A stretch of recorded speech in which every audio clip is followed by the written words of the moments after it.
And welcome back, everyone. Welcome back to another season, another day here of the GSL, the 2025 GSL Season 2 Qualifiers. I'm, of course, your side VIP. With me, I'm joined by these amazing players and by the people in the chat as well. Welcome, one and all to Season 2.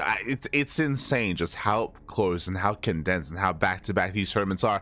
Of course, we were live last night. We were live yesterday with the Season 1 finals, and now we're here with the Season 2 Qualifiers. And there's a lot of matches, there's a lot of matches here in these qualifiers. For those that are curious, these qualifiers, it was a two-day event over the weekend. Of course, we were here and we were casting the Sparkling Tuna Cup at the time during the events of these qualifiers, and the qualifiers were not casted. They're not casted live, of course they never are, or at least they have not in many years.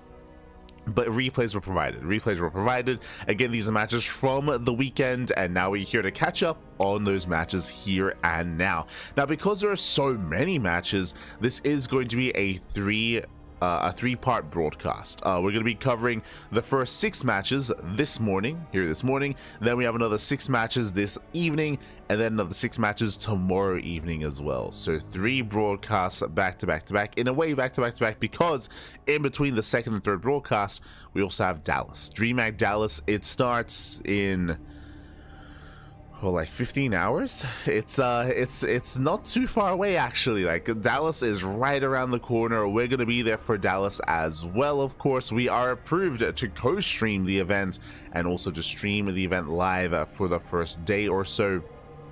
So we're going to be all about Dallas. Again, that's going to be later on this evening. I'll do my best to get some sleep. I'm going to do this cast and get some sleep, and then get the next cast and maybe get a nap. Probably won't have enough time, and then bam, straight into DreamHack Dallas. Oh boy, it's going to be an intense weekend. It always is. It always is whenever there's a big offline event. Meanwhile, when it comes to our qualifying matches, we have our lineup. We have our 6 matches. Here we go as we switch things over and catch up on the bracket. Here we go. We have our 6 best of 3s. Now, the way this works here is the first, we are pairing up our matches here, and we have Group A. So the brackets, the qualifier was split up into various different groups. We have Group A, where we have our top 3 players. We have herO, Rogue, and Percival.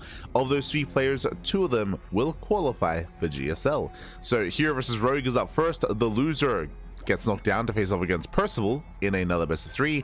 Then we have Maru versus ByuN. Loser goes up against Shin in another chance to qualify. Classic versus DRG. Loser goes up against Cure for a chance to qualify as well. So we have our 6 best 3s back to back. That is going to be our first lineups here of this broadcast, and tomorrow we have another 6 matches as well. And then the day after that, then the afternoon after that is going to be another 4 matches.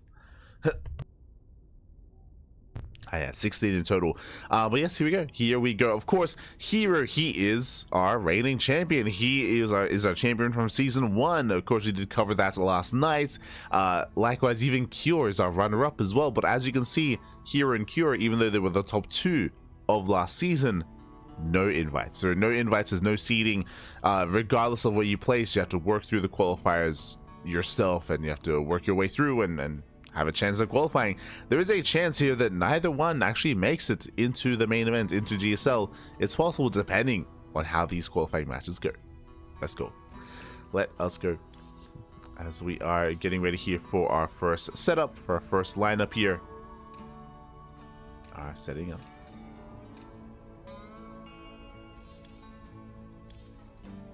Oh, my apologies. Un momento. And here we go. We're getting to game 1. Game 1 is going to be on ley lines. Let's go.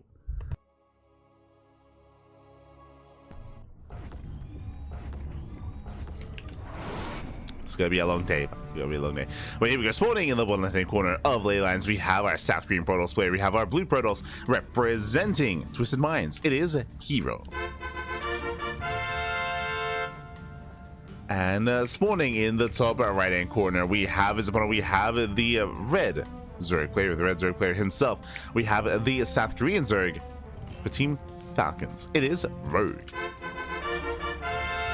Is Parting participating? From my understanding, no. We do have the qualifying matches, and as far as I can tell, Parting is not a part of any qualifying match. So it's possible that he did play in the qualifier, but didn't make it far enough for a qualifying match itself.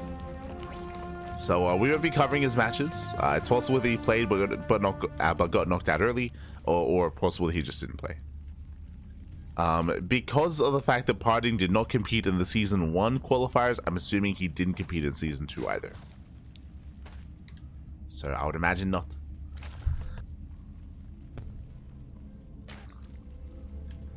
Here we go. So far, we have our standard openers, Hatchcats pool, and again, a pretty brutal lineup already here in Group A. herO and Rogue. Rogue, of course, being one of the best Zerg players in South Korea right now. Would I say that he's the best Zerg player in South Korea right now? It's hard to say. Rogue, he did well for himself in GSL, and he has his own strengths, of course, but he also has his own weaknesses in StarCraft at the moment when it comes to his return to competitive play. We'll see how he compares to herO, of course. Rogue even did mention during his interview that he was afraid of herO, like he was definitely respectful of the current form of herO. He wasn't feeling too confident, but now he has to face off against him again here in the qualifiers, not just in that group stage. And we'll see how Rogue will adjust his approach. For those that are curious, for those who maybe don't watch too much Rogue, he thrives in the mid to late game. Where he really does pop off is if he's able to get into a 4-base economy, embrace lurker tech, mass lurker tech, and go into Nidus play. That's how he thrives against Terran, also how he thrives against Protoss as well. That's where he is at his best. But we'll see if he can get there, is the problem. We shall see. You know, it's going to be a Stargate opener out of herO. Standard play. So Gate Expand and Cybercore into Stargate from the side of our Protoss player. From here, we should be taking a 3rd base, and from there, we can then kind of dictate where we want to go. Does herO go for an earlier Twilight Council into Glaives? Does he go for a later Twilight Council with a Forge with +1? Does he go into another kind of tech deviation? We'll see. herO, he's pretty diverse when it comes to his play. He's not too cheesy. He's just mainly aggressive and mainly assertive more than anything. As herO does get eyes on the 3rd. Does get eyes on Rogue.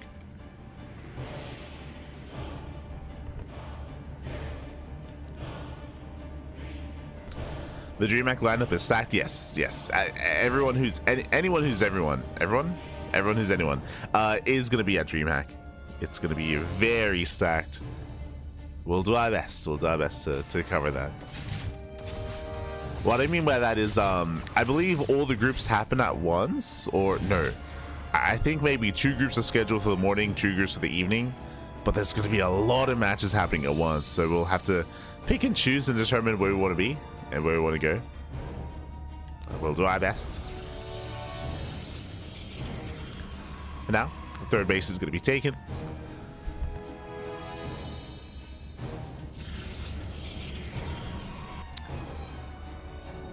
Third base is being taken. We do have our oracles on the way. Again, nothing crazy so far. Links, they do threaten a dive here, but we have a follow. Twilight Council on Forge, standard follow-up, +1 and Blink on the way for herO. Likewise, as the Oracle moves out, it's going to be on a road to keep up with the Oracle. Oracle does get some lava and will deny one of the eggs, just barely. Does cancel the drone. Being forced to rotate early red chamber. This should be +1 melee. There is a build where you can go into +1 range, but there it is. Melee is on the way. This tells us that Rogue plans on going into Ling Hydra. Typically, going into melee like this means that you do want to skip your Roach Warren. We'll wait for the next 30 seconds to see if we get a safety Roach Warren. Otherwise, we can just skip it. And ooh, that's gonna be +1 and charge, not blink. A much more aggressive build here by herO. Now, what does this mean? This means that we need roaches. I mean, banelings can suffice, but if Rogue does skip his Roach Warren, as we mentioned that he might, then the Rogue is going to be in trouble. Oracles, they poke in, they see there is no Roach Warren. They head into the main, lair is already on the way, and Rogue is being greedy. Rogue is being greedy, and he might be punished for this. Gateways are being thrown down. Zealots are going to be amassing. Ooh, the Oracles, they take a lot of hits, have to back off. And it's going to be purely Ling Queen to defend against the initial wave of charge lots. And Rogue is in the dark. Rogue, he never scouted the main. You can see the Zelts, yep, they're banking up as we speak. Now, thankfully, there is a Bailiness on the way at least, and that will help. It is an answer. It's not going to be as secure as Roaches, but it is going to be an answer nonetheless. Unfortunately, Bailings have to morph in. They have to be ready. Lings a poke. They do not get eyes on the Zealots, not yet. Oh, Scat is denied. And here they come. Here we go. We're going to be rallying everything across the map behind this double robot production. Oh my god. We have double robot on the way. This can lead to double Colossus. There we go. The charges are revealed. We need Bailings. Bailiness is still not done. Lings are amassing 12 more Lings in production. Queens, they all come together. And with the help of the Queens, I think we should be okay. It's going to be close though. The Oracles, they go for the Queens. And again, there should be enough Queens here. There should be enough Lings. Zealots, they trade well for themselves, but they are not enough. Whew, okay. More charges have arrived, but for the most part, herO, he's run out of steam, and Rogue does hold. Thankfully, Rogue, he did scout this, and it just ahead enough. He was able to see this ahead of time, built up, and now he's getting away with Ling Hydra. Rogue now in a better position. This charge timing had to do damage, and we still have more Zealots on the way, but this had to do more damage. The fact that it didn't is putting herO in a rough position, as this does not scale as well into the mid game. Now we get Blink on the way. Now we have the Bay on the way. Zealots, they do get across the map. They're going for the base, but again, there are plenty of Queens, and now there are Hydras. Yeah, force a recall. Rogue, he defends well. And now he's getting away with his Hydras. Stays trapped into the natural. Uh-oh. Oh. Does catch a good amount of workers. 6 drones getting caught out. Nicely done here by herO. But the Oracle is going to get caught. Oh my god. Barely does get away. Now behind this, we're getting ready for double Colossus production. Now, I believe that Rogue should be able to strike before that. It's going to be interesting as Lings... Oh no! As Lings, they do flood in. They're going for the Robos, actually. And they might get one. It's going to be close. Nice force field. Does save the Robo. And Lings, they don't get too much done. I say that 12 workers going to be going down here. Bailing Runway did hit the third. Yeah, the Lings, they were merely a distraction. The Ling Runway didn't do much, but Bailings did get 12 workers. Not bad. As herO, he is hurting. Colossus are on the way. And Rogue, his answer is to go into Spire Tech, to go into Mutas. Okay. Interesting. Interesting, we have the Spire on the way. That is a bold move. Zelsa heading towards bottom right. Oracles towards top left. Rogue, he's not quite in position here. Lings, they try to collapse in. Zelsa trade well for themselves. They don't quite get into the middle line, but the base is going to go down. Takes down the expansion. And Zelsa get the hell out of there. They do walk away. Likewise, Prism into the main. herO doing a great job here, just pulling Rogue apart. Gets an expansion. Going for the Queens. Didn't get the drones. Bear that in mind. The middle line did survive. As Rogue, he just transfers over. Okay, just transfers over towards the northern base. Rogue's economy is still on point. The Spire was a scouted. Checking the vision here, it was not. The Spire just now finishing up. And anti-air is something that herO doesn't really have. herO is building up Colossus. He's building up Charge. He has Blink and he has a handful of Stalkers. He has a couple of Archons. But he doesn't really have a mobile anti-air army. +1 air attack is on the way. Going into... Let's go. That's very old school. Going into Corruptors. For those who remember, back in Heart of the Swarm, it was not uncommon to go Roach Hydra Corruptor in ZVP to deal with Colossus. This was, of course, before Disruptors and before Lurkers. But yeah, it wasn't too uncommon to go into Corruptor tech. And we're seeing that here. And again, it is an answer to the Colossus. This is the best answer, though. We'll see. Will it work? As here's moving out.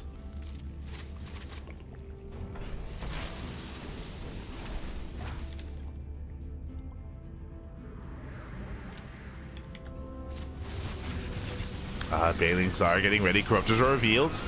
Where's the anti-air? Okay, Colossus taking a lot of hits. Archons, they push forward. Stalkers as well. One Colossus goes down.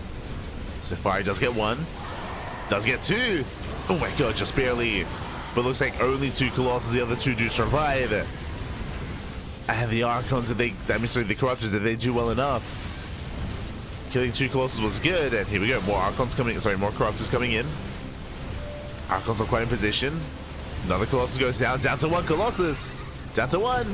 Oh, the Spork does take down every single Colossus just barely, but at what cost? At the cost of the ground army.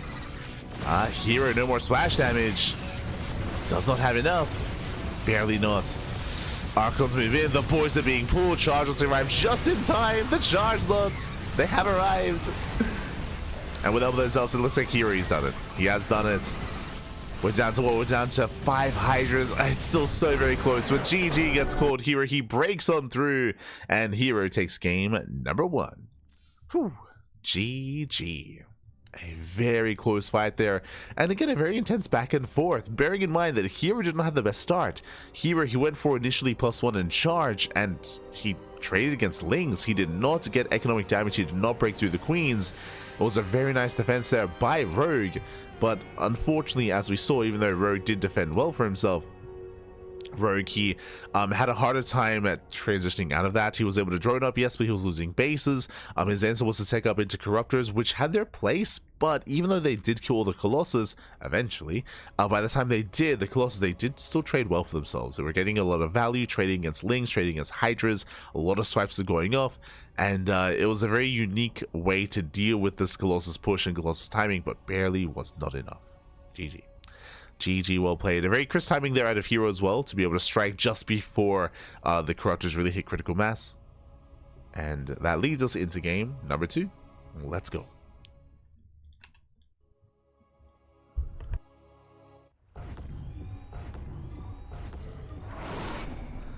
Does lead us into the second game, and here we go. Spawning in the bottom left-hand corner of Ultra Love, we have the South Korean Protoss player, the reigning GSL champion, the best Protoss in the world, and leading the series 1-0. It is a herO. And spawning in the top right-hand corner, we have the South Korean Zerg player, the Red Zerg, representing Team Falcons. It is Rogue. Here we go, and welcome to one of the smaller maps in the map. Welcome to Ultra Love, and we are not strangers to all ins on this map, especially from the side of Zerg. We have seen a lot of Queen Walks across the map, a lot of German taxis as well, a lot of Italian Vespers, if you will, that has occurred. So we'll see how Rogue will approach this as well.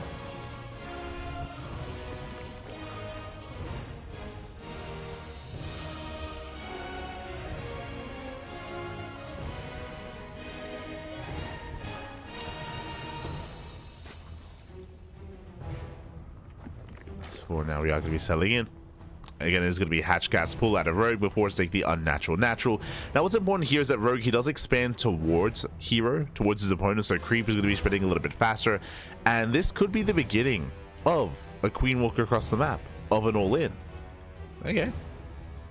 I mean, it's a little bit early to really confirm, but it is going to be available here. It is going to be available to Rogue, depending on how he does spread his creep, depending on how he does push forward.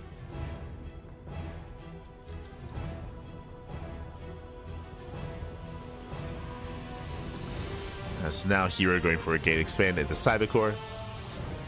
Standard opener out of herO. herO, he has confirmed the location of the third. He is aware.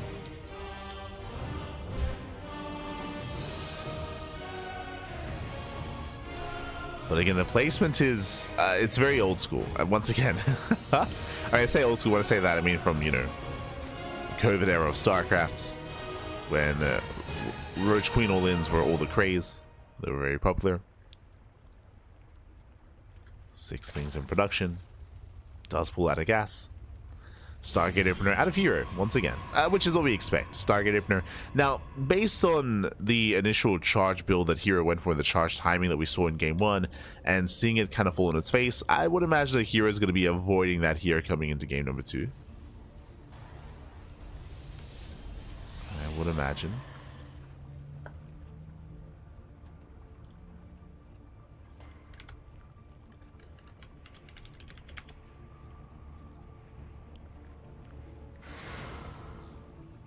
Set up, said do threaten another shade.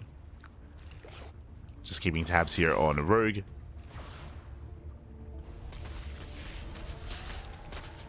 Oh. Things do poke in.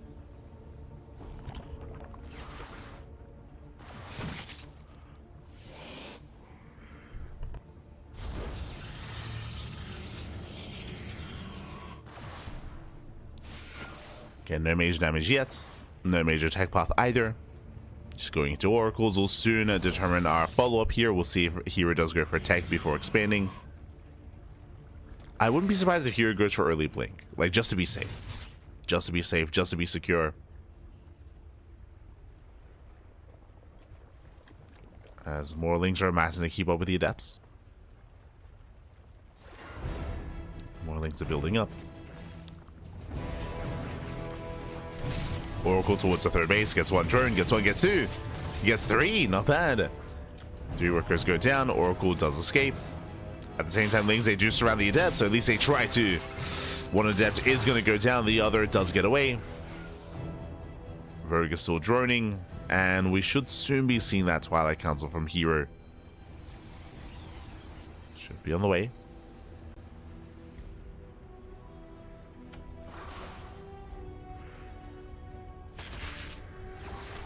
As things they collapse in on the adept. Oracles do respond. 12 more things on the way. Yep, we're going for the walk. As we mentioned, because of the base, because of the creep, we did imagine a queen walk was coming, and we're going for the Ling Queen all in. Rogue is not droning whatsoever. He's massing up nothing but Lings, nothing but queens. And herO, he just now spots this. He's just now aware.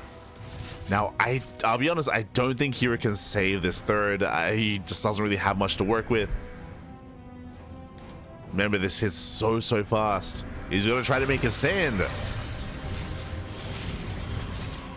herO, he cannot engage with the oracles. There are just so many queens. Lings, they flood. Oh god, they flood in. They flood into natural. Oracles, they can deal with this at least.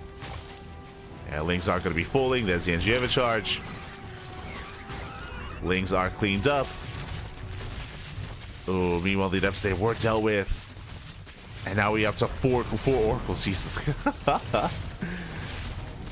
Now, but Lings, they flood on forward, and the base is going to go down. Again, there was no saving this third base. Again, the creep was just so fast. The base, as a result. Third base goes down. Nice pick up here by Rogue. And herO is going to charge as a follow-up. Does hit the bases. He can get a couple of drone kills. He gets one. Meanwhile, the third base goes down. And from here, the queens, they just walk back home. They just walk back home, and they're already almost onto creep. They are getting back. herO, he has to engage. He gets one. He gets two. Now he gets all the queens, but this is late. The damage has already been done. As he cleans up every single queen. Well, they got the third. And now herO is forced into a 2-base all-in. Yeah, 2-base all-in here. We have 5 gateways on the way. It's going to be 7 in total, so 7-gate, 2-base all-in. I say that he's trying to re-expand. Yeah, we'll be able to. Now, a couple of things. He's revealing Stalkers. This does look like we have a Blink follow-up, when really it's going to be Charge instead. This is going to be a surprise here from herO. Rogue does collapse in.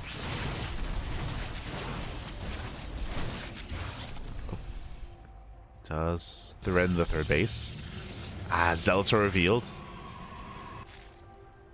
Zealots are revealed. Hydras are massing. We would need a Bailey nest. I mean, but pure massing Hydra, if we do cut workers early, can be enough as well.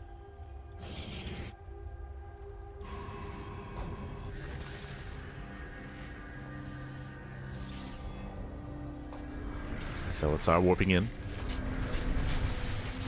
Hatching another queen. Getting one. Getting two. Oh. Picks up the Hydra as well. We'll lose 1 Oracle. 2 Oracles in the process. Expensive losses for herO. Very expensive. herO got a little bit too greedy, did misjudge. Again, the Hydra count is getting too high. These Zealots, have they missed their timing? It's gonna be close. It's gonna be close here. Rogue, he hasn't been droning, he's been making nothing but Ling Hydra. herO, he doesn't have enough.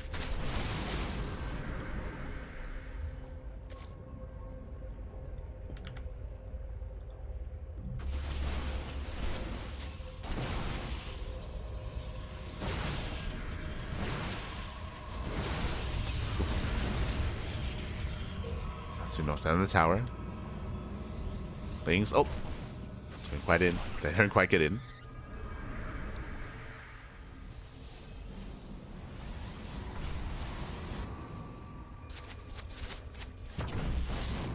So the Oracle goes down, and Rogue is just going for the all-in. He hasn't droned in like 3 minutes. Like, he has not droned in quite some time.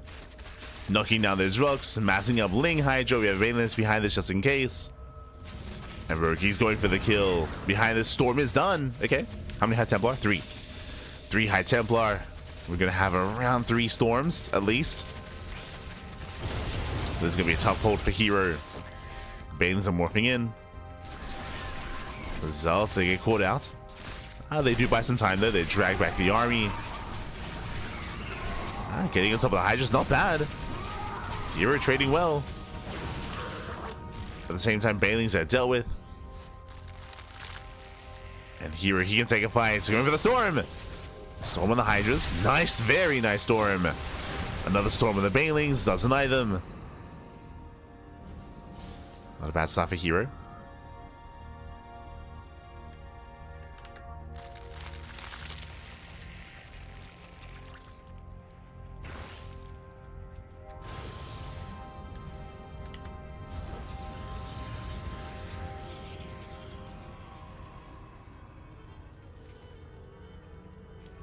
herO moves out.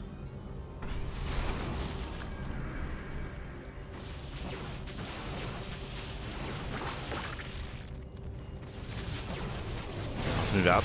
Oracle going to be going down. Likewise, Balins do collapse in. They don't trade too well against the Stalker. Zealots are kept in the back line. Nice controlling from herO. Saves the Zealots, but there's still more Balins. Oh, Storm. Oh no! The High Templar there extend. 3 High Templar left, down to 1. Yeah, no more Storms. No more Storms. Without those Storms, the Hydras, they trade well. They take down the Archons. Stalkers, oh god, they struggle against the Hydras. And with that, Rogue holds. Rogue, he does hold, he does defend. Again, those Balins with the MVPs, they shut down the High Templar. They shut down the Storms. And with that, Rogue holds. Rogue, he barely holds on. Rogue, he's still not made workers in now like 4 minutes at this point. herO is expanding. herO trying to transition out of this or trying to build up.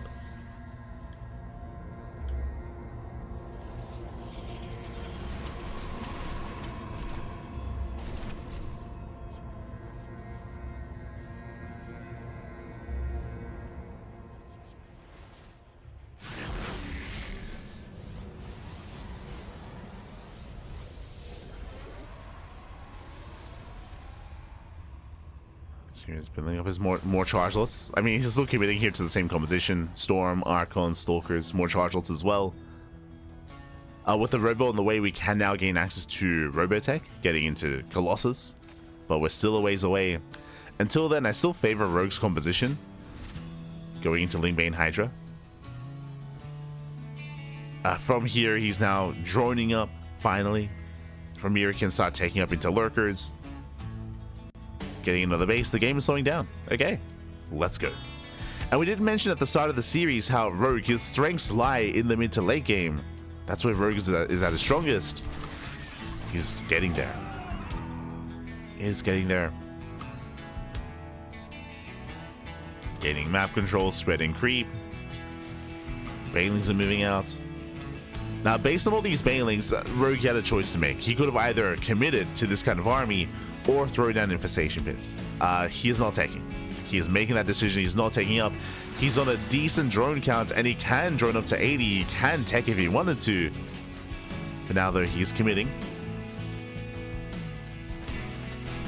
Results, they get eyes on saturation. They also get eyes on lack of gases. is a sign. Cannons are on the way. Throw down cannons, fleet beacon as well.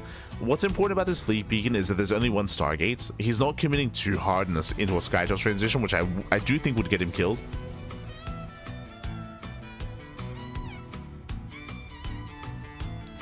Just because Rogue is going to be the first to max out, and Rogue is not taking.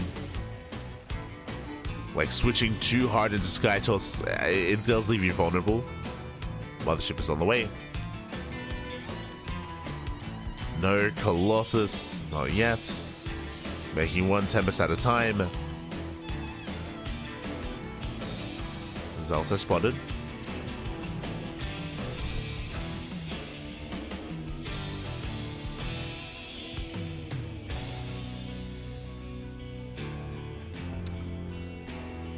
As Rogue is breaking out, and he's almost maxed.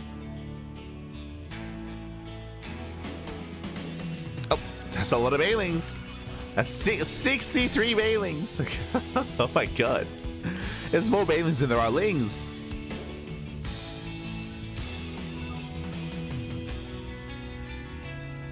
As Rogue is still building up, still amassing.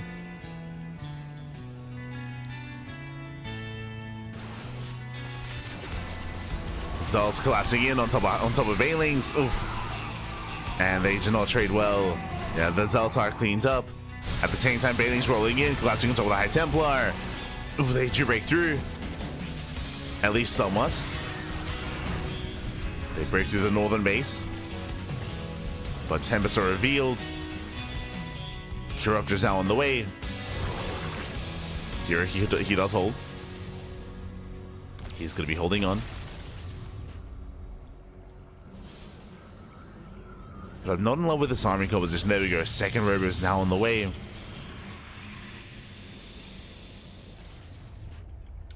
Rotating over. Blink was never researched. Oh no! As Tempest does extend. Here trying to push forward as he does. We just see Rogue striking that northern base once again. And looks like Rogue will get it. Takes down the Nexus.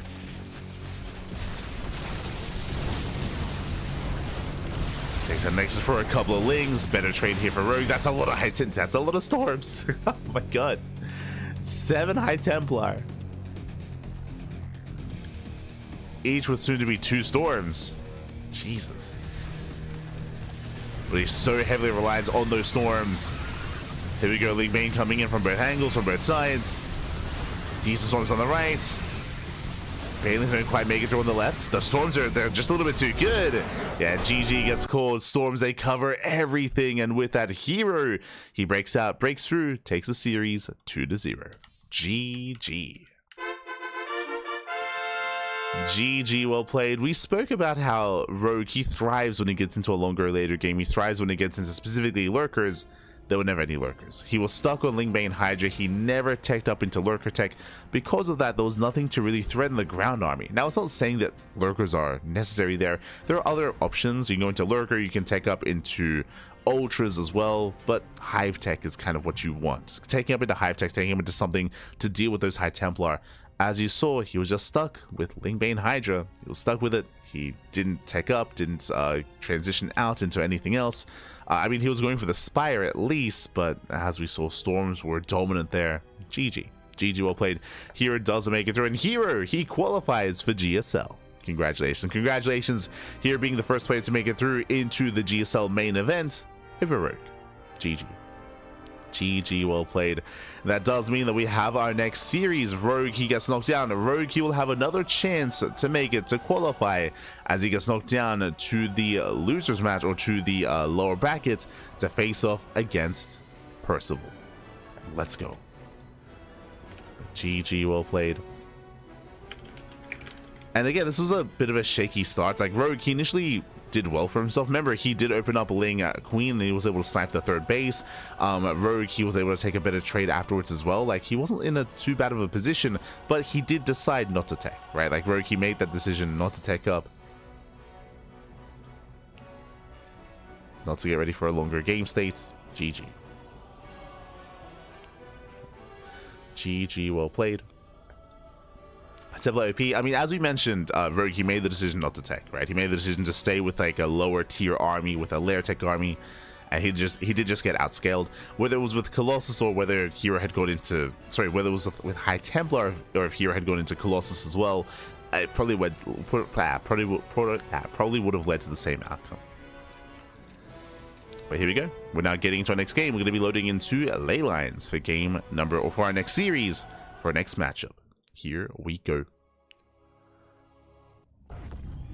As a rogue, he does have another chance to make it through to qualify. As spawning in the bottom left-hand corner of ley lines, we have our South Korean Zerg player. We have our Red Zerg representing Team Falcons. It is Rogue. And spawning in the top right-hand corner, we have the South Korean Terran player, the Blue Terran representing Team Little Fairy. It is Percival. And Percival has been doing surprisingly well. Again, if you've been watching the CranKy Ducklings, you've been watching the channel for the past month, you would know that Percival, he has been popping off, taking down players like Creator, taking down players like Shin. Percival, he has been looking surprisingly good over the past month or so. It's interesting because I know that Percival, he basically retired from the game. He retired last year. And he only came back to StarCraft like, what, in October? In October/November of last year. Like, he came back pretty recently, and when he did, I remember reaching out. I was like, oh, welcome back. Like, it's good to see you again. Like, what's going on? And he was like, oh yeah, I'm just back for fun. Like, I'm just back. Like, I don't really intend to commit as hard. Like, I'm just playing for fun, really. Like, I'm just streaming and playing wherever I can. But since then, Percival, he's been streaming more. He's been devoting more time, improving a lot, to the point where now he's threatening some of these more established players. For now, 2x Reaper. When it comes to Percival's play, I would say that his biggest strength is his micro. He has really strong micro, really strong control. I would say that at times his macro does falter, referring to longer and later game states, but in the early to mid game is where Percival does thrive. And we open up 2x Reaper. Let's go. Oh, my apologies. We open up 3x Reaper. 3rd racks in the main base. Very committed play here by Percival. Very committed. And we'll see what he can get done. We'll see if he can break Rogue. Now, the purpose of this build is not an all-in. Bear that in mind. You can expand out of this. You can transition out of this.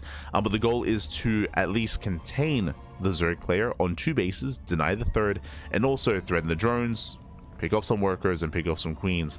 When you commit this hard into Mass Reaper, into 3x Reaper, you do want to get more damage than just denying the 3rd base.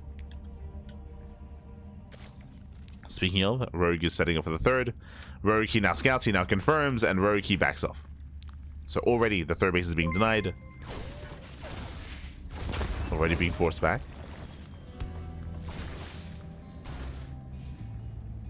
Also, thank you so much. Thank you so much. Test. Thank you so much for the donation in the chat. Oh my god.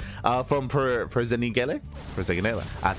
Pers. Thank you so much, Pappy. Thank you so much for the $4.20 for the 420. Aye. Thank you so much for the support. Thank you so much for the donation. We don't really get many donations on the channel, so thank you. Do appreciate it. As always, hope you enjoy the content. Hope you enjoy the StarCraft. Hope you enjoy the casting. As we do see a Rogue respond with a Spine Crawler. Spine Crawler is now done. Reapers are trading well against the Lings, but the Spine should zone them away. Oh! Spine Crawler is now in position. Percival rotating into the main. The Queens are ready. And Rogue defense. So a clean defense here by Rogue.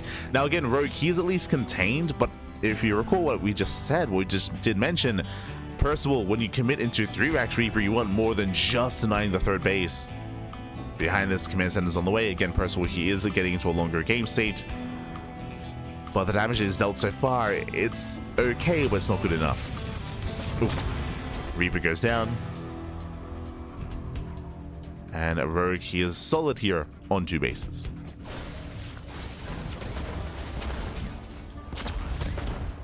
See Percival threatening that Spine Crawler.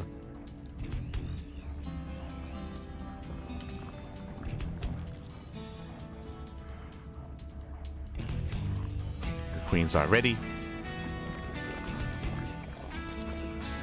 Rogue just fully walling up.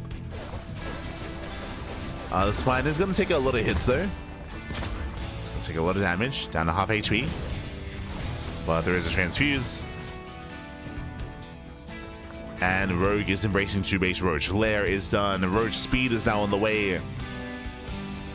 Building up into Roaches.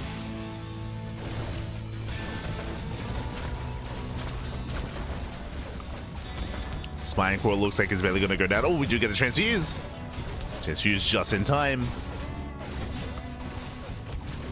Roaches are building up, and as the Spine Crawler is going to go down, Roaches, they have arrived. Oh my god, even saving the Spine Crawler. Spine is saved. Roaches are revealed. I mean, the Reapers, of course, they do scout the Warren. Dulcie researching.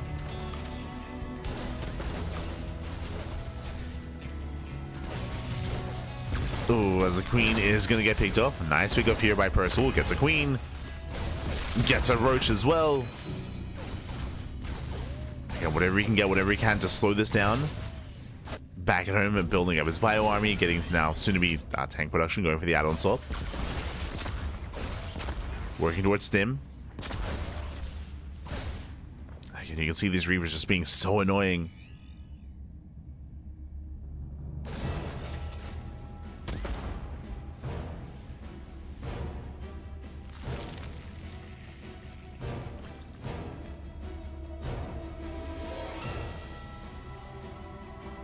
Should I donate to a different channel, but it didn't work. So I figured, who deserves the test donation since I'm watching you a lot? Thank you, Pappy. Thank you. Do appreciate it. Still appreciate it. As Reapers, they kite back. I mean, the Roaches have been taking a lot of damage here in the process of getting across the map, but they do get here. The Roaches, they have arrived. Bunker is done, but the production is exposed. That's a lot of Marines. That's a lot of bio. Stim is almost complete. Oh. Yeah, Stim is getting there. Percival does pull the boys to repair. Otherwise, don't connect. Yeah, there's left on the rack. Stim is now done. He stims in. Does focus on 1, 2 Ravagers, getting all 3. And Percival, he should take this fight. Yeah, he has enough. He has the Medivacs. He has the Marines. Rory gets to get the hell out of here. Oh, as he bleeds out a lot of units. I started stepping here out of Percival. Again, we did mention that Percival, he thrives in the ultimate game. He thrives with his micro, his control. Punishes the Ravagers.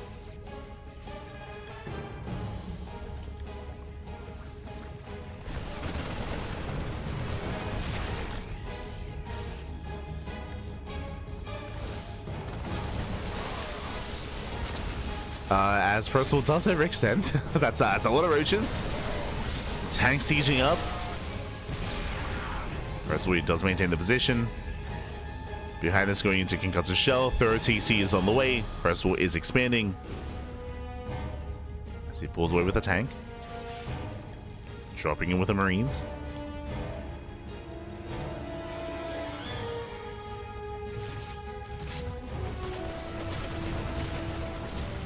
Likewise dropping in. Cashing out a Queen. Oh.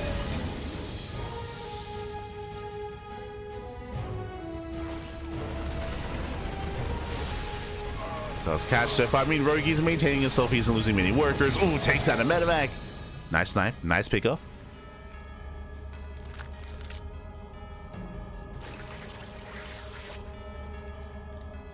Does snipe. Pulls away.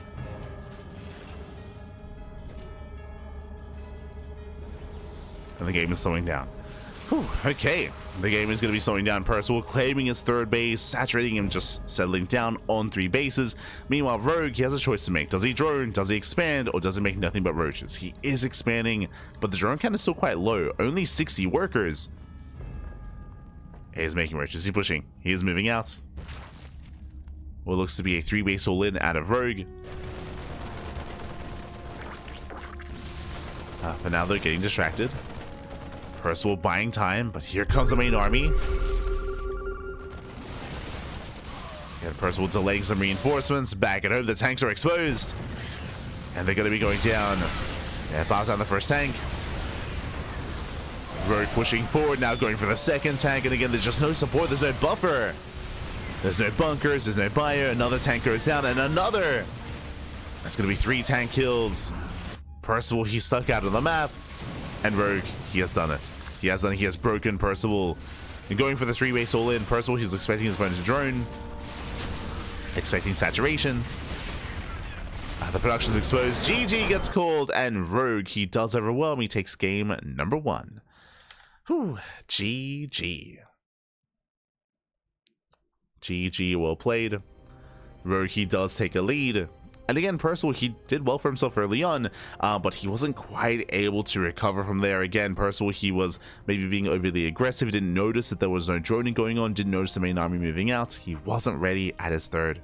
GG. GG, well played. The tanks were exposed, and Rogue does take game 1, and we'll see if Percival can force the ace match. We'll see if we can bring him back. Of course, Rogue is a more established veteran player, but Percival, he has been improving a lot. I do want to say he has a chance here to make it through, but the pressure is on Percival. Let's go. As we are jumping into our next game. How did you know how to pronounce my nickname? It was perfect. Oh, I had no confidence. I was just looking around in the dark back. Yeah, I stumbled my way there. So getting into our next game, and spawning in the bottom hand corner of Ultra Love, we have the South Korean Zerg player, the Red Zerg, representing Team Falcons, leading the series 1-0. It is Rogue. And spawning in the top right hand corner, we have as opponent, we have the South Korean Terran player, the Blue Terran, representing Team Little Fairy. It is Percival. See in the chat, what's the link to donate to start to the SE Evo devs? Exclamation mark SE Evo. There you go. We have a simple command for that. Just exclamation mark SE Evo does give a link to the Team Krapulu team over on Patreon.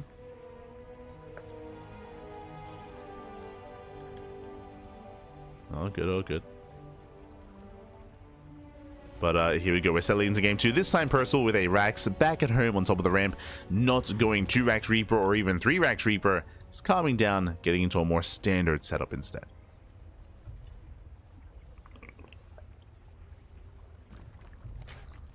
Again, last game he was able to deny the third base and contain Rogue on 2 bases, but Rogue, he just went 2 base Roach. He just accepted his fate, just settled into 2 base Roach instead, and was able to pop off. Was able to break out.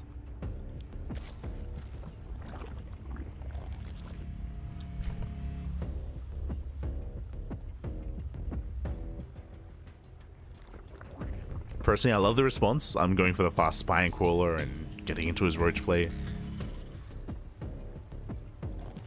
Did work very well there for Rogue.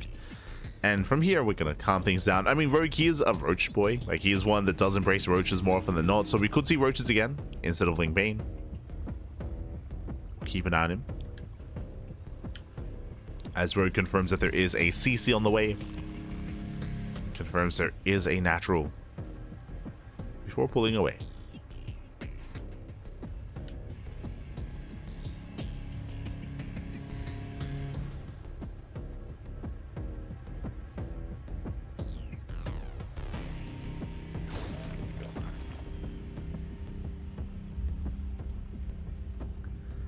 As the Reaper moves out, does delay the third. The SCV as well. Nice movement there by Percival.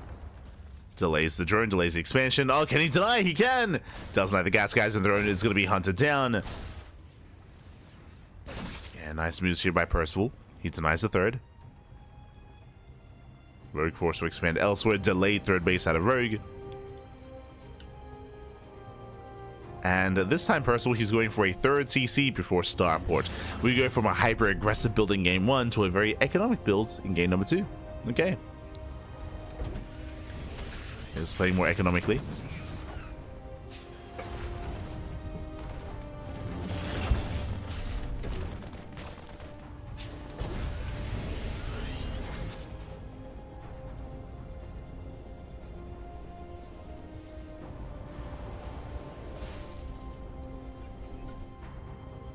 So from here, we're going for the Starport. So just 3 CC 111. No add-on swap here, as there is no tech lab. Interesting. I think that isn't. Oh, yeah. Oh god. you saw the lift there. That was for the add-on swap. Tech lab is now on the way. Percival, he does mess up his build. He does mess it up here. He forgot to make the tech lab, so he wasn't able to add on swap. He was going to go Banshee, but now he cannot. So a bit of an oversight there from Percival. Nerves, I mean, they can be a thing. Behind this, we spoke about Roach play. There it is, Roach Warren for Rogue.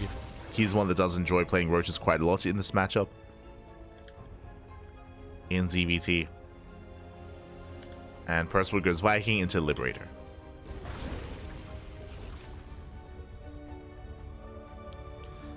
This one is too late to add on swap, so he's going to go into Stim, into his bio setup.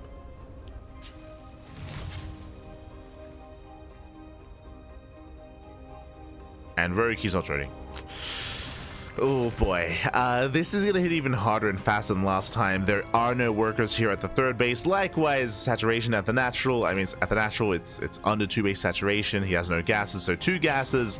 Minerals are saturated. We're going for purely a Roach Ling all in. How many roaches? 8. 8 roaches, nothing but lings.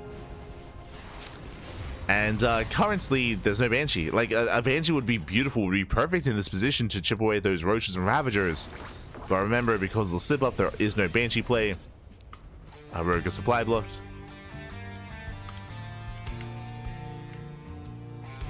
So Rogue does move out. Ravagers are morphing in. As Rogue moves out, Hellions are moving in, but the Queens, they do keep up. They do defend. And now he gets spotted. Oh no, the wall is open. Rogue, he does get in. And the boys are being pulled away. The wall is still open coming into the main as well. And Rogue, he will just annihilate the mineral line. GG gets called. Percival, the pants are down completely. And Rogue will take the series 2-0 qualifying for GSL. GG. GG, well played. Game 1 was more intense, more back and forth. Here in Game 2, unfortunately, Percival, he did slip up when it came to his overall build, and he did miss the all-in. He didn't see that there was no saturation at the third base. He didn't see the Roach move out. He was caught completely off guard, and with that, Rogue takes the series. GG, congratulations, Rogue. He will also qualify for GSL alongside herO. So we have our first 2 players making it into Season 2. And we still have many more matches ahead of us. Now, if you're a fan of Percival, then do not fret. Percival, he will be invited to the last chance qualifier. Basically, all the players that make it to a qualifying match that don't qualify for GSL, they're going to be seeded into a separate bracket, into a final bracket, to try to make it into the main event. So they'll have another chance. Percival, he will have another chance to qualify.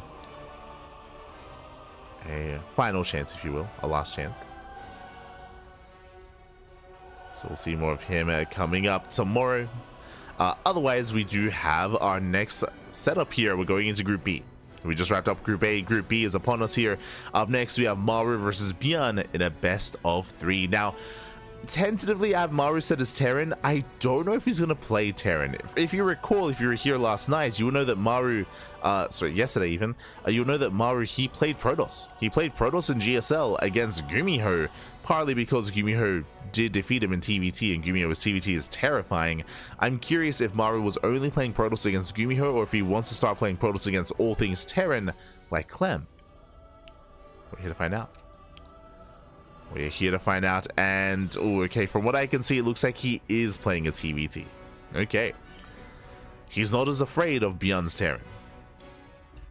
Let's go. As we do have a mirror matchup. And spawning in the top right-hand corner of ley lines, we have the South Korean Terran player. Oh, is he? Do you think he's asking about it? Is hey? Well, you don't think I'm good enough to face your Protoss? Oh no. ByuN and Maru, they do like to enter.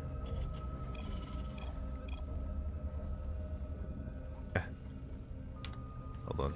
Let's see. Oh, okay. So ByuN, he said that our foreign friends didn't come. Jesus, they're talking to, oh my god, they're just having a full-on conversation. Jesus. Maru, he's helping him out.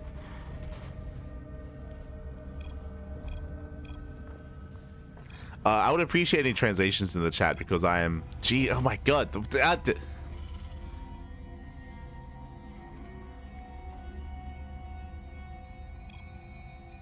As I'm trying to Google Lens them, but Jesus. I think ByuN was saying that like the GSL is gonna be really hard this season, and Maru was like, "Oh, you can do it. You'll be good." But and then I think they were talking about like what they got to eat, like getting food? Question mark. I appreciate transition. Anyway, spawning in the right hand corner of Leylands, we have the South Korean Terran player with the red Terran. It is ByuN. And spawning in the bottom left-hand corner, we have the South Korean Terran player, the blue Terran representing Team Vitality. It is Maru. But the first thing that they said is what intrigued me the most, and I guess I did notice looking at the qualifying matches. But the first thing that ByuN said was, "Oh, like we don't have any the foreigners. They're not here today."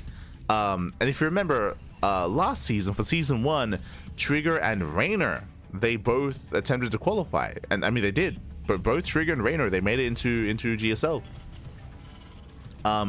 But I think this is implying that they're not here this time. I haven't checked the Wikipedia page. I haven't checked the bracket itself yet. I haven't checked the participants table because obviously I avoid spoilers. But after this cast, after the event, I mean, we'll be going over the players as ByuN shoots first. Jesus, ByuN does shoot first.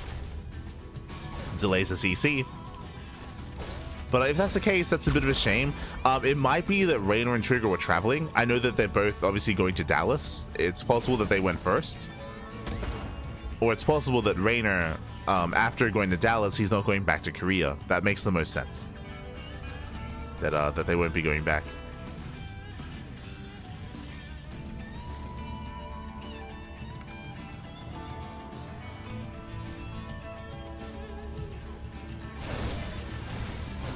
So now Reapers I pick in. Where is Starduck? If that's a serious question, Starduck is probably playing KS2.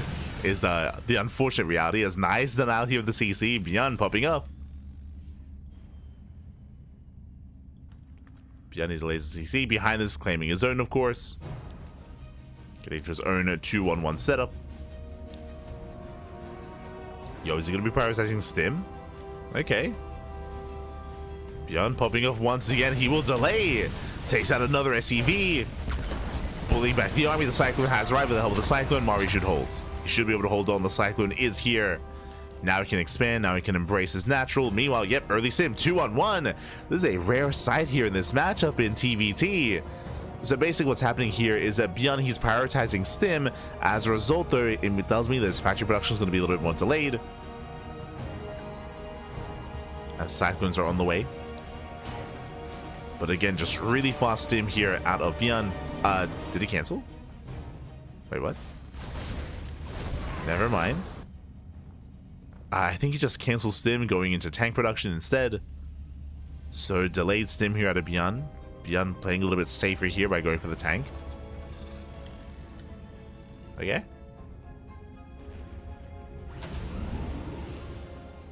Moving out with his early drop. And Maru is pushing out with the Cyclones. Yeah, now he restarts Stim. So he cancels Stim to be able to afford a tank. So he cancels Stim, got a tank first. Stim is delayed, but the tank will help here in the defense. As the tank does arrive.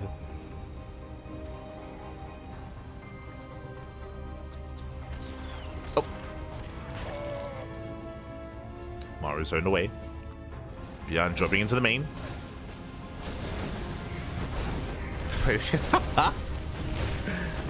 I'm sure you do. I'm sure that's why you asked about it. It's your fault. Feels KS2, man. Starduck. Shaking my head. Shaking my head.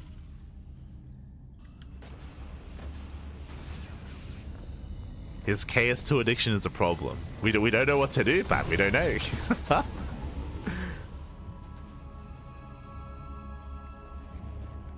Another Maru does zone away.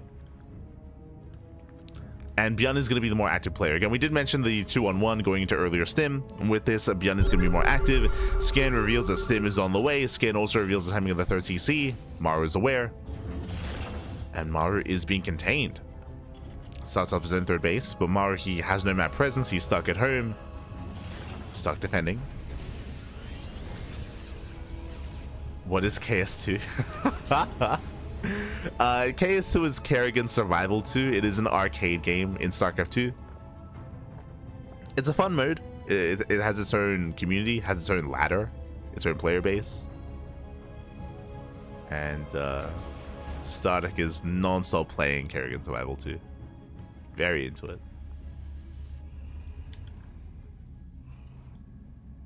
But here we go. ByuN does move out. Remember, Stim is complete. We'll see if he can break through that tank. This tank is slowly sieging up, getting within range. Oh. Within range here at the CC, gonna force Maru out.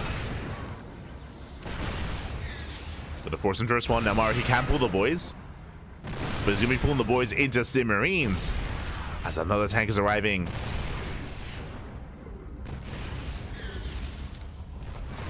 Likewise, there is... Oh, I mean, we do have Ravens, true. Ravens are but they're across the map. They're harassing. They don't hit to break the siege line. Auto shots being thrown down. Getting some SCV kills. Oh, but the CC is going to go down. Oh, no! The command center is very low. Again, Maru, he has to do something about this. Ravens are still across the map. So far, ByuN losing 8 SCVs. Oh, losing up to 9. Up to 10. 10, 11 SCVs going down. Okay, Mass Repair does keep the CC alive. As here we go, Liberator has arrived. Okay. That does force ByuN back. Liberation is here. And Maru holds. Jesus, meanwhile, still so much damage. 13 SCVs. 13 SCVs going down. ByuN pulls away. It was risky to move out with the Ravens, but it was worth it. Again, really patient play out of Maru, just waiting for the Liberator. The Liberator does move out. And Maru holds. Does hold on.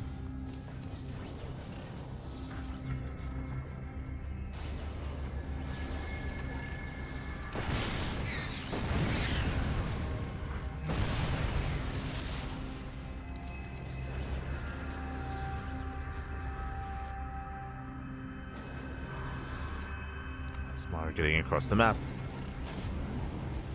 Again, Maru has broken out. Now, at least ByuN is denying the third and containing Maru on 2 bases. Likewise, catches at the Liberator. Nice catch here by ByuN. Liberator goes down. Likewise, ByuN, he does defend his natural.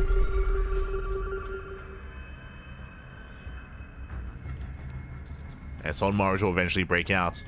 As even though ByuN has lost more SCVs because of the faster third base, ByuN is recovering. He's recovering economically. Ooh, getting a 4th base on location. Greedy move here out of ByuN. ByuN, he does not have eyes here on the drop. Doesn't know. Maru, he stims in. There it is. There's a cancel. ByuN does deflect. Rebuilding his 4th. And we'll see if Maru can break out. Yeah, here come the disables. So there's 3 Ravens. There we go. Mass disable in the tanks. 1 tank gets away. The other 2 do not. And even though ByuN has had a faster third, he needed a faster third base to recover, not to get ahead. And Maru, he's got a massive tank lead. 7 tanks to 4. So when it comes to tanks, he breaks out. He still has those Ravens. And the early stim timing of ByuN just wasn't worth it. Remember, ByuN, he rushed into early stim and it just was not worth it. As a result, he's down when it comes to Ravens, down when it comes to Interference Matrix. Maru is overwhelming. Setting his tanks, pushing forward. He stims in. Gets 1, gets 2. Oh, there's the disable. There we go, getting another tank. Boys are being pulled. Boys are being pulled, and ByuN feeling desperate. The missile goes off. But ByuN, he does break through this. Not bad. It's going to cost him so many SCVs, though. Ay, ay, ay. Cleans up every single tank, but there's still more army left over. Medevac survive. I'm afraid to look how many SCVs. 33! 33 SCV kills. Ay, ay, ay. And ByuN is holding. He's got a 4th base. True. Is up in expansion. He's down in SCVs.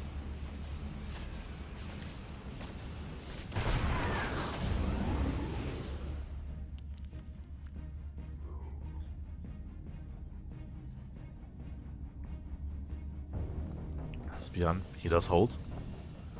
From here, trying to rebuild.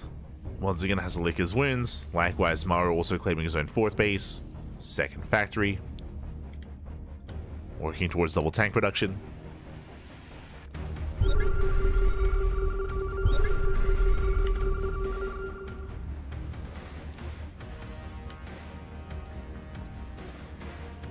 Same time, Maru moving in. Does drop into the natural. At least threatens a drop. Likewise, ByuN getting behind the mineral line, not bad. Getting some SCV kills, finally some economic damage. ByuN does barely get away. Oh no! The drop! Oh my god. As ByuN, he almost does find Maru. That was very close. That could have been game. But Maru, he does get away. Okay, bearing in mind there are tanks in these drops as well. But Maru, he does escape.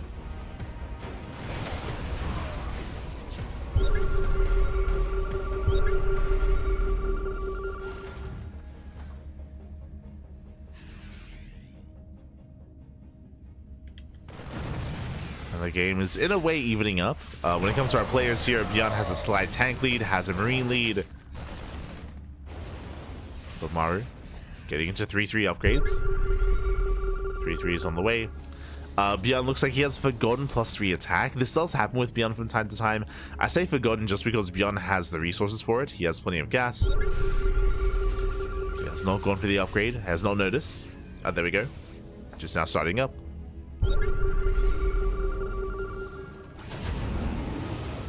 So thankfully is on the way.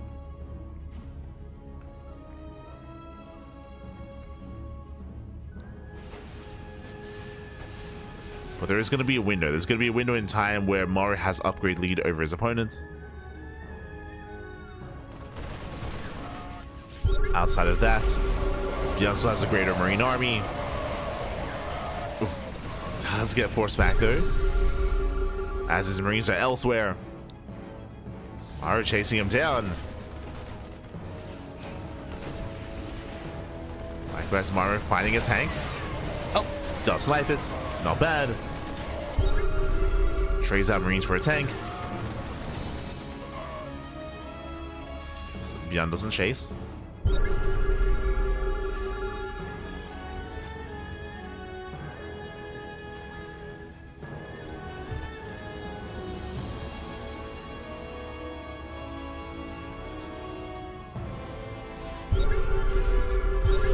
The armies are about to clash. ByuN is laid to siege. And Maru, he will break through. He'll break through this. He does siege up. Tank boys go up. He shuts down every single tank. And ByuN, he does pop it in supply. A rough fight for ByuN. So Maru's moving in.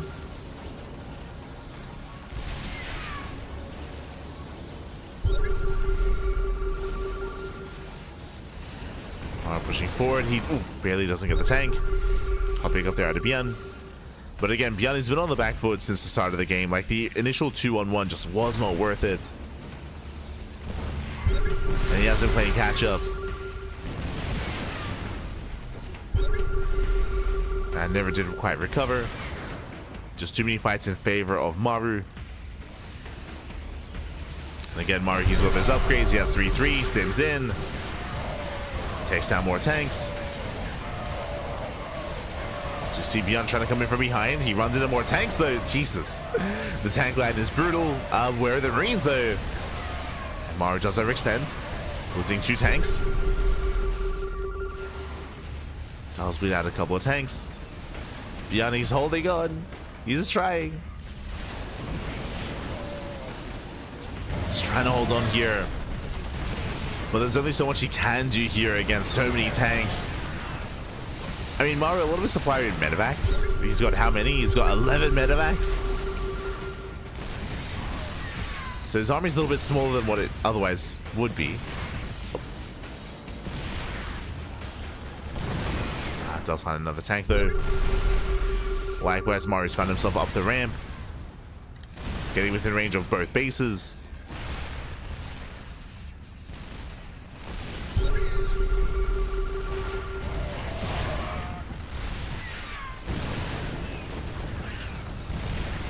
ByuN just trying to find a way to engage. Gets a tank.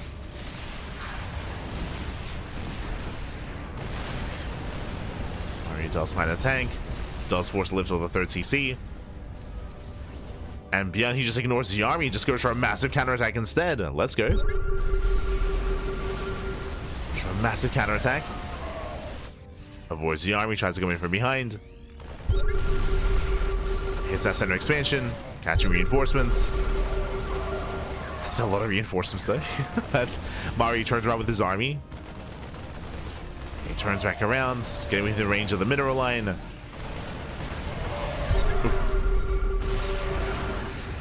SCVs are going down. Maru's still maxed out. Oh. We'll bleed out some tanks.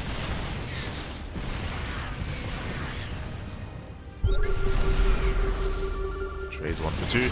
Now these liberators that ByuN's been building up, I mean, they are allowing him to hold on. Oh. As liberation does overextend.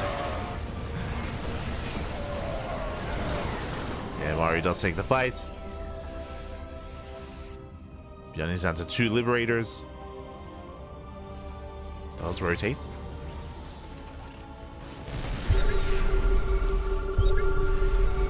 Still looking for another way in. Maru, meanwhile, still has a better upgrade, so has 333. But pushing into all these tanks, even with the supply advantage, is still difficult. Especially into these liberators.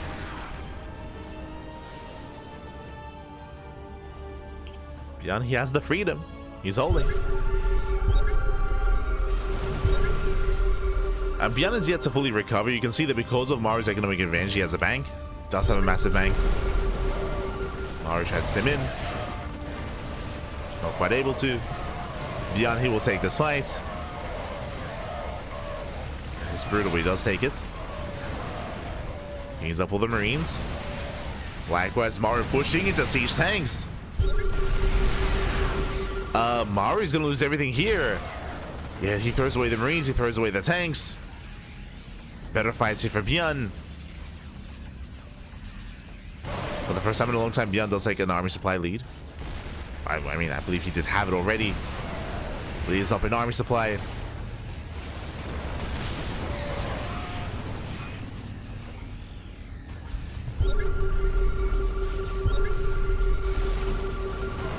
Likewise, Maru stimming in.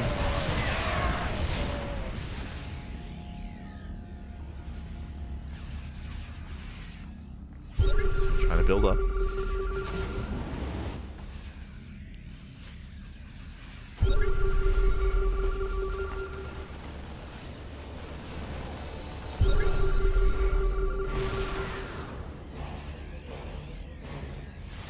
Still building up our armies. Both players now getting into liberators. Ideally, when it comes to late game TVT, you do want to work towards Sky Terran into Mass Viking Lib, until eventually Raven, but we're not quite there yet.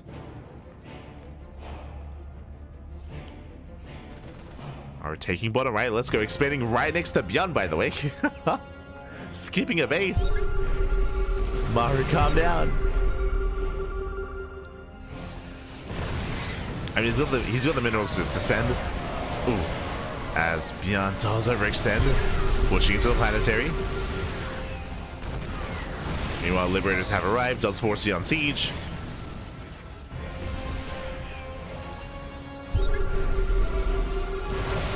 And as ByuN on siege, his tanks are exposed. Maru gets 3 tanks go down. Massive catch. ByuN tries to stim forward, takes down the liberator. Both players just throwing away their Marines. ByuN denies mining at the center base. He's able to mine himself.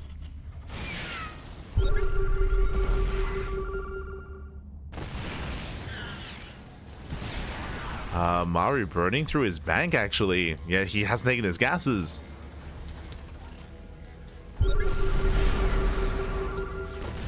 Gases are late. That means that Maru is making only Marine. Oh, sorry, that's ByuN. I mean Maru as well. But he does need those gases. There we go, does saturate.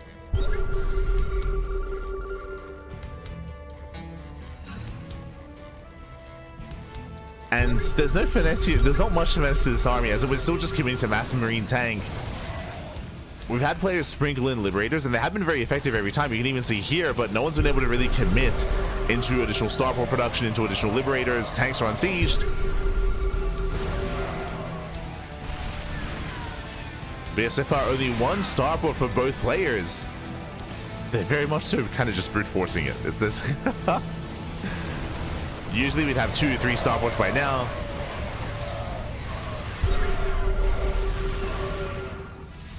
Both players staying with a very like mid-tier army instead.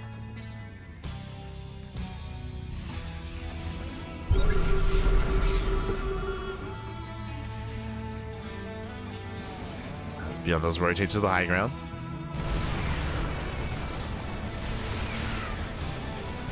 Likewise, collapsing on top of the planetary, not bad. The planetary goes down. Maru out of position. And Maru cannot quite engage.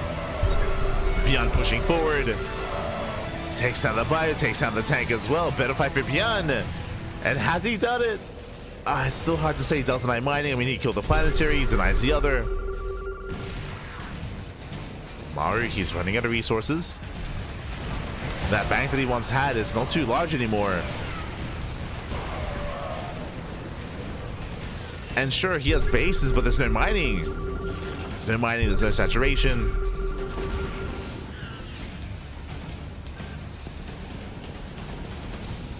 Maru down to 48 SCVs. Yeah, the tank's dead, barely alive. But he's pulling it off. No repairs. Planetary goes down.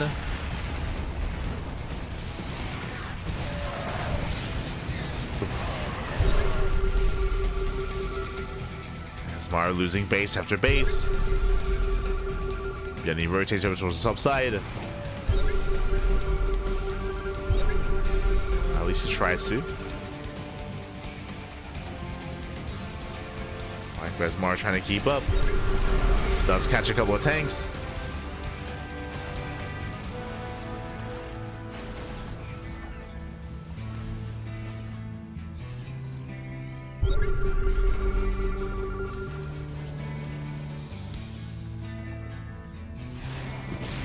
Maru has been on the back foot for the past couple of minutes. Stuck defending, stuck struggling to defend. Again, Maru, he can't max. He doesn't have the money. He's broke. He cannot max out. He needs more time. Meanwhile, ByuN has 92 Marines, by the way. Almost 100. Does trade. Does bleed out a bunch of his army. Oh. Going for a counterattack. Space is exposed. Takes out another CC, but this time the mineral line as well. He wants more, he can keep going. And Maru's going for the base trade. As Maru's losing base after base. Pushing up the ramp. Pushing into siege tanks. Nice snapper from ByuN. Takes down the Liberator. And he just keeps going. Just keeps on going. Gets another tank, gets another CC. Maru, he's not gaining any ground. He has to get up these ramps, but he just cannot. He's trying to. We've been here before. Does move out, denies mining. ByuN finding another expansion. Another CC. Another the siege. And Maru gets caught on siege. 1, 2, 3 tanks going down, getting up to 4, getting 5, 6, 7, getting everything. Barely not the 7th tank. Oof. ByuN did overextend. That was a rough fight towards the end, but that was still worth it. Like ByuN, he killed how many 5, 6 tanks. Likewise, he sniped 3 bases. And Maru, he has nothing. He has nothing left. This is the army, and it's not getting any bigger. He's on a 1-base economy. In a way, so is ByuN. ByuN, he has a larger force. Yeah, he has more income. More bases.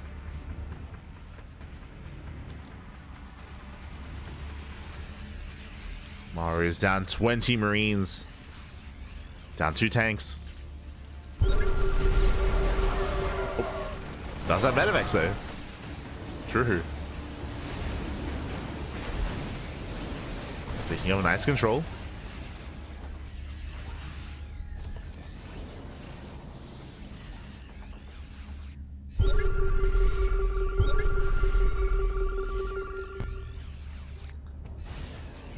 As ByuN rotates.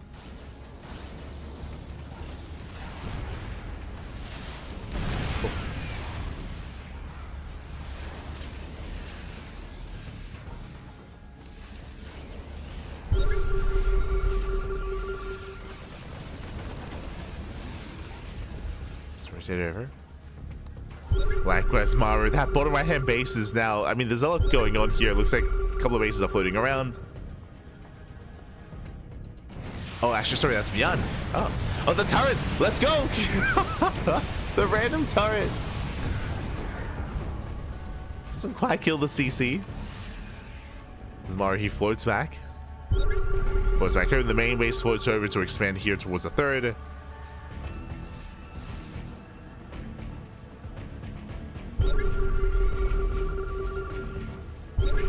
Trying to piece together a semblance of an economy. His army is still comparable to that of ByuN, even though like Maru doesn't have an economy to really sustain himself. He can still take a fight. He can still take it to ByuN. Liberated a siege. Getting another tank, catching out the Vikings.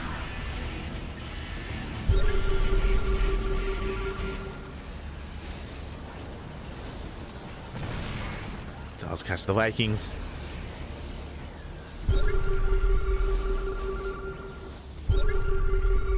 Maru does find another tank.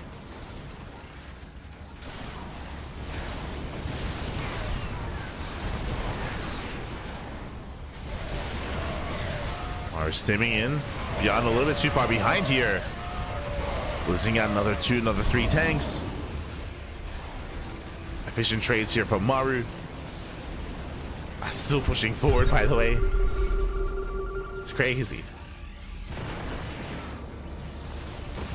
ByuN had an opportunity. Does pass him by. Instead of going for a run by, catching out reinforcements, gets a tank. And what Maru's done here has been impressive considering how far behind he's been, but there's only so much he can do. There we go. ByuN cleans up. Takes down the tanks. GG gets called, and ByuN takes game number 1. Whew, GG. That was game 1, by the way. But GG, well played. ByuN does take it again. A rocky start for ByuN, winning it back. If you remember, he did begin with a 2-on-1. With a failed 2-on-1. Initially, Maru had map control. Initially, Maru, he had just control of the map, control of the game. He was able to punish ByuN, able to force him back, able to take a greater economy. But eventually, ByuN was able to recover, able to take back map control. And then it was Maru that was struggling to maintain his economy. He was losing so many bases, so many mineral lines. Maru, he was broke for the most part of the end of that game. And eventually just ran out of steam. Eventually just ran out of units, ran out of money. GG, well played. A very intense back and forth, very low tech as well, as I was trying to emphasize. Like, we only ever had 1 starport for both players, so because of that, there was sometimes like 1 or 2 liberators at a time, and they were very impactful whenever they arrived, but there were only ever at most 2, maybe 3 libs at most at a time. So we never really switched into mass liberator. We never made that switch into a more higher Viking count either. Just pure marine tank from both players. GG, well played. In the end, ByuN does take it. That leads us into game number 2. Let's go. Game 2 is going to be on Ultra Love.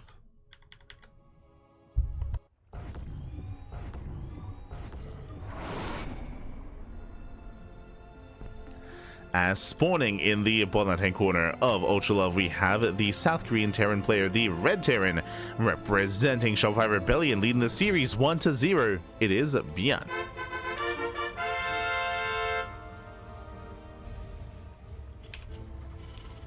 And spawning in the top right-hand corner, we have the Blue Terran player, the Blue Terran himself from South Korea, representing Team Vitality. It is Maru.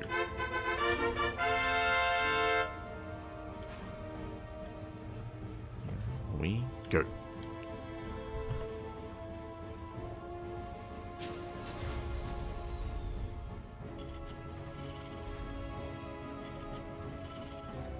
As we'll try to keep a better eye here when it comes to the openers on our players. Like last game, we did have quite a bit of variance when it comes to our initial builds, when it comes to our openers. I mean, eventually the game did lead into BioTank versus BioTank, but we got there in different ways. Oh, speaking of, ByuN opening up 2 racks. So 2 racks Reaper out of ByuN. This is meant to be a hard counter to a proxy. So ByuN, he's assuming that Maru is going to be proxying him, and ByuN is going to try to shut it down. But as we can see, standard opener out of Maru.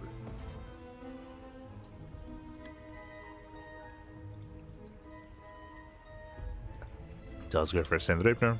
Just a racks expand economic opener out of Maru. The pressure is going to be on ByuN now to try to punish that economy and try to cripple it.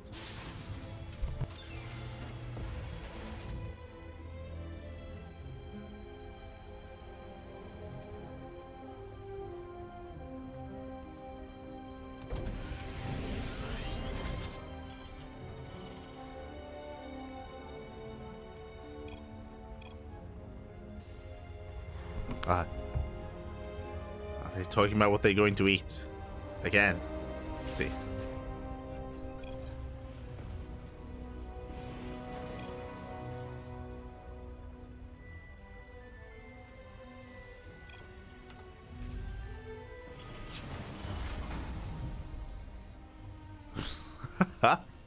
God. God damn it, guys. I'm not gonna translate that. God damn. ByuN. ByuN. That's for kidding in.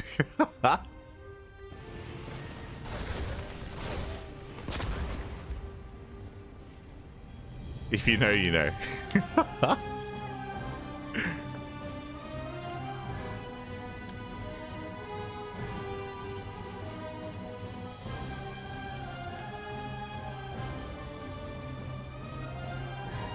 As now we are gonna as we are gonna be settling in, it is gonna be a CC on the high ground here out of Maru. So he did go for an economic opener, but a later factory, later starport is in the main. ByuN is moving in.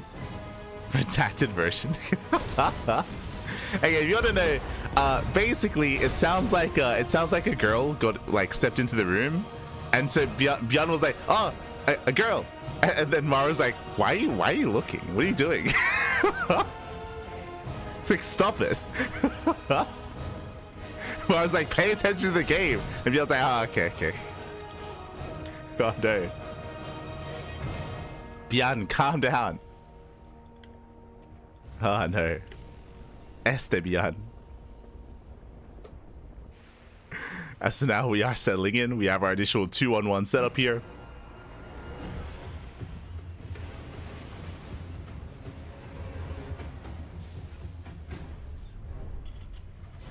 Maru, he's locked in.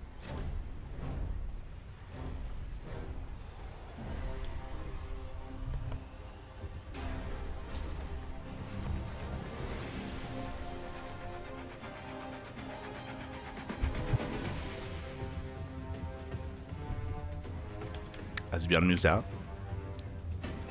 ByuN moves out with his drop. So far, ByuN, he's in a bit of a worse position. I mean, you can see here in the worker count. Remember, Maru went for an economic opener. ByuN went for a delayed CC. So Maru, he's already up 4 SCVs. He's already up 4 workers. As ByuN makes his way into the main. Oh. Maru, he does deflect.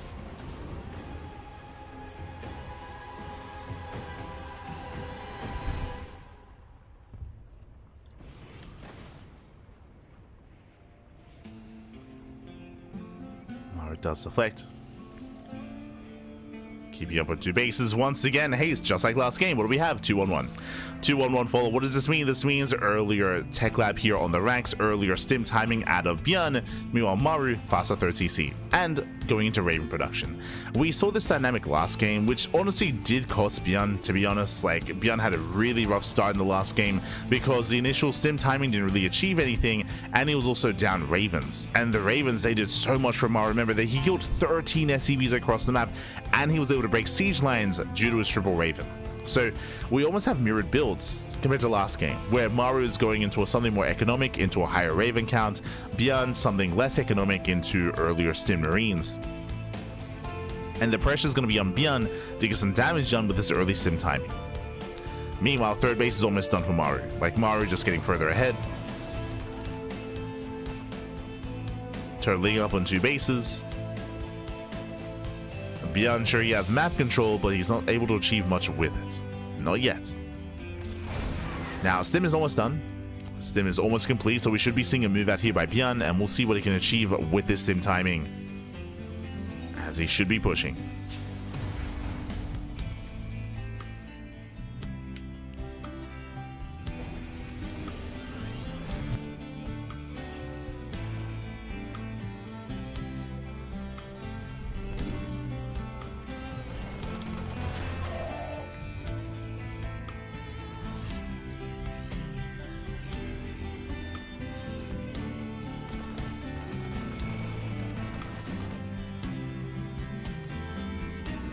So we go. Here comes ByuN. Does break out. His 3rd CC is on the way. Remember, earlier stim for ByuN. Meanwhile, earlier Raven for Maru.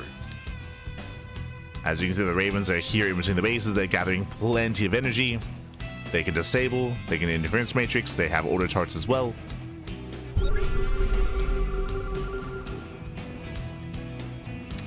Maru, he scans, looking for the 3rd. And right now the pressure's on ByuN to at least delay the 3rd base of Maru and contain him for as long as he can. As ByuN is moving out. If you can see, he's in position to deny the 3rd.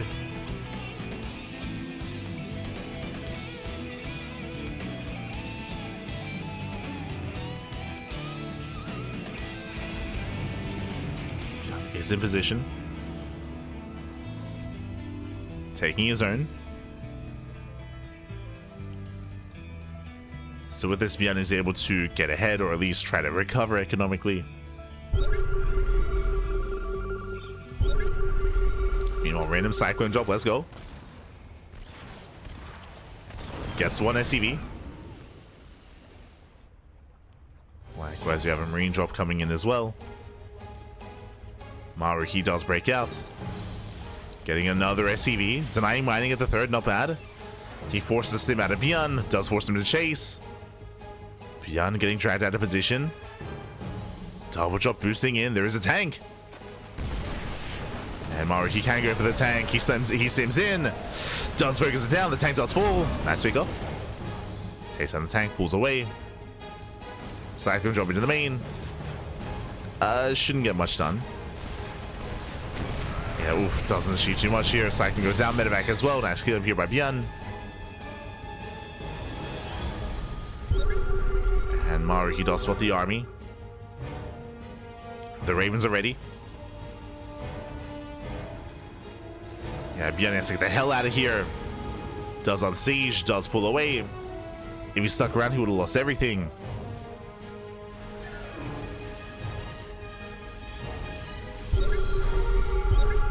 But Maru still has a terrifying army. He can still just keep pushing. Uh-oh. Can't keep going. Tanks take siege up, but a little bit too far back for ByuN. Very far back. Liberator getting 7 SCVs. Not bad. 7 workers go down. Maru, he cannot push through these bridges. I mean, this is one of the big features here of Ultra Love, is just how defendable you can be, as the terrain can be quite difficult to push through. Maru forcing his way in. Yeah, it does sit forward. Missile goes up, going for the disables as well. He gets 1, he gets 2 tanks. Gets all three, and that's going to be 3 tanks going down for free. It does catch all 3 of them. Pushing forward. ByuN is down to how many tanks? Down to 2. 2 tanks against 9. Oh my god. Down to 2 tanks at the same time. Does get across the map. Not bad. Does get across. Takes out more CVs. Dropping into the 3rd. Does drop in. Another disable. And another. And on the one hand, the drop play is solid, but Maru's going to end the game. Looking to just straight up end the game here. Covering the ramp, pushing into the natural. Natural race is going to be destroyed.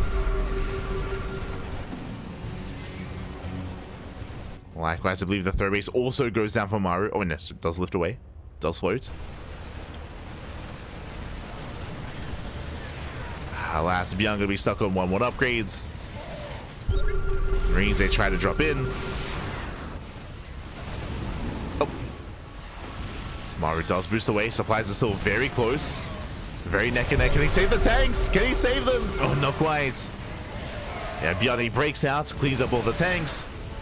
Maru out of position. Tanks are all going down. That's what, 5, 6 tanks falling. Yeah, very clutch fight. And Maru, he barely does take it. Just barely. Yeah, reinforcements have arrived.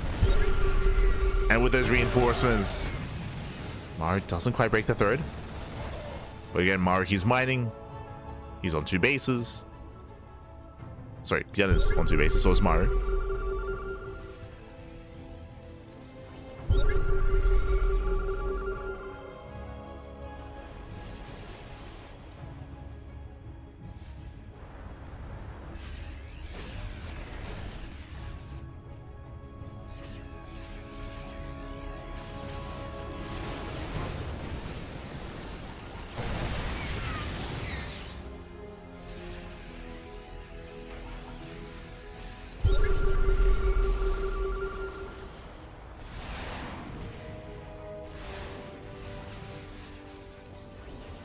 Maru rotating over.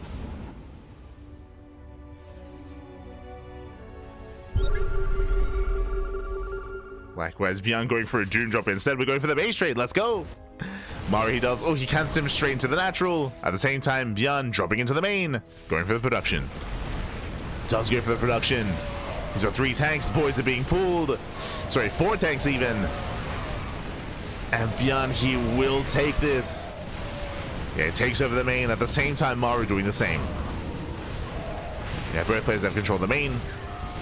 Tanks are being targeted down, but ByuN, he doesn't really have many Marines left over. Maru does.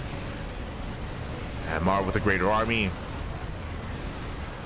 Both players losing their production. We have the Great Migration. Maru floating away. So does ByuN. As Maru is late to lift his production. Is late to lift. Boys being pulled away. ByuN, he can afford a CC. He can rebuild. Maru yet to lift. What's going on? Yeah, the production is going to fall. ByuN, he saves his production. There we go, there we go. Now we see the lift, but this is late here from Maru. Maru, he loses the factory and the starport. Only Rax is surviving. So late lift from the blue Terran. ByuN floating over. Maru cleans up whatever he can. Now, on the one hand, ByuN, he saves his production. That's true. ByuN, he also has some money to work with. He has 1,000 minerals and 1,000 gas. So ByuN, he can get back up and running a little bit faster. But Maru has the greater army. Maru, he straight up has a larger army compared to ByuN. So in a head-on fight, Maru can take it. He's coming. He's racing on over. Trying to catch the floating CCs. Floating buildings. There we go. CC does go down.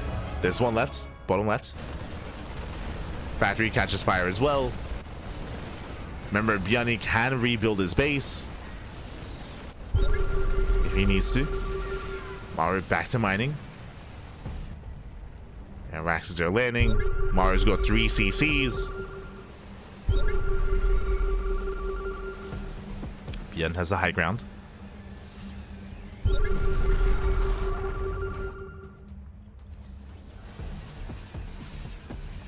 As ByuN, he is trapped in the main, or the main base of Maru. He's trapped on the high ground. Maru's got triple CCs and he's rebuilding. Maru, he's rebuilding. He's not supply blocked. Oh, no, he is. My apologies. It's barely supply blocked. There we go. More deepers on the way. Ooh. Scan does spot the drop. Be careful. Yeah, ByuN, be careful, baby. Pulls back into the main. Maru trying to keep up. As ByuN, where are we going? What's the plan? Does boost out. Marines are here. Marines, they stim over. They contain ByuN. ByuN is contained. He's rebuilding his CC. As he does break out, just barely. He breaks out, he will unload, he'll be the first to siege. Does find the production. And Maru, he commits. Yeah, he sims in. Tank shot's going to be going up. GG gets called. Yeah, ByuN, he just cannot take a head-on fight. And Maru, he will tap the series 1-1. We are going to the ace match. Whew, GG. GG, well played again. Maru, he had the larger army, he had the greater economy, and Maru was able to catch ByuN out. Again, the base trade was maybe the best chance that ByuN had. Did cause a little chaos, did make it closer there, but in the end, Maru, he was able to take it. He was able to shut ByuN down, and with that, we're going to the ace match. We're going all the way to game 3. We'll see how this story ends as we are loading into Tokamak. Let's go. Let us go. This could take a while. It could have if we had like smaller armies for sure. Oh no. But in the end, ByuN took a chance to try to break out. Did lose everything in the process, but here we go. Now we're getting into the ace match. We're getting into game number 3 and spawning in the bottom left-hand corner of Tokamak. We have the South Korean Terran player, the Red Terran, representing Shopify Rebellion. It is ByuN. And spawning in the top right-hand corner, we have his opponents. We have the other South Korean Terran player, the Blue Terran, representing Team Vitality. It is Maru.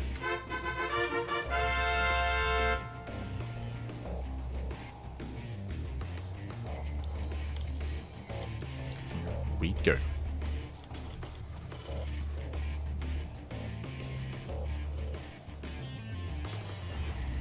So we are setting up now. Every game so far we've had the same builds, we've had the same openers. Every game we've had, oh, I mean, I say same openers. Last game ByuN did open up 2x Reaper. True, that was different, but it led into a 2-on-1 stim timing. True. Yeah, both games, both game 1 and game 2 ended up leading into 2-on-1 stim. Meanwhile, both games Maru was opening up more economically, going into faster Ravens. This time though, double gas. Interesting. Double gas open out of Maru, ranks expand out of ByuN. We'll see if both players still lead in the same direction into their same kind of stable early game compositions, early to mid game compositions, or if we head in a different direction instead.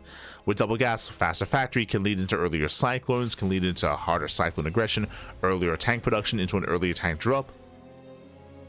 Maru, he has the option here to be more aggressive.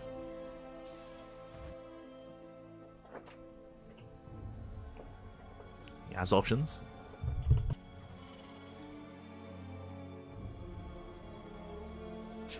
Meanwhile, as we mentioned, more economic opener out of ByuN. CC is already on the way. Already getting into that command center. Maru should be going for a CC after the factory.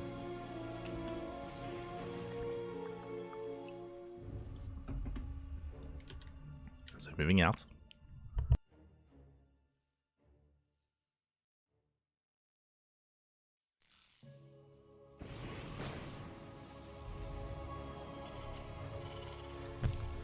Maru, he does check for proxies, expands back at home. And for ByuN, we're waiting to see a second Rax. Waiting for a second Rax before Starport. That's what we're expecting out of ByuN.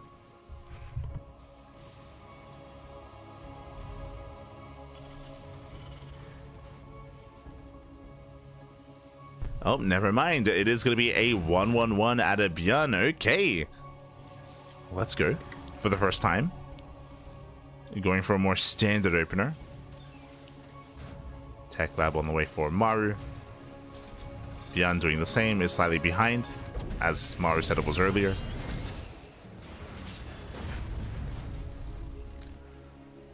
And with this very early tank production, this can be tank into medevac into an early tank drop. Uh-oh.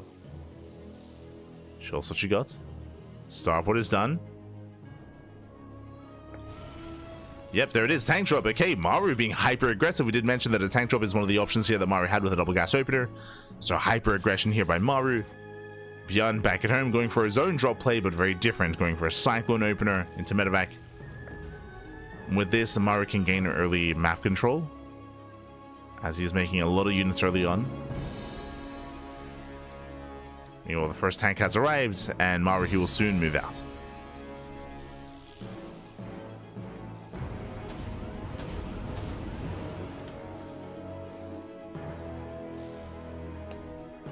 As here comes the drop across the map.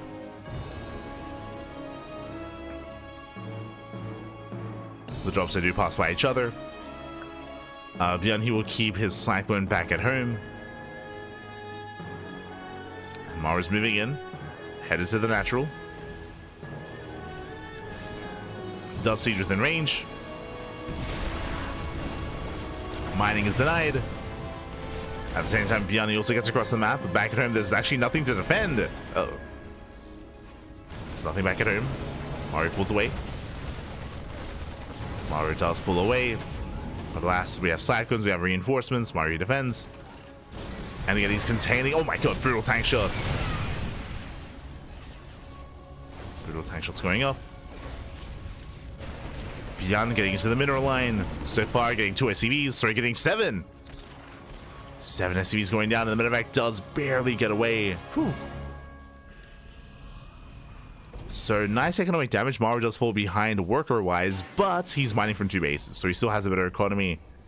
ByuN still needs to expand. Ooh, as the tank is going to go down. Ay, ay, ay.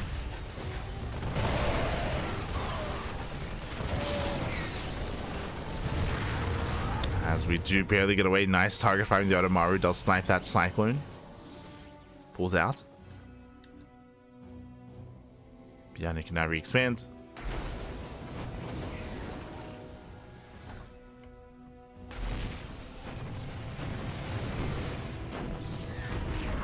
ByuN being so annoying with that one tank. Gets 2 SCVs. Remember, there's no stim. So Maru just using his HP as a resource here.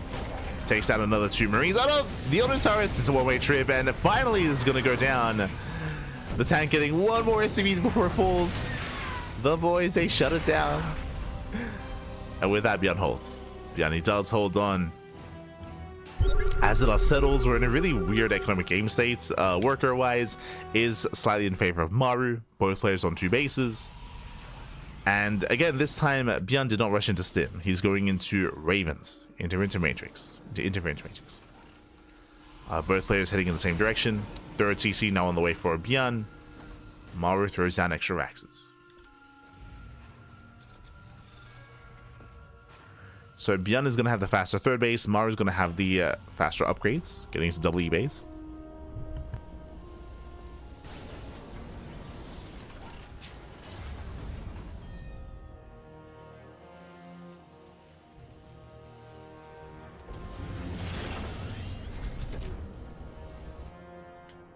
ByuN is trying to be active. Maru, he's setting up defensively back at home.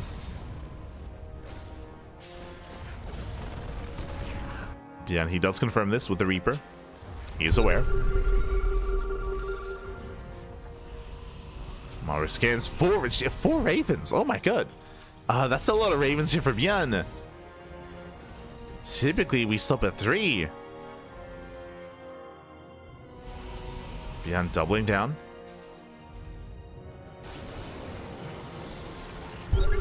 Maru sets up. ByuN scans. Does spot the army. ByuN pushing forward. Drop behind the mineral line. Picks up a couple of SCVs. Once again, not bad. Ooh, as the medevac does go down. Oh, that shouldn't have happened.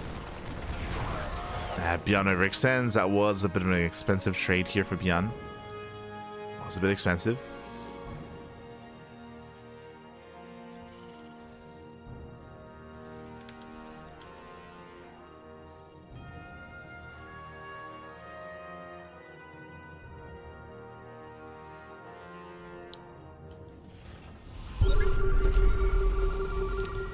As ByuN does move in, coming in for harass. Has yet to take his own third. Gets a couple of SCVs, gets 2. Should be getting more in the main.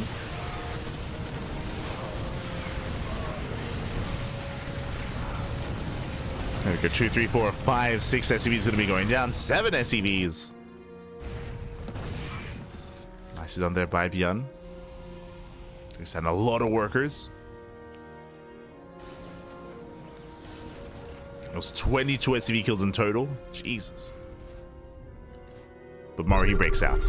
Now, on the one hand, Maru, economically, he's hurting. Maru, he's quite far behind when it comes to those worker counts. But when it comes to the army, Maru, we have an even tank counts. He is ahead by 10 Marines. He's down on Ravens, but the Ravens are harassing. This is a little bit dangerous here. So all the Ravens are being spent to harass, to throw down auto turrets. Meanwhile, Maru, he has his Ravens stocked up for Interference Matrix to push in. So Maru, he has the greater army. Raven's going to be used for the main fight. Disable comes in. Gets 1, gets 2. And should get 3. There we go, all 3 tanks are disabled. 4 tanks going down. That's a big loss here for ByuN. ByuN is in trouble. He's in danger. Here come the auto turrets. Maru, he holds the line. He still has 1 Raven full of energy. And again, on the one hand, Maru, he's losing SCVs, but he's killing ByuN. ByuN down to 3 tanks. Maru, he doesn't try to push into the main, but he does find another 2 tanks. Another 2 tanks go down. 1 tank left. Oh. It's Maru getting within range. There's disable. Getting another tank. Oh my god. Yeah, Maru, he snipes everything. We just try to collapse in. Here come the auto turrets. They buy some time. Ravens are coming from behind. But ByuN, he will lose everything in the process. Losing all these SCVs, every worker going down. GG gets called, ByuN, he gets torn apart, and Maru, despite losing so many SCVs, he will overwhelm. He will take the series 2-1. GG. Hi, GG, well played. Again, Maru essentially forced into an all-in. He was forced into an all-in, but as we mentioned, because he was preserving all that Raven energy, he was looking dominant in that fight, able to disable every single tank, throw down auto turrets to punish the Marine dives, and ByuN just could not keep up. Yes, on the one hand, ByuN, he killed all those workers, but it meant that his Ravens were not a part of the fight, did not help in the defense, and GG. GG, well played with that. Maru does qualify for GSL. GG, well played, Maru. He will qualify. And so far, I mean, that was an intense back and forth between Maru and ByuN. We have updates here. We have our first half of the broadcast wrapping up. Let's go. Let's go. Our first 3 players have qualified. herO takes down Rogue 2-0. Rogue takes down Percival 2-0. And Maru took down ByuN 2-1 towards the end there. We have our 3 qualified players. And quickly updating our matches here. There we go. That means we have 3 matches left. ByuN, he has another chance. ByuN is going up against Shin. ByuN versus Shin in a best of 3 TVZ. Up next after the break. Likewise, we have Classic versus DRG, Dongray Gu. For those that are curious, DRG did play in last season's qualifier, but he's only been playing in the qualifiers. DRG has been looking a little bit out of practice. He hasn't really been playing much. He hasn't been playing in any open tournaments or playing in any tournaments outside of the GSL qualifiers. I think he's only playing in them just, you know, just for fun. At least I assume so, but he's now here 2 seasons in a row. We'll see what kind of form DRG is in. I'm excited. We'll see him against Classic, and then the loser of that series goes up against Cure in that lower bracket. So 3 matches remaining here. Again, we are halfway through. We're going to be going on a short break, and when we come back, we'll have ByuN versus Shin, Classic versus DRG, and we'll be featuring Cure as well. Oh boy. So we'll see you soon after the break. See you soon. Bye. See you soon.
welcome back, everyone. Welcome back to the second half of the broadcast, the second half here of the 2025 GSL Season 2 qualifiers. We have our first three players making it through. We have Maru, herO, and Rogue. Our top three players have made it through the qualifiers. They're a part of GSL, and now we're here to determine our next three players to make it through and qualify. Here we go. ByuN, he just went down to Maru in a TVT, very close, very intense TVT matchup. Now he's up against Shin in another qualifying match. Let's go. Now, as a reminder, the loser of this series will have another chance as they get seeded into a last chance bracket. So they will have another opportunity to qualify for the event. But for the time being, it's still all on the line here. Ideally, you do want to avoid that situation, you want to avoid that bracket and make it through here and now as we are jumping to game one. Game one is going to be on ley lines. Let's go. Jumping in, just catching with chat. ¿Qué tal? ¿Cómo estás? Z007. StarCraft Scrub, Iron Ringed as well, Silly Dobby. ¿Qué tal? ¿Qué tal? Bienvenidos, bienvenidos. Hope you're all doing well. Whew, as again, this is the beginning of a very, very long, like 48 hours of StarCraft, or even more than that, to be honest. It's gonna be an intense weekend of StarCraft, Pappy, let me tell you. As spawning in the bottom left-hand corner of ley lines, we have our South Korean Zerg player, the Red Zerg, representing Weibo Gaming, WBG. It is Shin. And spawning in the top right-hand corner, we have the South Korean Terran player, the Blue Terran, representing Shopify Rebellion. It is ByuN. Here we go. Whew. We have our setup, we have our players, we have our first TVZ of the broadcast, and we'll see where this takes us. As Shin and ByuN, they're very well versed with each other. As a reminder, Shin, he failed to qualify for GSL last season. He was not a part of season 1. It shows how cutthroat the season was. Zound didn't qualify, Bunny didn't qualify, Shin didn't qualify, Creator didn't qualify. There were so many players that did not make it through into the main event. That's how brutal these qualifiers are, and we'll see if Shin can redeem himself and actually make it this season, as he was not a part of season 1. Not a part of it. Despite that, he's still a very strong player, and again, we do see both Shin and ByuN go back and forth. Like, they are very active in the online tournament scene. They do very often trade blows, but right now there's at least only enough room for one. Let's go. As we have our initial 15-15 gasless opener out of Shin. Bold move. This is not the first time that we've seen. I remember Rogue went for this as well not too long ago, and I'm not too fond of the idea of doing this on this map on ley lines specifically. Bold move out of Shin. Basically what's happening here, Shin, he's being greedy, he's cutting corners, he skips his gases in favor of earlier queens and in favor of more droning, of course, in favor of a faster third base. Just no gas saturation whatsoever here. It is going to be delayed, just now being taken. Now, because of this, link speed is often skipped, and this should be for roach play. As we get into a roach one, then we get into roach production. The downside, of course, is that because of this, you have to rely on your queens, purely queens, to defend early on against the Hellions, against the Reapers. And this is a little bit easier on certain maps. It is, especially last map pool. Like in the last map pool, this was so much easier on Abyssal Reef, on King's Cove, on Neon Violet Square. But now the new map pool, these maps are a little bit more open, they're more accessible, they're harder to be defensive like that. Meanwhile, Lings, they do get across the map. 6 Lings. They do attempt to. As they delay the CC, they kill. Oh, they don't quite get the SCV kill. ByuN does defend. So far, so good. He does defend, he does protect. And he will expand. Behind this third CC before Starport, economic build here by ByuN. It was slightly delayed and slightly disrupted, but overall it's still coming. Meanwhile, we should be getting into an add-on swap. Bit of an awkward setup. I mean, extra Marines were had to be made. Here comes the add-on swap.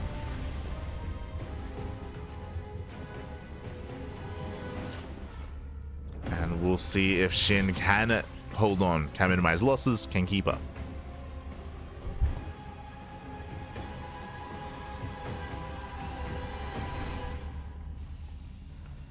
Oh, as ByuN does pull back and there's no starport. Tech Lab is finishing, and are we going for a 2-1-1? 3CC 2-1-1. Yeah, there we go. Stim is on the way. Really fast stim timing here by ByuN. Going into an earlier second Rax. Going into a third Rax as well. I assume 2-1-1, but this is a 3-1-1. Okay, very aggressive follow-up here by ByuN. So a couple things are happening. First things first, this is not an all-in. Remember, third CC. The third CC is on the way. Third CC is finishing. This is an economic build, but following this is going to be very strong stim timing with an abundance of Marines with stim. Now, because of the faster CC, there is a window in time where Shin needs to drone. Shin needs to drone as hard as possible while he can to keep up and to catch up economically, and then get ready for the stim timing. Behind this, we'll see if he goes into roaches or not. So we have link speed on the way. I did say that gases openers typically go into roach play. Not this time though. Link speed instead. We're going into Link Bane.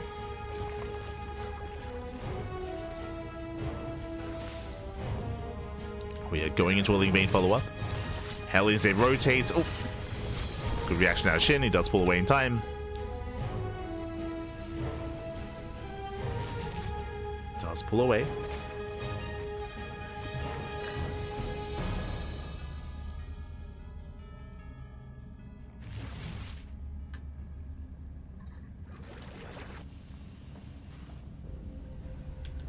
Does pull away. ByuN is expanding, taking his third. Stim is almost done. And what are we waiting for? Waiting for the medevacs. So we're going to be seeing an add-on swap here with the factory and the starports into medevac production. A 2-on-1 will be hitting here with stim. This is going to hit a little bit later as we are still waiting for said medevacs. Meanwhile, we have our lair on the way. Double Baleen nest. It does happen. It happens to the best of us. Hopefully one of them does get cancelled as we have 2 Baleen nests on the way.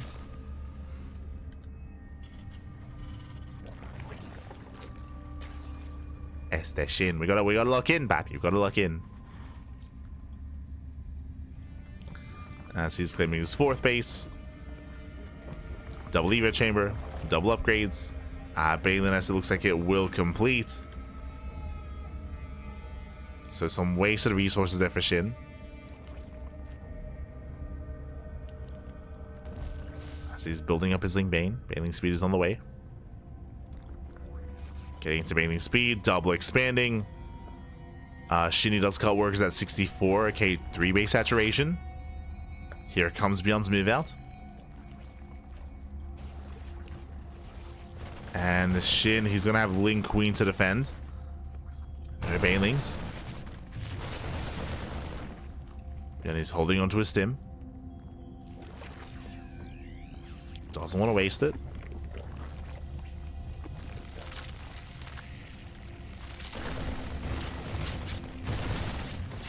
Still threading. Nice, pulls away.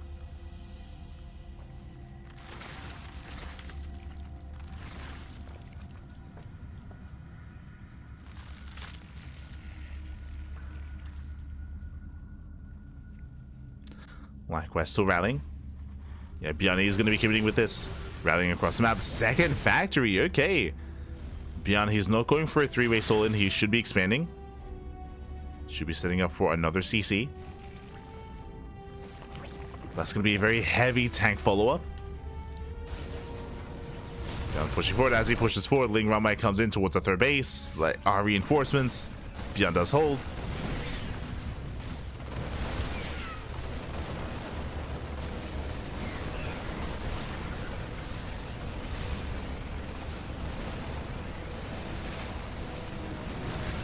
As the base is going to be going down. Shin trying to collapse on the army, coming in from behind. Yeah, nice surround, nice setup. Collapse on the Marines. Tank boy is going up, but Shin, he will clean this up. Takes out the tank. Some of the Bio army does escape, but Shin holds. Whew. Shin, he does hold, he does defend. Likewise, you have another double drop here on the right-hand side. Does clear up a lot of creep. But Shin is keeping up. He barely saves the expansion. But for now, he gets away with a double expand. ByuN is still being active. ByuN trying to catch Shin out. Tank has arrived.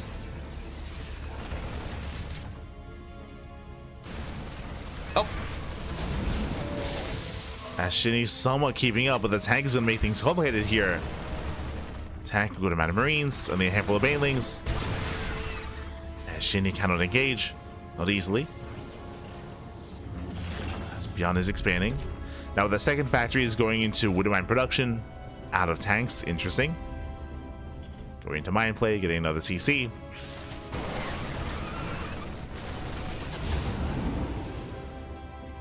Likewise, Shin is keeping up.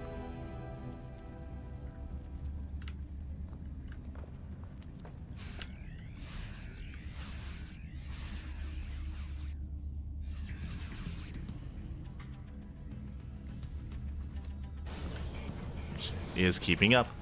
Likewise, ByuN rotating now towards the center.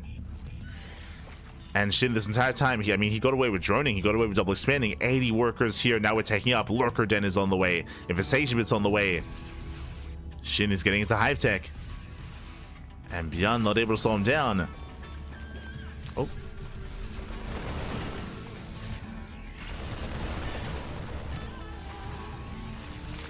ByuN is moving in.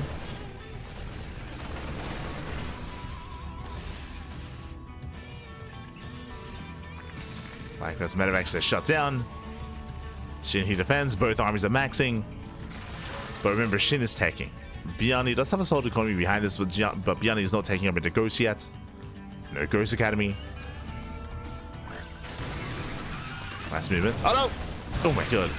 Brutal connection. ByuN moving in. Shin trying to get this around. Another mine shot going off. But it's pure marine here for ByuN. Does Kai well, but the Bailings, oh, they do connect. Does punish some of the bio. And again, Shin is holding. He's also maintaining his creep. Keeping it spread. Lurkers have arrived. And Shin even able to counterattack. Oh, at least somewhat. Gets the tank. And a tank pulls out.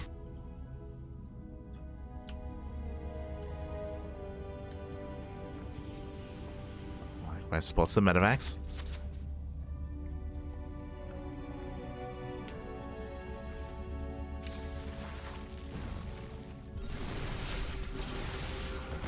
ByuN trying to break through. Now we have the Ghost Academy on the way. Now he notices. Now ByuN is aware. As the lurker count is building up. But again, it does feel like these ghosts are late. With pure bio in mind, it's not going to be easy to break these siege lines. Shin even sneaks by.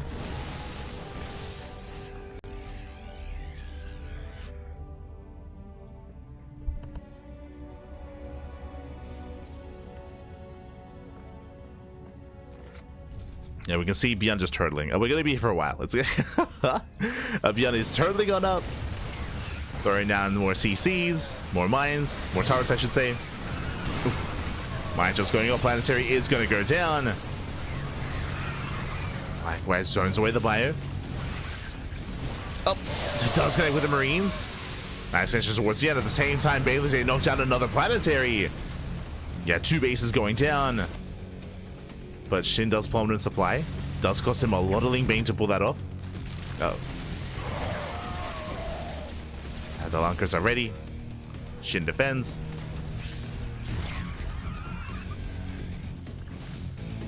And ByuN is re-expanding. He's forced to re-expand, has to cancel for the refund. Center base is denied. Retaking top left. And Shin now getting into Nidus play.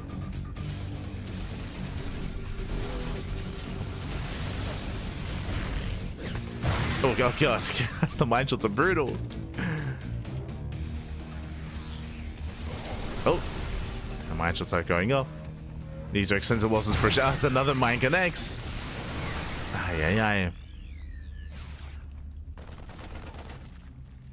Better trades here for ByuN. With his wooden mines, catching out 2 lurkers as well.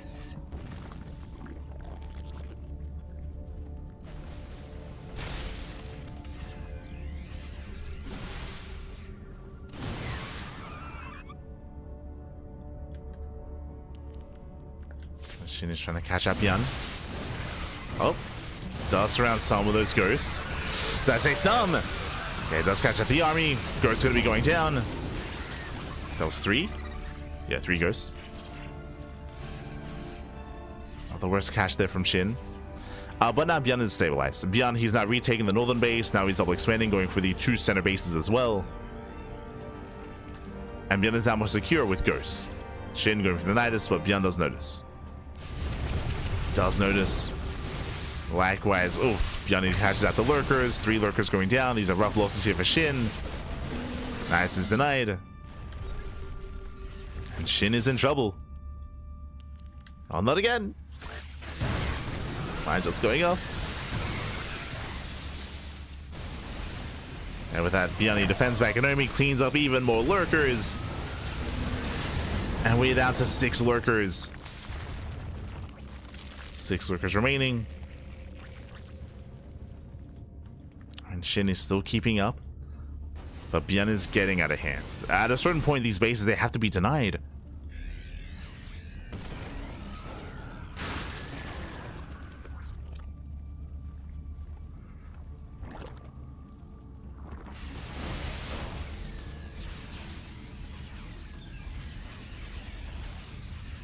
ByuN likewise is just establishing himself. Now getting into liberators. When we spoke about turtling up, I mean, hey, ghosts, tanks, turrets, libs. Just building up back at home. The creep is also lacking here for Shin, partly because of how active ByuN has been. You see Shin trying to respread his creep. That's barely any active tumors.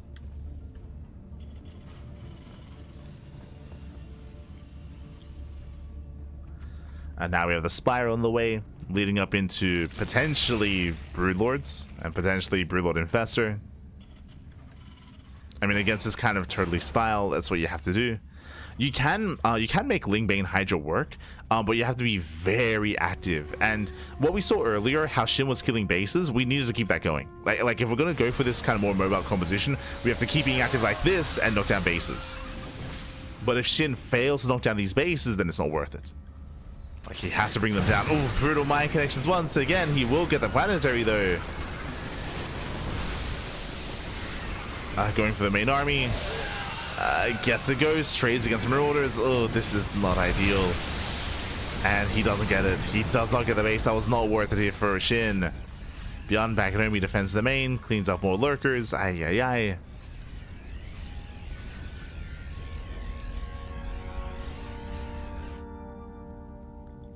Shin taking more bases himself. And you can see Shin is still committing here to Lingbane. He does have +1 air attackers on the way, so he's thinking about like potential like Broodlords as an option, but he needs upgrades for that. So he's still a ways away before that becomes viable.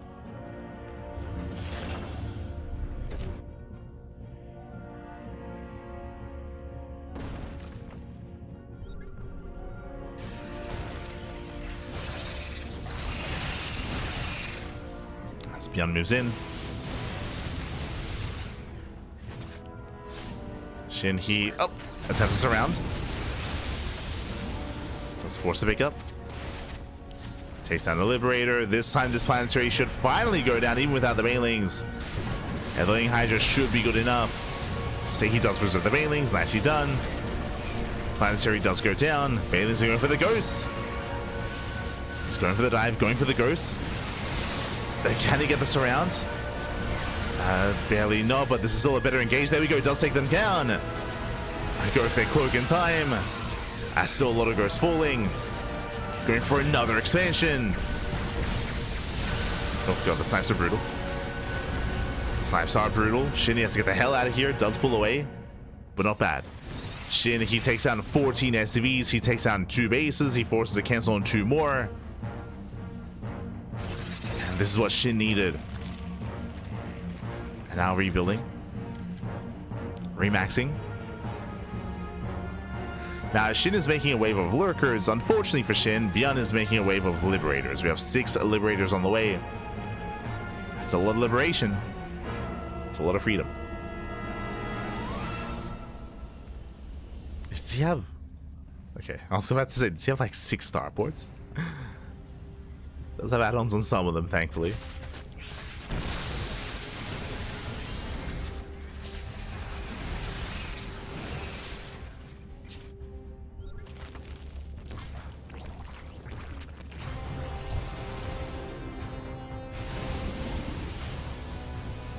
Shin once again, he does push in. He is deterred though. Again, that's a lot of liberation zones. And again, this is also what forces out Corruptors and Broodlords. Because Viper Hydra is not ideal against this. Not against this hefty of an army. A Liberator army. With Ghosts alongside them. We have some Infestors on the way that will help. +2 air attack. Again, we're getting ready for those Corruptors. Getting ready. As we do go for the dive. Hellion Bane crashing into the Ghost. Not bad. It's just ignoring the liberation zones. But ByuN, he does kite through all the liberation, all the freedom. Yeah, rough trades there for Shin, but he will get the expansion. Takes down the mineral line as well. Not bad.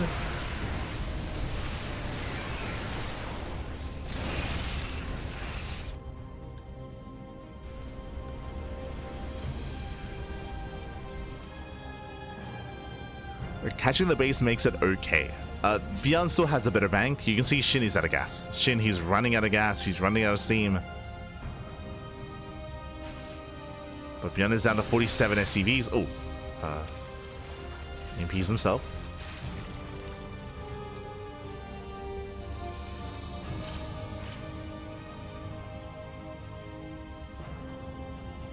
Turrets are being thrown down.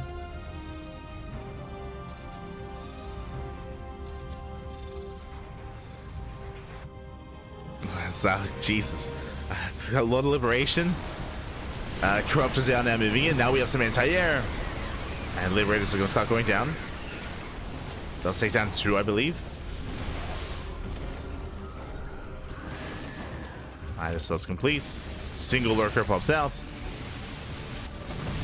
Let's go.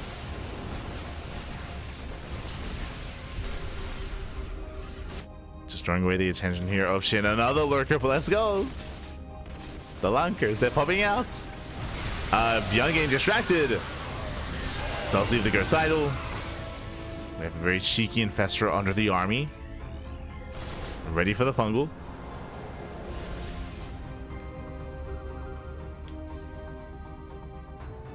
Scan barely does miss. Double Nidus into the main.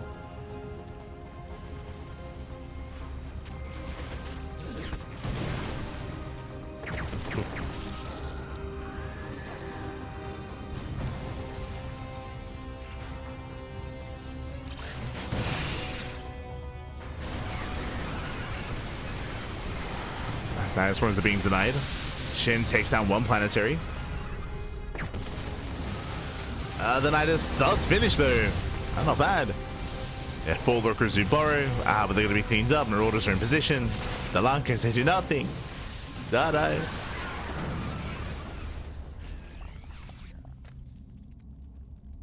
Feels Lunker, man. And we have 13 Corruptors. No Greater Spire. Bear that in mind. So it's just Lingbane Corruptor. Likewise, there are still 2 Infestors. With the main army. Looks like there may have been a scan earlier to snipe the Infestor. As there were 4.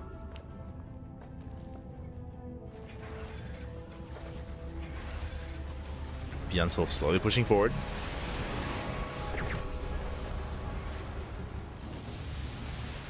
Slowly moving in.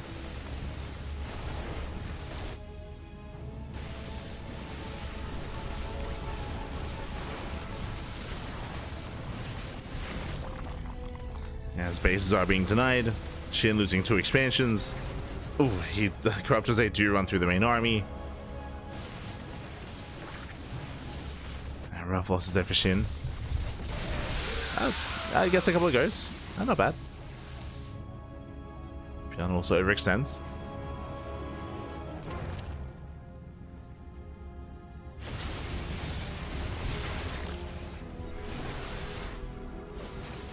We've yet to see that fungal, that juicy fungal. Hasn't happened yet. Shin setting up for it. Let's go. Fungal going off. Does graze the army. Catching out what? 6 ghosts, not bad. And he does go for the dive. Ghost's gonna be falling.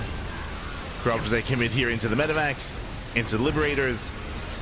And it looks like he does get the mineral line. And 9 SCVs going to be going down. Corruptors, they go to town. And there's not much on the ground. Just strays with those Liberators. 10 out as many Liberators as he can. Goes for the Vikings as well. Oof, not the worst trade. Now he has to get the hell out of here. He has to escape. Oof. Jesus, as the Mule Hammer gets thrown down. That's so many mules for ByuN. Who needs SCVs when you have mules? Oh. Fungal on the mules as well. Okay. Does go for the Fungal. Pull away. Bleeds out an Infestor. Expensive loss there for Shin. But look at ByuN. Look at his economy. Look at his bank. ByuN, he has no minerals. And Shin, for the most part, he's maintaining himself. Like, he could still do with another expansion, with another base. Shin, he has limited gas income.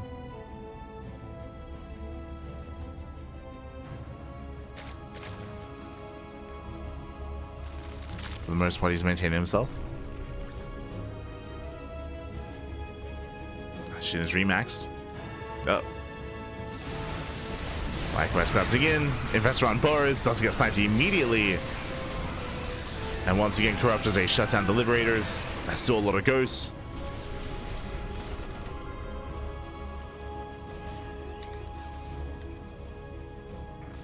Still a lot of ghosts there for ByuN.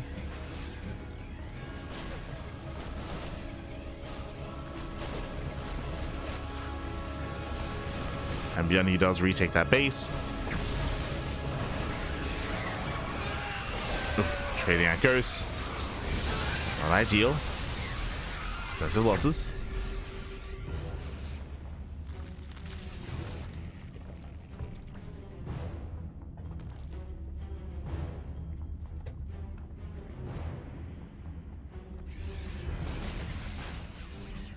ByuN is building back up. Oh, bit of a missed rally. Uh-oh. Sorry, lots of getting called out.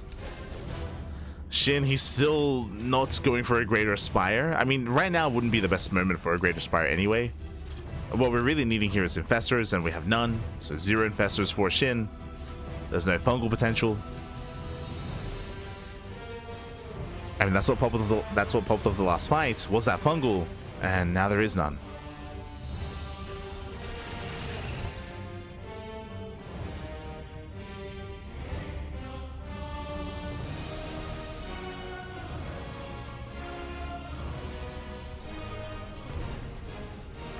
No Infestors, no fungals.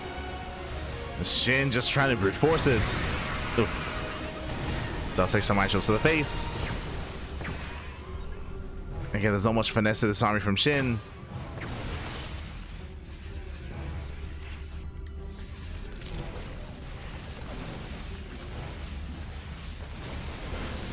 Shin, he's in danger here. Snipes. Oh god, they punish the Corruptors.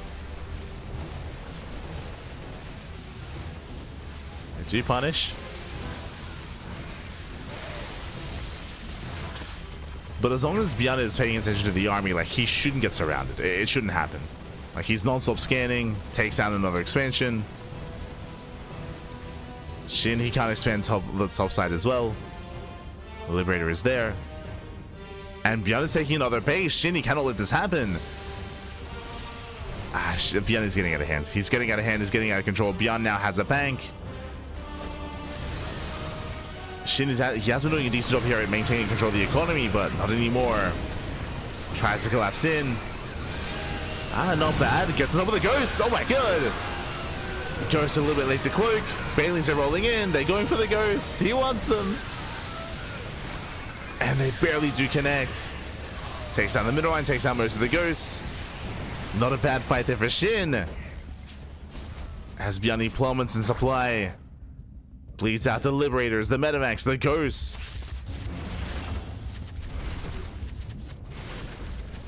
Again, it's not pretty, but Shinny's pulling it off. Oh, as Widowmines are about to reset. There we go. Yeah, Shin can just keep going from here. Can keep pushing.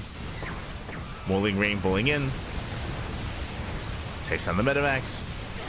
At least attempts to. There we go. Sniping the CC.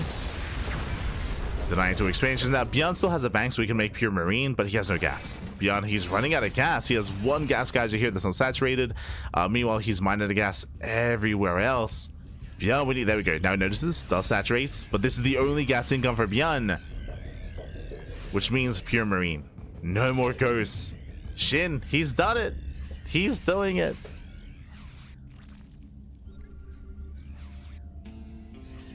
I mean, ByuN, he can still take a fight. He still has a very efficient army. Don't get me wrong.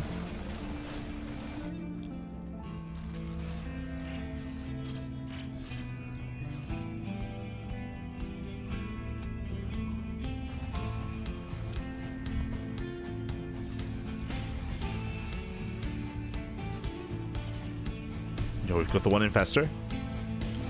Oh no! No, we had the 1 infestor.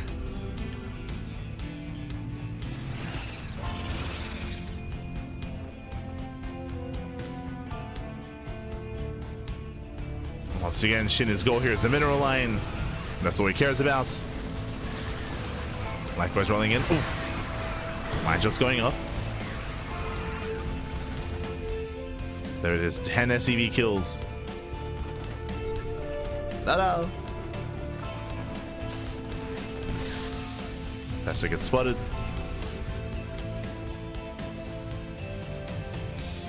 ByuN still making more mines.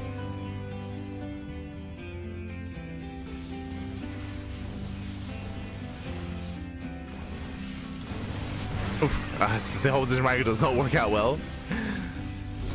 Another brutal connection. Base is denied. This 1 Liberator paying off so well here.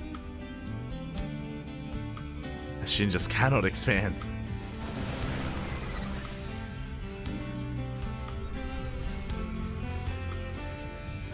This 1 Liberator is the MVP, just making sure that Shin just doesn't have an economy, or an ideal economy.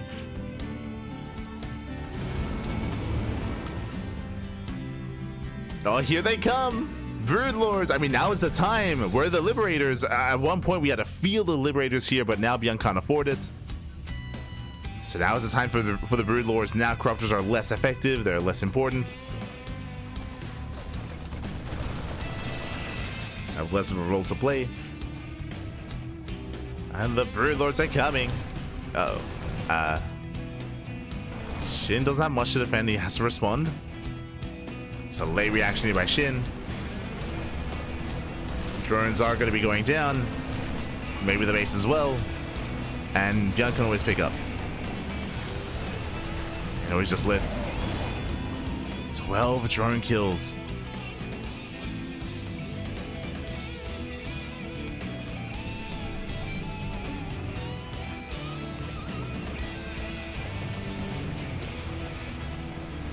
So here we go. Fungals don't quite connect. We have to hold on to the Fungal. Once again, misses. Uh-oh. The Fungal's not there. The snipes are brutal. Now we get 1 Fungal landing. Nice EMPs. And ByuN takes the fight. He takes the fight. He shuts down the base. That was not what Shin was looking for. Has only 1 Fungal connected. And Shin is in danger. Shin, he's in danger here. There's still plenty of ghosts left for ByuN. ByuN, he can take the fight. He has a massive army. ByuN, he has a larger army than Shin.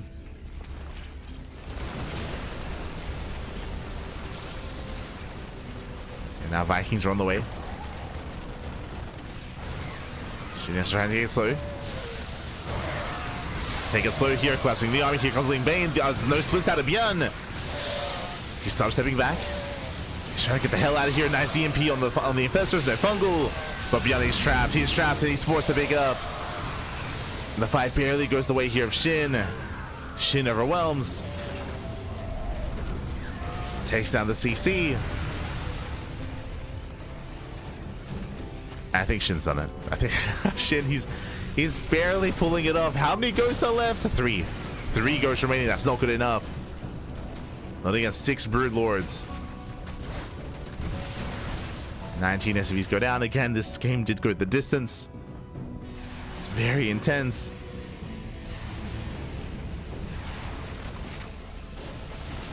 But now we have the Hydras to support. Let's get 1 Broodlord. Yeah, now forced to fight head on. Oh, we have to kite back. Uh-oh, the Marines, they stim through. Jesus. Yeah, they stim through the Broodlings. Do we have a fungal? Without a fungal. Takes out most of the Hydras, down to 4 Hydras. Another snipe goes off, down to 4 Broodlords as well. ByuN, he's just forcing his way through. He's stimming.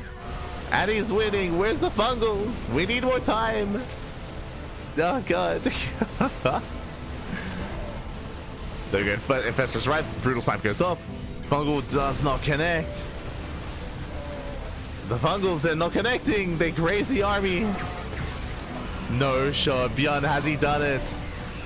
There's another Fungal available. 2 Broodlords left. Yeah, he's done it. And this is the Fungal's not good enough.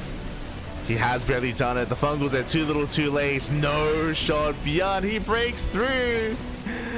Down to 7 SCVs. That's all he needs. GG gets called, and ByuN, he takes game number 1. Wow.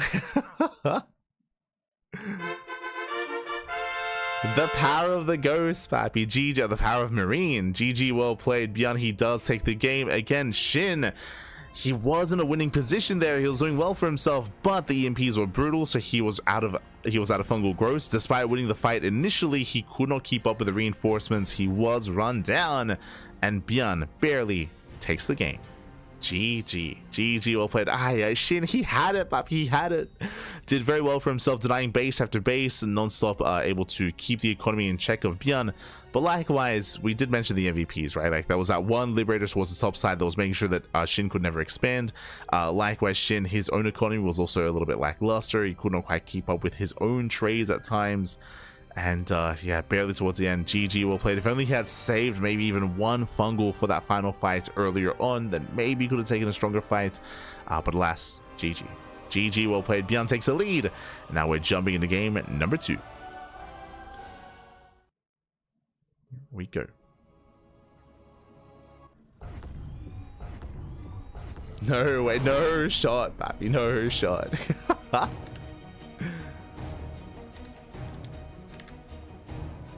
And here we go, spawning in the bottom left-hand corner of Ultra Love, we have the South Korean Zerg player, the Red Zerg. That was an intense, very draining game 1. But the show must go on. We're jumping into game 2. For Weibo Gaming, it is Shin. And spawning in the top right-hand corner, we have the South Korean Terran player, the Blue Terran representing Shopify Rebellion. It is ByuN.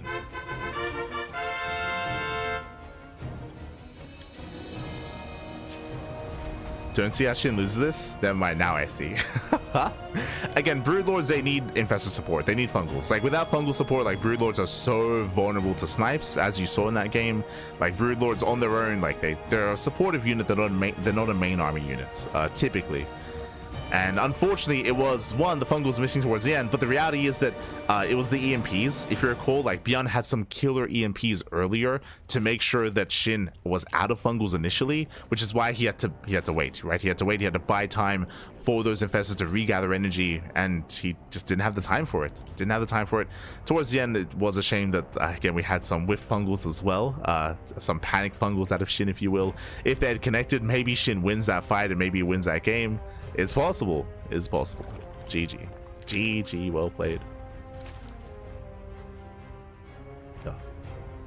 When were these games played? Over the weekend. So a couple of days ago. They were played over the weekend.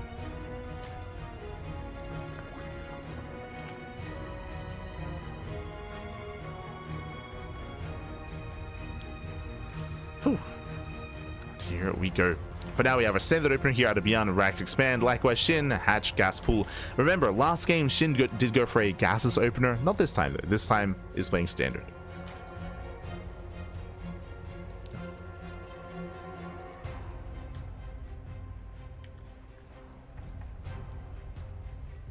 Love those games where both players end up at 30 supply towards the end. Yeah, it was very close, very clutch. It came down to that fight. Like, ByuN couldn't be passive because he only had 7 SCV, so ByuN was all in. He had to end it then and there. Otherwise, Shin would recover because he would regenerate energy on those infestors.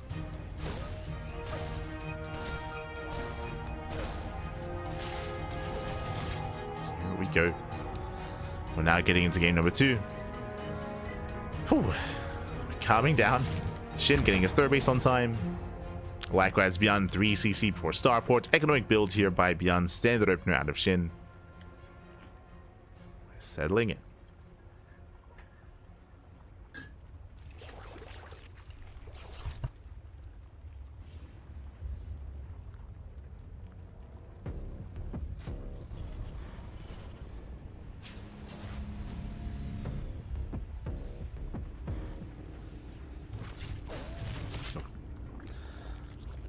So we are backing off. This looks like a much more standard start here by ByuN, going 3 CC into Banshee play.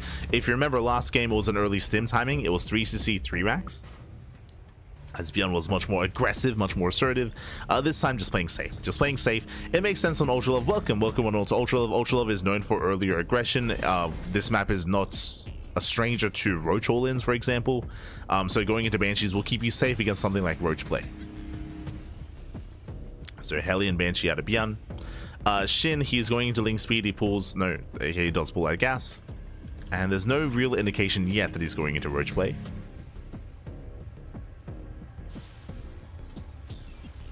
So players are building up. That was only game 1. Speaking of Roach play, there it is. Roach Warren is thrown down. So Shin is playing Roaches. As we mentioned, like Roaches are quite popular on Ultra Love. The reason why they're popular is because of the rush distance by ground. This map is quite small, so Roaches, they allow you to be aggressive. On top of that, because the map is small, they also allow you to like defend against early pushes a little bit easier. Like Roaches are just a safer way to play at times. They don't scale amazingly into a longer game, so as the game progresses, you have to phase out Roaches and phase in Ling Bane in a longer game. But we'll see if Shin does decide to go for an all-in. After that last game, I wouldn't blame Shin for trying to end the game early. So just get it over with. He took it all out of me, Pappy. No. We'll see.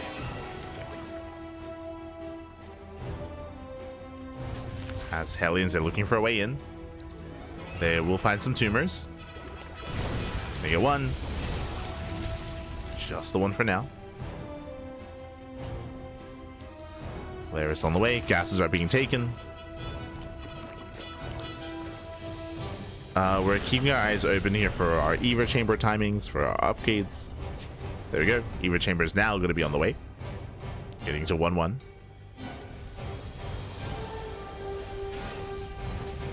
Shin is droning. Roach speed has begun. And there should be 1-1 range upgrades here for the Roaches.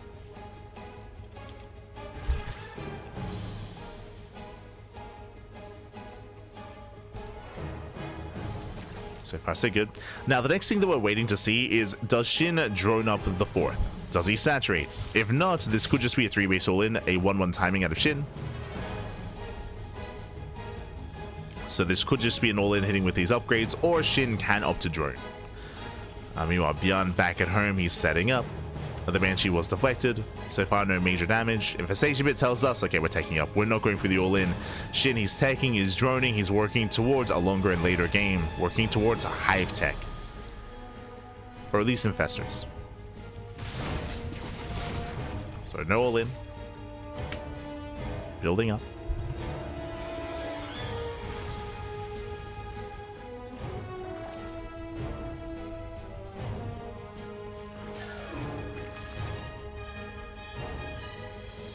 As we're building up, there's that Baliness. We did mention that eventually you want to phase out of Roaches as the game progresses. So that's what we're seeing here. Baliness into Ling Bane. There's the Hive on the way, going to be for Adrenal. And from here, this can lead into Ultra Tech. Shin is very fond of going Roaches into melee upgrades after +1 range into Ling Bane Ultra. We'll see if he can get there. Meanwhile, ByuN, he is pushing out. ByuN, he's A-Raxing. We spoke earlier how aggression is favored on Ultra Love, and we were fixated a lot on potentially Roach aggression, but ByuN, he himself is going for a 3-base all-in. What do we see? No gases. No, oh, never mind. 1 gas is being taken. This is the first sign that ByuN plans on going for a 2nd factory and a 4th CC. So this is a sign here that ByuN is building up. Otherwise, he's getting ready with his A-Rax setup. A-Rax is on the way. Oh, right, of course, my fault. No, this is still all in. This extra gas, guys, what this means is that we have access to Marauder production. Assuming we should be beginning Marauders soon to keep up with the Roach army. Yeah, tech labs. There we go. Tech labs are on the way. So we have triple tech lab production. This is mass Marauder. ByuN is all in. He is committing. The gas is not for a factory. It is for Marauders. And Marauder production is about to begin. Meanwhile, Shin going into Vipers here to survive, taking up into Ultras. This is greedy. We spoke that is typically where he wants to go, but ByuN, he's pushing forward. Breaking through the Bio, through the Lings. Bathing speed is not yet done. Shin trying to buy time. Bathing speed 5 seconds away. And ByuN, he retreats. Whew. ByuN, he backs off, he respects the army. 4 CC is on the way. Lings, they confirm. They may even force a cancel. Oh, not able to. Yeah, Lings are forced back. ByuN is embracing Marauders, but he is expanding. So he is getting a 4th base. He's still being hyper aggressive. But the longer this goes on, the better it is for Shin. Remember, Shin, he has Ultras on the way. Ultra Cavern is done. Kindness plating has begun. Viper's gathering energy. Oh. ByuN creating a choke point. Tanks, they're pushing forward. Shin trying to hold on, trying to survive. Still waiting for those upgrades. Getting ready for a flank. Here come the blinding clouds. It does cover the tanks. Massive pickups here. Tanks get covered. Banelings roll in. And ByuN, he kites, but not well enough. He will lose his army. The Banelings, they crash on forward. The Marines fall. And Shin, he takes it. He takes the fight and he snowballs into a win. He can just keep on pushing. You'll see ByuN, he plummets in supply. And ByuN, he was not set up for a longer game. He did try to expand out of this, but ByuN has been broken. You can see how quickly we go from one end to the other end of the map. That's how small this map is. The boys are being pulled, and ByuN, he will lose everything here. Yeah, there's no saving this space. There's no saving this mineral line. Ultras are coming. And ByuN's aggression did fail. I say that he does push back the Roach Ravager. Okay, he saves the base. We'll lose 20 SCVs in the process, but he does save it. Viper's now moving forward. Ling reinforcements have arrived. Power bombs here on the Medivacs. Nice splits. Oh, that tucks the tank. But ByuN, he is holding on. Shin, he has to pull away, and momentarily, there we go, kindness plating is done, and now the Ultras have arrived. You can see here the 1-2 punch of Shin. He may have lost his Roaches, but they don't matter. The Roaches, they don't matter anymore. It's all about the Ultras. As Marauders, they still fare well against the Ultras. Marauders, they snipe 1. They snipe 2. Oh, really not. Shin trying to end the game. Still rallying in. Target's not that final Ultra. There's 1 Ultra left. Oh. Piles are connecting. Shin pulls away. Pulls away. Shin, he just has to calm down and max out. Just calm down, Pappy. Calm down. There we go, moving in once again. And ByuN, he survives, but yeah, he's not living. GG gets called. Shin, he will overwhelm, and we are going to the ace match. We are going to game 3. Whew. GG. Again, the A-Rax of ByuN did fail. As we did mention, ByuN, he was A-Raxing, he was going for a 3-base all-in. He did expand, but he was hyper committed to his push, and he was overrun. He was overrun, he was overwhelmed. Alas, in the end, he took too long to break through. Thanks to the Roach play of Shin, he was able to buy enough time to get into Vipers, to get into Ultras, and Shin took a massive fight in the center of the map, cleaning everything up with those Vipers, with those blinding clouds. GG. GG, well played. With that, we're going to the ace match. We'll see how the story ends. We'll see who qualifies for GSL as we are loading into Tokamak. Here we go.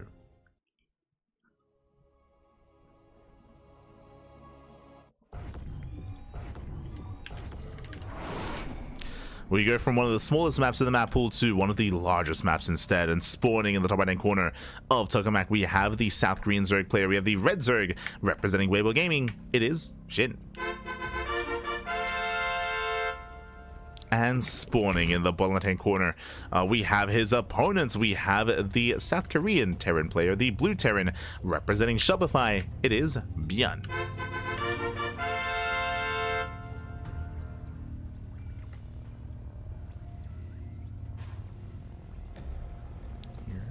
We go.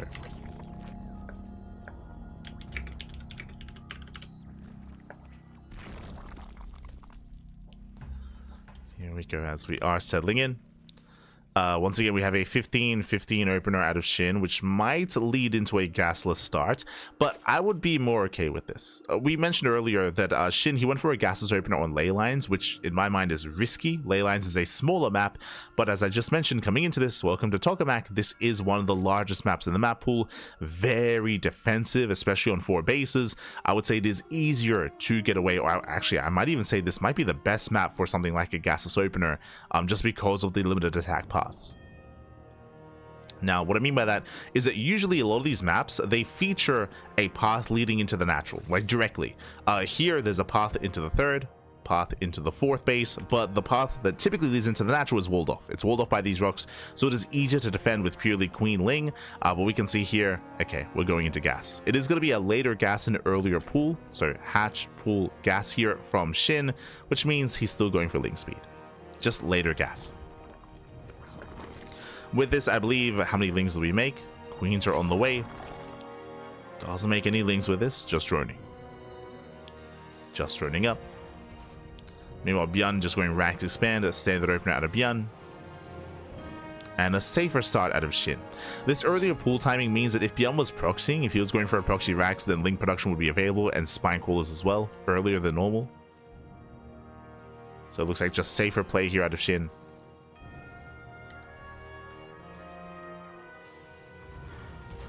As we calm down. There's a 3rd base. 3rd base now being taken. A reactor for the atom storm into Hellions. Everything so far looking normal.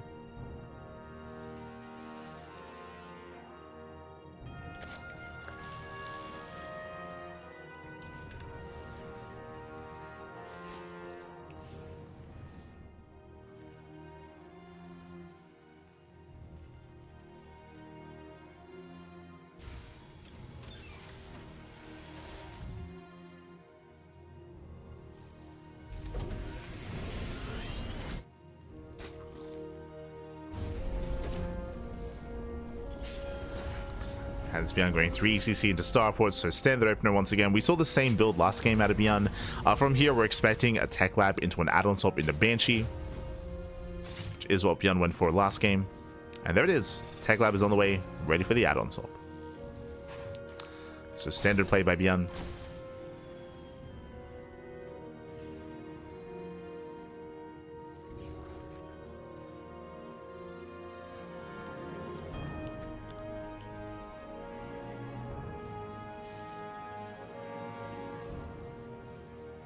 As Shin, he's Ling flooding. Jesus. Everything's been looking normal here, but there's 12 Lings on the way. This many Lings should be to Ling flood. Now, I believe the goal here is that this Overlord ideally tells Shin that the Hellions are moving out, and then he can try to bypass the Hellions. Otherwise, he might just be playing this for safety. That is a decent amount of Lings. Yeah, Lings, they do back up here in between the bases. Waiting for Ling speed, and once again playing Roaches. Okay, so Roach play out of Shin, 2 games in a row. Ling speed is done. Hellions, he goes for the dive, and Lings, they're ready. They're more than ready. He comes in with a surround, and it's worth it. It's so worth it here, catching out 2-3 Hellions. Ay, ay, ay. Shin almost expecting a Ling, or expecting a dive there from ByuN. He had the links prepared. And now he can counterattack. But oh, there are more headlings back at home. Has to pull away. Does pull back. Again, getting into roaches. Again, investing into these lings, it was worth it. It's well worth it for Shin.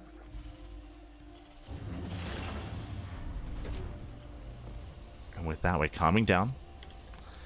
We have our 3-1-1 setup. ByuN taking his third base. Meanwhile, Shin, we'll see how hard he commits into roaches. Last game, he did go into plus on range.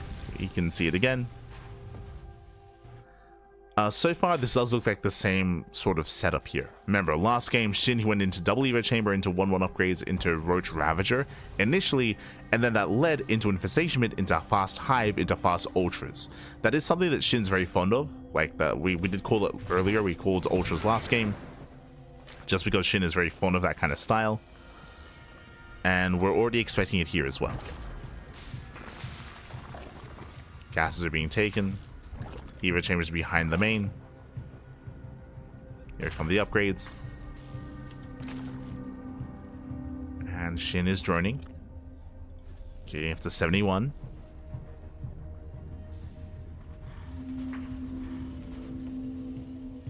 And yep, already Infestation Pit. You can see before even making a single roach, Infestation Pit's on the way. This is actually quite greedy from Shin. Last game, Shin, he waited until he had a decent roach count first, and then he got an Infestation Pit. But the reason why we're seeing this sooner is because of the map. If you recall, I did mention that this is a macro map. Again, it's larger, it's more defendable, so you can cut corners like this. So this is a really fast pit into a fast hive, into what should be faster ultras. Faster than last game. Hellies get surrounded. ByuN is stuck at home. Again, Shin, he has been cutting corners and just now making roaches. And it's going to be on Shin to defend. To survive. Until his hive. There we go. Hive is on the way. Bailey Nest as well. And again, this is to rush into those ultras as quickly as possible.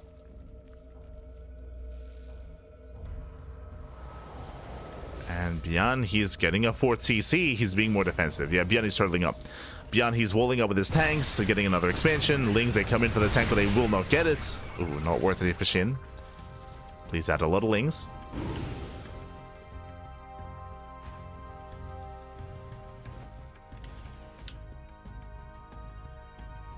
Well, Lings do go down.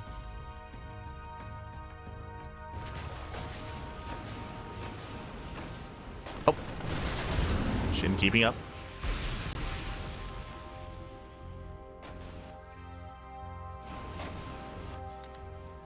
So far as keeping up with ByuN, Hive is almost complete. We have one safety infestor on the way for the fungal.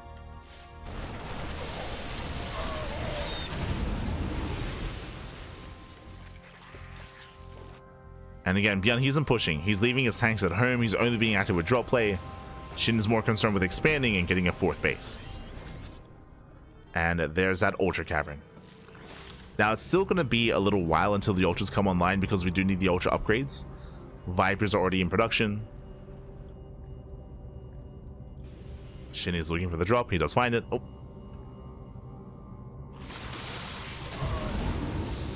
Doesn't get the fungal.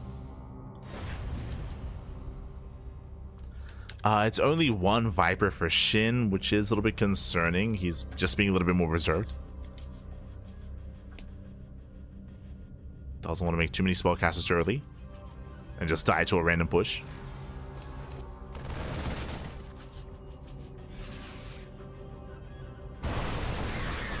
It's Bailey Speed. Fun fact, Bailey Speed finishes as the Ultra Cavern finishes. That's how fast the Ultra Cavern is. It's crazy. Meanwhile, ByuN, he doesn't know. Everything that we've been discussing, ByuN, he can only assume, but he has yet to really confirm.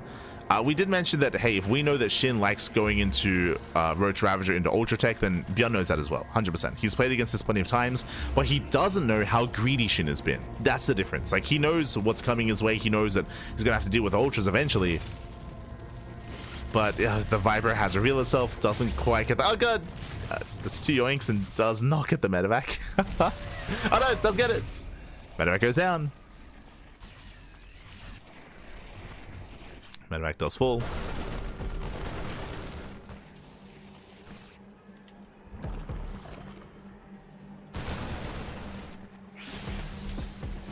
Kindness waiting on the way. Plus on melee, we are still missing Adrenal though. Adrenal has not been researched yet. Shin missing an upgrade. Ooh, brutal Mind Shot. Mind Shot does go up.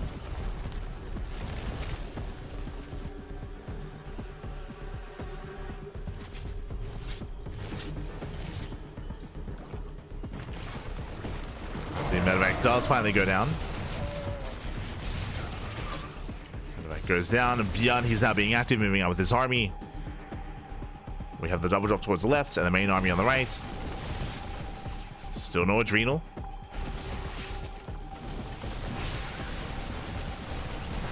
Mind shots. Once again, a brutal. Ultra's collapsing in. The tanks are not quite in position. And Shinny's going for the kill. He's going for the planetary. Going for the tanks even. Tank is wild. Very nice fungal.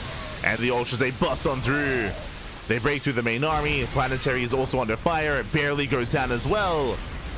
And ByuN is being broken. ByuN, he's being broken. He does save the mineral line. But he will lose the base. He will lose most of his army. He has to float back over. And Shinny's remaxing. He's remaxing, rebuilding.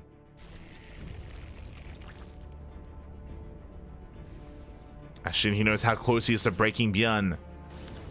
ByuN is down to 2 tanks. Liberators are on the way. ByuN, he has no ghosts, so there's no easy way to deal with these ultras. Liberators are going to be the best chance. The best option for now. Shin, he's rebuilt.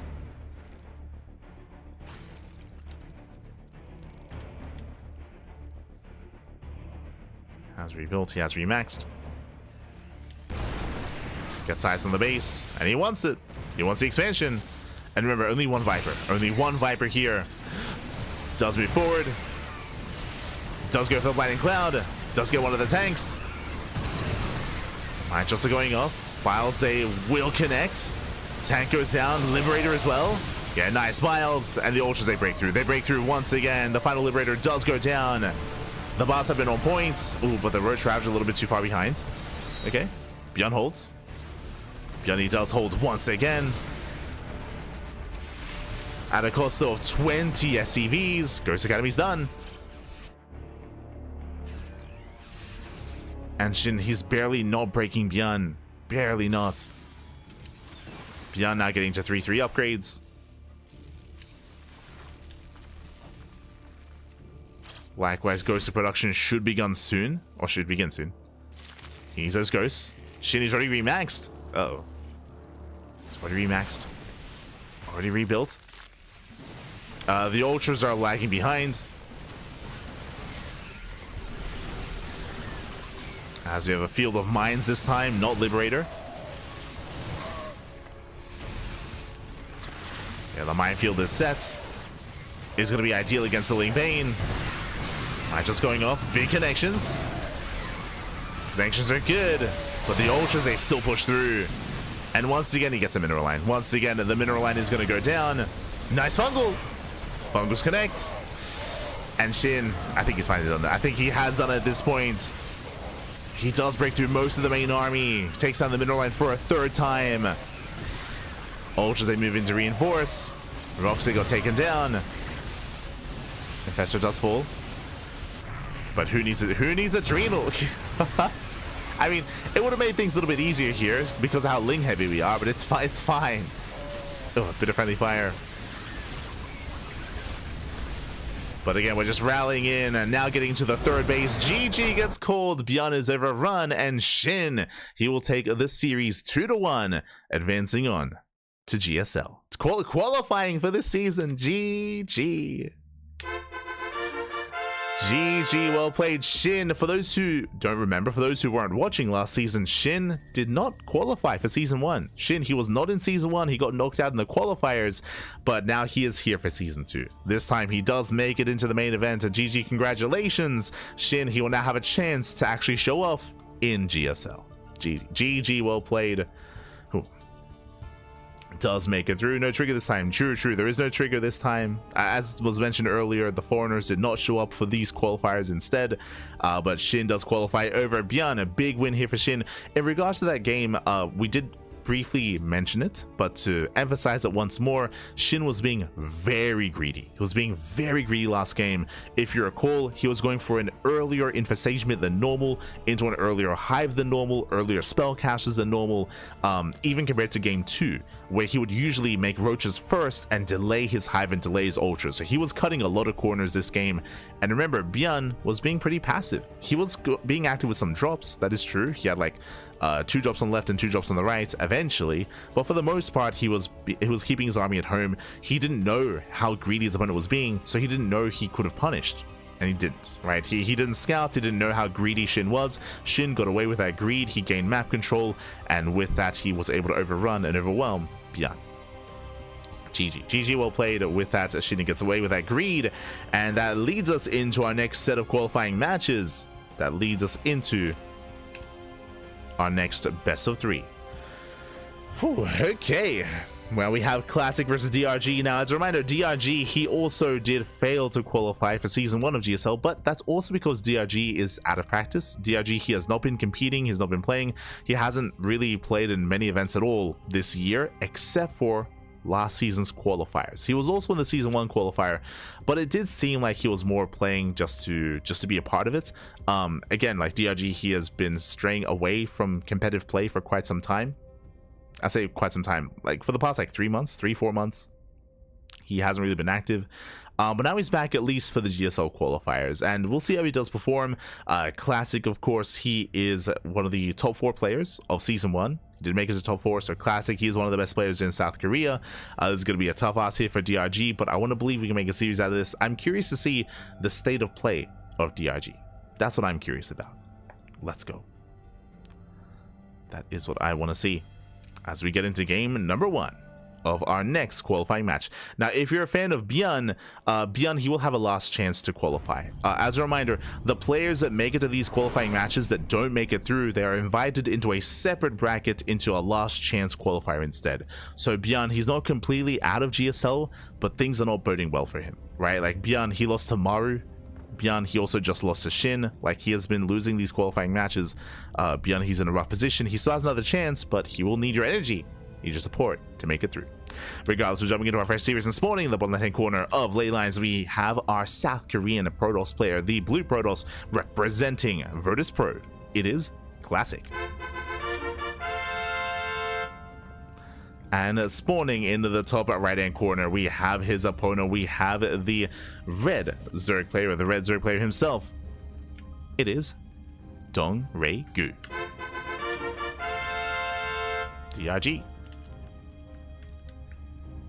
As he did relatively recently name change to DRG.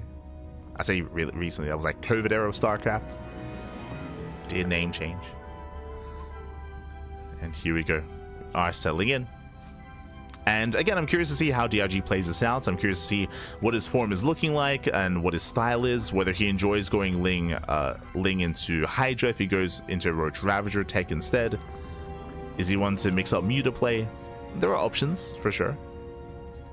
We'll see. As we expect standard openers out of Classic. Now, Classic does like to shake things up in the mid game. He is one to go into Glaive Adepts or go into a rush into Sky Toss. If you allow him to, he will.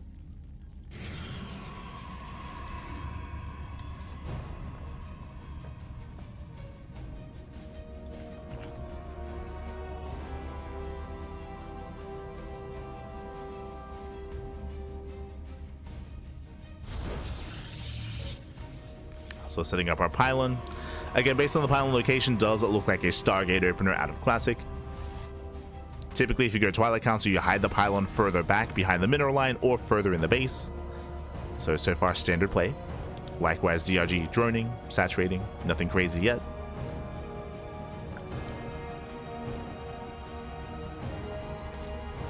And there is that Stargate.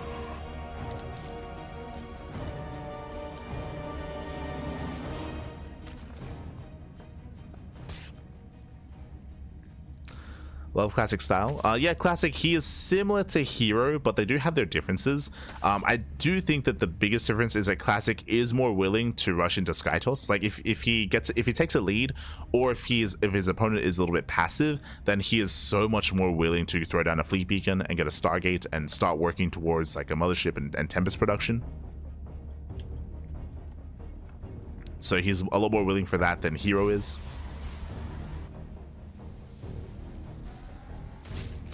Likewise, similar to herO, classic, he is willing to mix in Glaive Adepts in the mid game.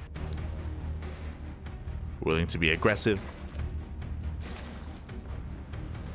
I would say that unlike herO, classic, he's less willing to go into Mass Blink Stalker and 8-gate all-ins. That's something that's more like herO-esque. So they have their differences. They have their divergences in their play.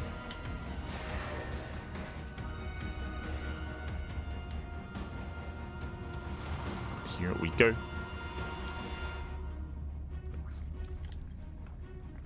This classic is moving out.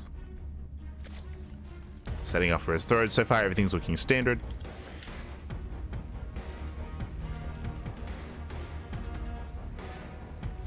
Oh! As it was spoken, gets one. So far, 2 drones go down. Meanwhile, DRG going for the faster Evo chamber. Okay, so it looks like the Ling Hydra setup here for our Zerg. I mean, again, it's not like DRG's been like retired for a long time. He's just been absent for a couple of months. For again, like this year of StarCraft, basically, like the past 3-4 months. Meanwhile, early Twilight Council out of Classic. So DRG is going into the Evo chamber. This does feel like he's skipping Roaches. Classic is soon to scout, and we'll confirm. Yeah, it does get eyes. Oh, actually doesn't. Doesn't quite confirm. But based on this Twilight Council timing, this does scream Glaive Adepts. Technically, if this was herO, this could be Blink, but as it's classic, I'm leaning more towards Glaives, as we are expecting more gateways. Oh, late Forge, which means this shouldn't be Glaives. Okay. Show us what you got. Gateways are being thrown down. Blink is on the way instead. So earlier Blink out of Classic. Basically what we're seeing here is with earlier Blink, this does mean that if DRG were to go for an all-in, Classic would be ready for it. Classic, he would be safe against it.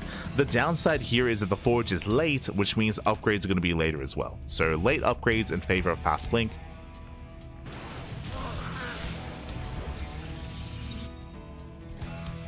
Classic is being active. DRG going into Ling Bane. So he is skipping Roaches. And he is going into, eventually, Hive Tech into Hydras. Now, technically, this could be Ling Bane into Spire, into Muta, but that is a rare sight. And very difficult to get away with.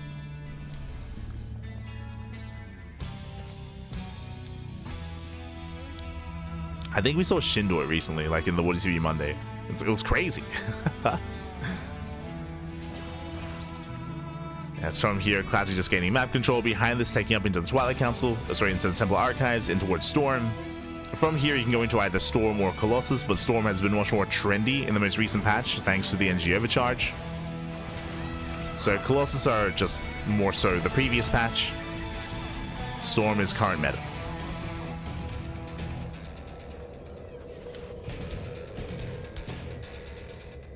As things are deflected, Robo's on the way. There's that Hydra for DRG. Again, there was a chance that it was going to go into Muta play, but no, it is going to be Ling Bane into Hydra. It's a little more sane. And DRG is droning. He's droning, taking gases, getting his 4th base. There's no indication yet that DRG is going for a 3-base all-in, which is still like available to him. It's a lot of Lings. 32 more Lings on the way. Okay. Getting more expansions. DRG, he's not droning. At the same time, Lings, they do hit the 3rd. And Classic not quite in position. Forced to recall. Forced to recall back home. Does bleed out to 5 workers.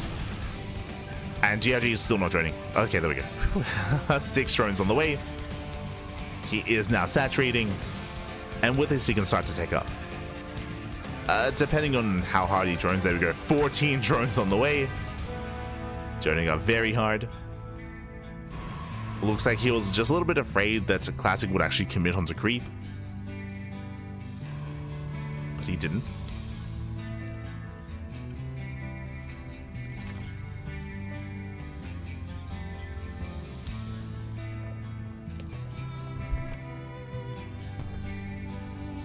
As Classic pulls away.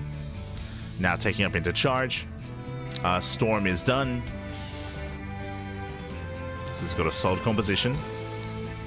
Now getting his fourth. Now once he takes his gases and once he saturates his fourth base, Classic has a choice to make. He can double down and go for like robos and get double robo production behind this and commit into a ground army, or as we were alluding to at the start of the game, from here he can throw down a fleet peak and start working towards Sky Toss. Ooh, as Storms they pop up.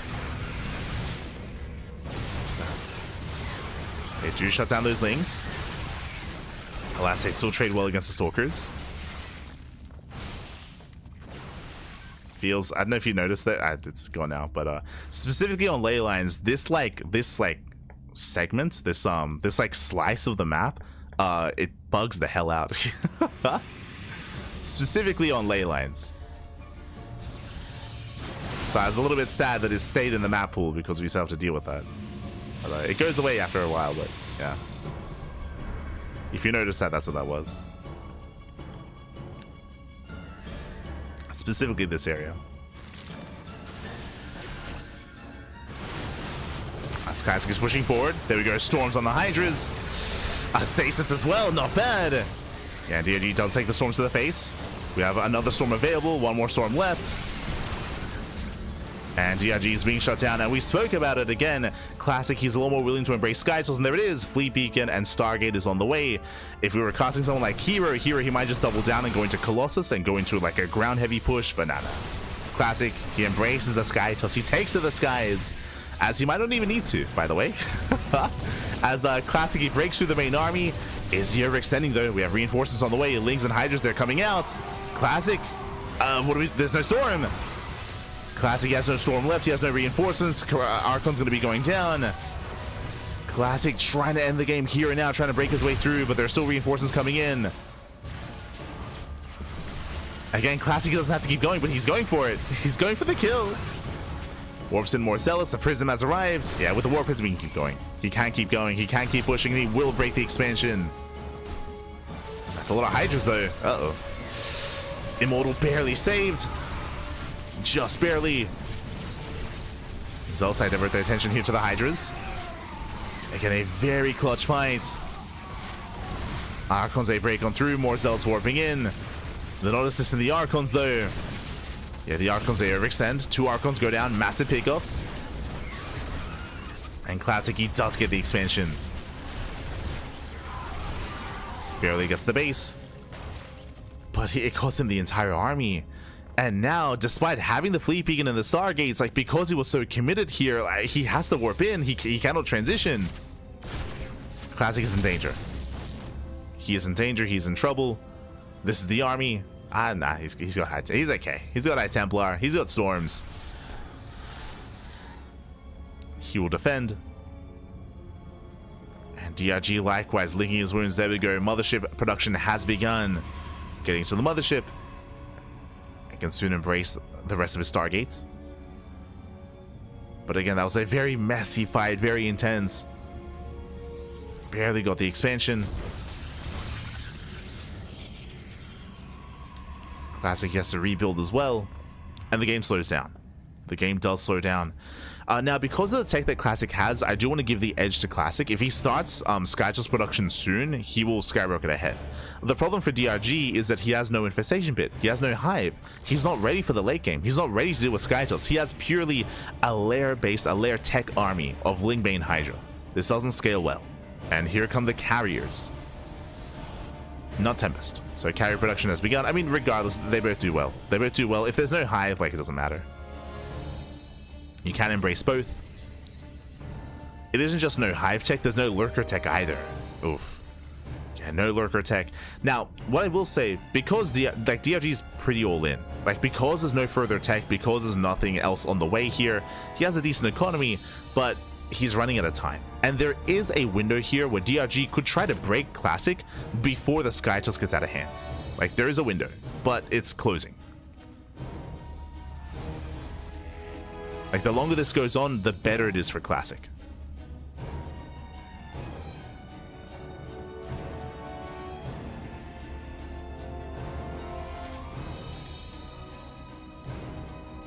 So DRG, he is all in. Lings, nice around. Gets one. Takes on one High Templar. And one High Templar, that's still worth it. Bailings, they roll in, but last Classic is in position. He does defend. He does shut down the Bailings. So let's drop here towards the top side. And Zel's here towards the south as well. And this is fine. Like, these Zelts don't have to get damaged. Remember, the damage that they're doing is that they're keeping DRG busy. They're giving Classic time to make more carrier. And he will soon have a death ball of an army. He's already got 2, soon have 4, then up to 6, then up to 8. Like, Classic's army is just getting better and better. DRG's is not. So even though the armies are maxed out, one is not quite like the other. DRG does move in. Storm grazes the army. Carriers are revealed. And we're going for a massive Ling run by. The wall is open. Yeah, the wall is left open. The wall is not a wall. DRG getting into the bases, but he will not win the main fight. And Classic, oh, okay, recalls. I was gonna say, like, he can just leave his bases. He can just abandon it and just go for an all-in, and just go for like a base trade.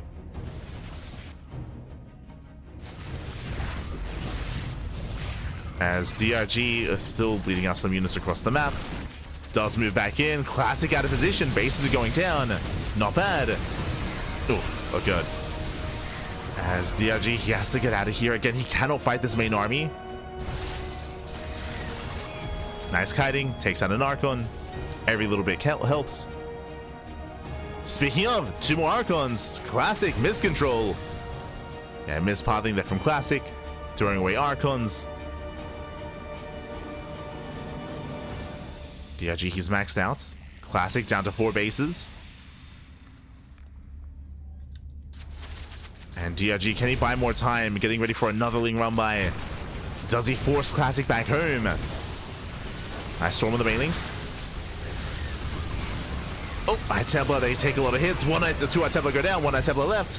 1 storm. But a brutal storm, nonetheless. Interceptors are running out. DRG, he's holding. Yeah, he's holding on. Takes down the carrier. Down to 3. No interceptors left. Again, DRG causing a little chaos here for Classic. Classic down to just the 1 High Templar. 0 storms. And Classic no longer has a 4th base. He no longer has a 5th base, I should say. He's stuck on 4 bases. We're getting scrappy. It's getting close. DRG once again confirming no expansion. Classic does expand towards the top side instead. Pylon goes down. Classic only on 3 carriers. That's not enough. Hydras, they can handle themselves against a low amount of carriers. This is where, because we're in this kind of game state, Tempest would have been better for 100%. If we're stuck on a low amount of Skytoss units, Tempest would have been more efficient. And carriers can overwhelm when they get up to critical mass, but Classic doesn't have he can't afford it. Like, he can't afford more carriers.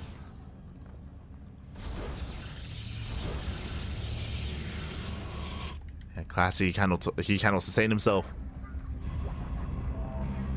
DRG is going to be the first to remax.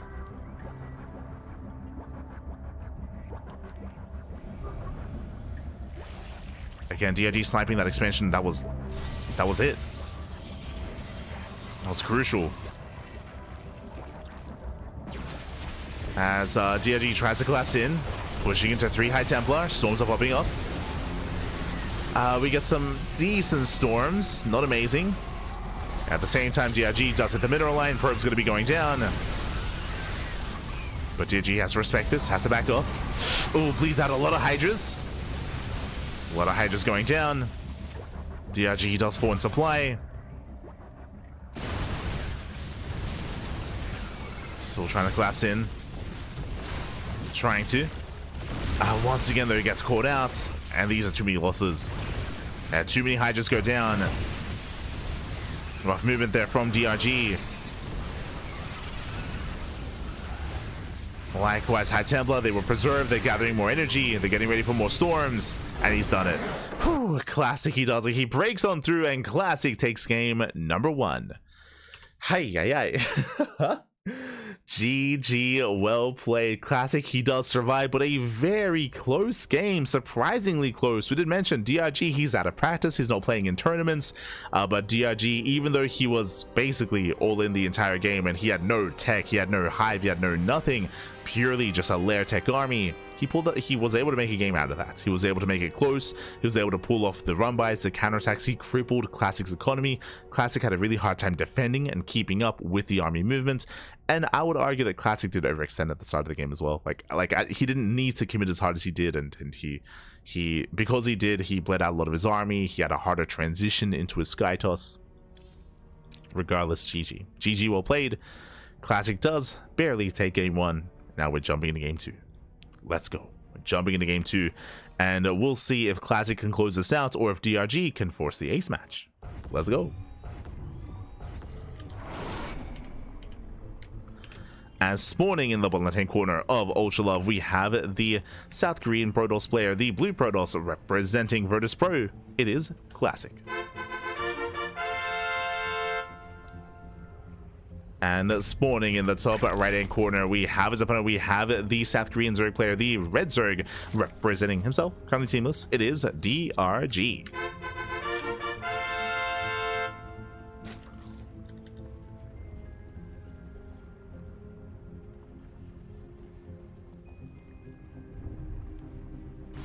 we go.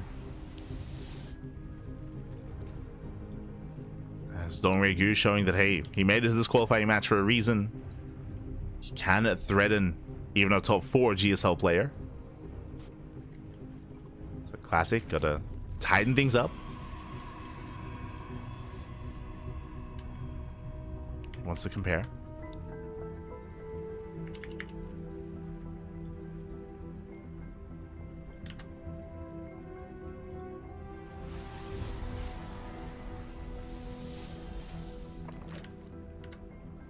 As from here, DRG forcing the unnatural natural.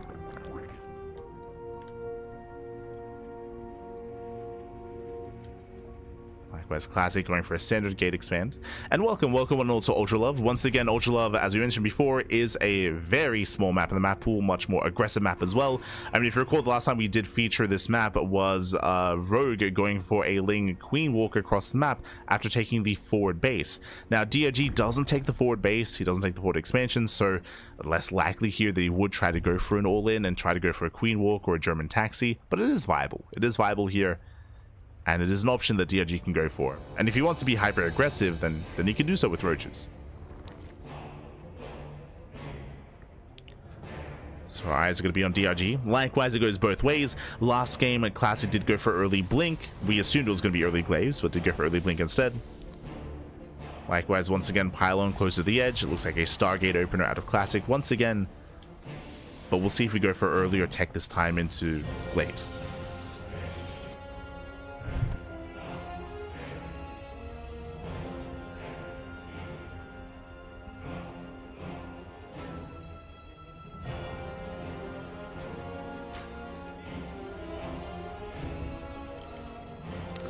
As that DRG is building up. Stargate's on the way for Classic. Now, last game DRG did open up Evo Chamber, which did tell us that he was going into melee and skipping roaches. We may see that again. Because the map is so small, I would say that it's safer to open up Roach on Ultra Love, but we'll see what DRG goes for. If he embraces the roaches or not.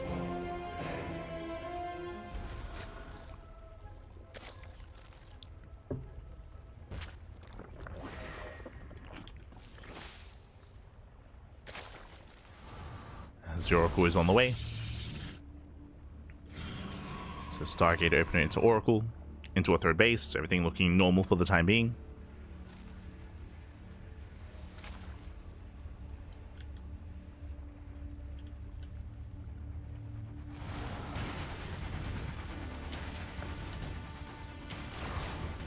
Classic just being annoying. Bearing in mind, 2 adepts, they can one-shot drones, so this is a threat to DRG that he has to take seriously. Ling's right of position. Yeah, drone's going to be going down. He gets 1, 2, 3, 4 drone kills already. Oh, getting up to 5. Ay. And 5 drones. Sorry, 6 drones. 6 drones for 2 adepts. That is well worth it for Classic.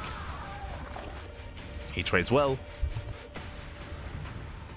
Does cripple the economy. Meanwhile, very fast invitation. Sorry, Twilight Council here by Classic. Now, last game, I was convinced this was going to be Glaives. I'm going to say it again here. This should be Glaive Adepts. But there is always the option to go into early Blink.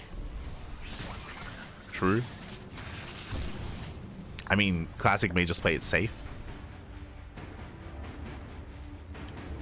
We're looking for a Forge. Gateway into... Okay, just 2 gates. Glaives. Let's go. Let us go.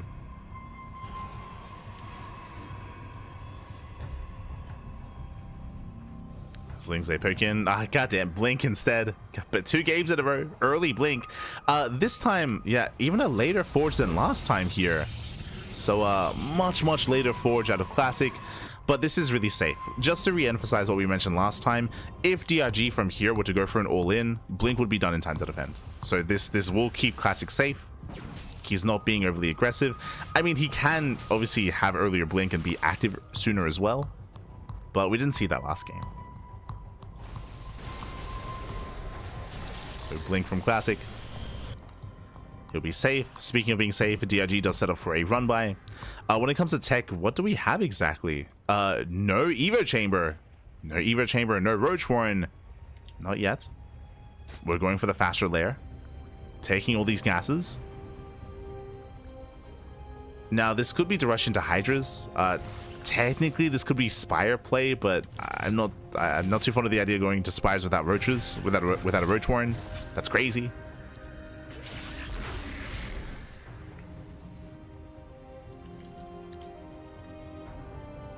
As Lings are moving out, we have 12 more Lings on the way. Yep, there it is, Hydroden. Now, because this is a Hydroden without an Evo Chamber, without +1 melee, this does look like a 3-base all-in. The reason why I say that is because there's no upgrades. So this doesn't scale well into a longer game. And typically, if we're doing this style, all the gas is going to be spent on Hydra production. Later Evo Chamber out of DRG, there's a higher chance it's going to be +1 range, not +1 melee. But we'll see. Meanwhile, Classy is just settling in. The Oracle does barely get away. 1 HP Oracle does pull out. Storm is being researched. Stalkers are building up. Evo Chamber's done. We're expecting range, but we'll see what he goes for. As DRG invested into so many Lings.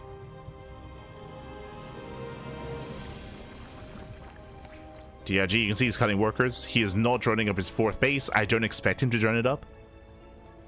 As we said before, like, this did feel like a 3-base all-in. Just because of the late Evo Chamber, and now lack of drones, prioritization of Hydras. Yeah, and just no upgrades. No upgrades. This is a Solar build. Solar, he does like doing this as well. So it's all or nothing for DRG. He cuts workers at 63. That is under 3-base saturation. Pure Ling Hydra. And he's waiting for his Hydra speed. Waiting for his Hydra upgrades. And then he's just going to pull the trigger. Now, behind this, what do we have to defend? Storm is done. Oof. Storm is already done. And remember, Blink was complete earlier as well. Now, Classic doesn't have to fight for his 4th. Now, moving in. He has to be careful with his Storms. He cannot waste them. He's got how many? He's got 4 High Templar. Got 4 High Templar, each with at least 1. Lings, they move in on the right hand side. The cannon is ready. Classic is pushing while he's being all-in. Now's not the time. now is not the time. 4th base is going to go down. Classic out of position completely. Uh-oh. Classic completely out of position, out in the open. He's racing back home. There's the recall. And he does leave the prison behind. Oh. Prism pulls away. Stalkers are trapped. Yeah, DRG catching some free units here. Again, Classic with the misread. As DRG does get a couple of stalkers. Not bad. And now DRG's droning. So he is successful when it comes to his attack. He doesn't kill his opponent, but he does kill the fourth. And now he starts +1 range, infestation bit, and now he starts droning.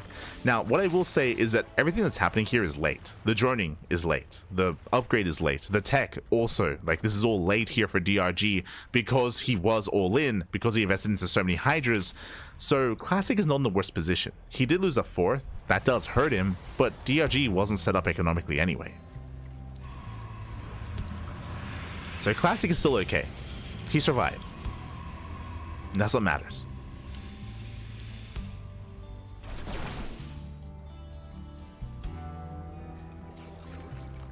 Now, DRG still has a terrifying Hydra count, so we gotta respect it. Last storms are coming in. Once again, DRG getting ready for another massive Ling Hydra counterattack. Prism gets into the mineral line. Cannons, they buy time for the army to respond. Ooh, and DRG has to get out, has to pull out. Does pull away. He's buying time.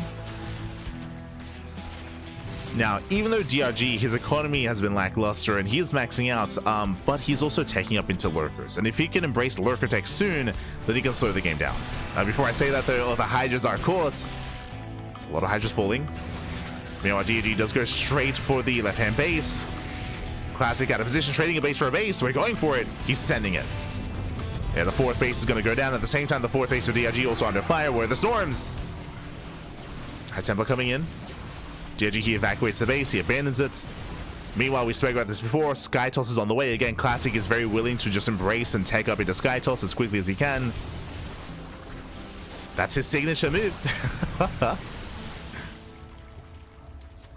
Going for the Fleet Beacon. But without a fourth base, he can't afford it. So similar to the last game, he can't really afford Sky Toss right now. As Classic races back home. Ooh, storm on the Hydras.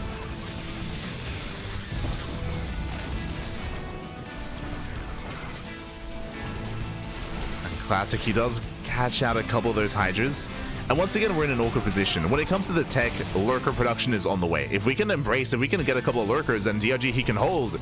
There we go. 3 lurkers are morphing in. That is not enough, though. 3 lurkers is not enough. DRG, he's in danger. Takes out the Prism. Wait, what? That was the Prism. There were 2. Okay. I was a little bit confused. As he does move out. There are 3 lurkers that done, but there is detection. That's a lot of Archons. They can tank some lurker shots and they're moving in. Yeah, storm of the lurkers. 1 lurker goes down. He gets 1. He gets 2. He gets all 3. More lurkers are finishing. Oh my god, the storms are brutal. But Classic, he has to keep going. He has to keep pushing. Tempest production has begun. I do like that this time he's going Tempest. If you remember last game, because his economy was crippled, he couldn't afford Carrier, so Tempest would have been better. And now he's going into it. Especially against lurkers. Nice, very nice storm. Oh, good. Yeah, storms, they pop up. Classic, he rotates, denying the expansion. Another storm on the Hydras. DRG takes the storm to the face. Base goes down. And DRG is being overwhelmed. He's being overwhelmed at this point. Reality is we don't even need the Tempest. We don't even need them. Classic is winning with just this army. With the Archons, with the High Templar, with the storms. DRG, there was an opportunity here for him if he was able to get into enough lurkers, but he only has 2. Only 2 lurkers are done. The lurk count is just not high enough. The ground army doesn't care about the lurkers. GG gets called, and Classic, he will overwhelm. And Classic, he will take the series 2-0. GG. GG, well played. Classic, he will take it. So I do apologize. I don't think I had the score updated on the screen, but Classic does claim the series. He does qualify for GSL. Congratulations here for Classic. DRG, he was very committed here in that last game. As we mentioned, he did go for the initial 3-base all-in. He sniped the base, he tried to transition out of it, but as we mentioned, he was behind in other ways, and the one way for for DRG to have stabilized there was to get into a high enough lurker count. But he never had more than 3. He never had more than 3 lurkers at a time. Classic was just so aggressive, so assertive, made sure that he was always there to break those siege lines and to break those lurkers. GG. GG, well played. Classic won with Sky. Both game 1 and game 2, Classic teched up into Skytos, and they never really were impactful. Like both games. GG, well played. Well, I should say both games he tried taking up into Skytos, and both games he would lose his 4th base, so he couldn't afford it. So it was like it was a little bit shaky there for him, but regardless, like his ground army was enough. He teched up well enough with it. Had an efficient enough army to break through. GG, well played with that Classic. He will take it. He will take the series, and with that, DRG, he does have another chance. But yes, I do apologize for not updating the score on screen. Do apologize. A little bit engrossed in the game itself. But up next, we have our final best of 3, our final qualifying match of the broadcast. It's been an intense broadcast, a lot of longer and later games here, but up next we do have a ZVT between DRG and Cure. Again, DRG, he has one more chance to make it through to qualify here for GSL, but now he's up against the runner-up of last season. Cure, he did come 2nd place in season 1 of GSL, so not an easy opponent. I do favor heavily Cure coming into this, but best of luck to DRG. Best of luck, man. Best of luck.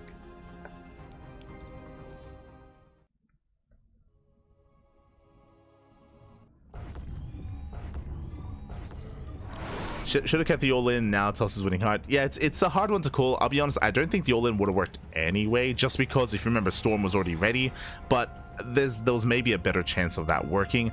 Otherwise, I would have said that that there would have been that maybe DRG should have had a little bit more urgency getting into even lair tech lurkers just to defend and survive. But even if that was the case, even if he was more defensive after the all-in had subsided, even if that was the case, remember, Classic, he was already going to Skytos, so even if he had gotten a wall of lurkers first to defend and to be defensive, then Skytos would have overrun him anyway with the Tempest production. So like DRG, it was a really rough position in the aftermath of that. So true, like maybe a higher chance for him winning if he had just committed, but it was not an easy game there for DRG regardless. Meanwhile, we're getting into our next game. We're getting into our next series here in Spawning. In the top right hand corner of Leylines, we have our South Korean Terran player. We have the Red Terran representing Team Liquid. Again, last season's runner-up, it is Cure. And Spawning in the bottom left hand corner, we have our South Korean Zerg player. We have our Blue Zerg. It is Dong Rei Gu. There we go, the one true Dong. Who stuck around in SE2? Huh? Jaedong? Nah. Dong Rei Gu, baby. Let's go. As we do open up Hatch Gas Pool, we do have our standard opener here out of DRG.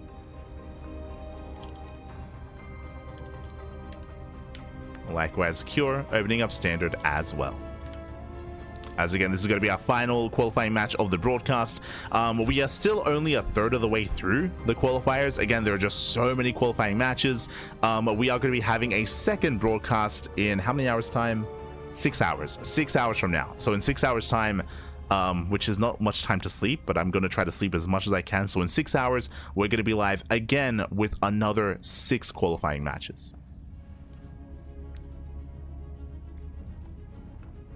So we have split up the GSL qualifier coverage into 3 different broadcasts.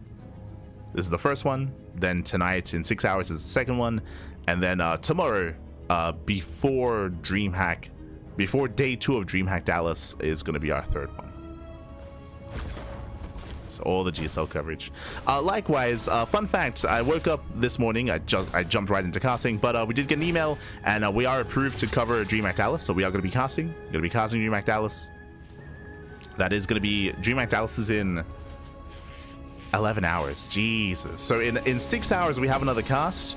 And then 11 hours from this message, which would be 5 hours after our next cast, we have Dallas starting. So, and that's going to be like a 12-hour cast. Like Dallas is usually like 10 to 14-hour days. So I'm going to average it out at 12 hours. So Dallas is... It's an intense weekend, Pappy, an intense weekend. Then right after that, then we have another GSL cast, then we have day 2 of Dallas, then we have day 3 of Dallas. 3 days of Dallas. Aye. But yes, I can now confirm we have approval. So we are going to be casting Dallas. So if you want all the GSL and Dallas coverage, we got you covered. We got you. We are approved to cast day 1, and we might cast day 2 as well, and then we're gonna be co-streaming day 3. Gonna be co-streaming, which is kind of like a watch party, I guess, where we have permission to show the main stream on screen, and then we like commentate over it. So we do have permission to co-stream.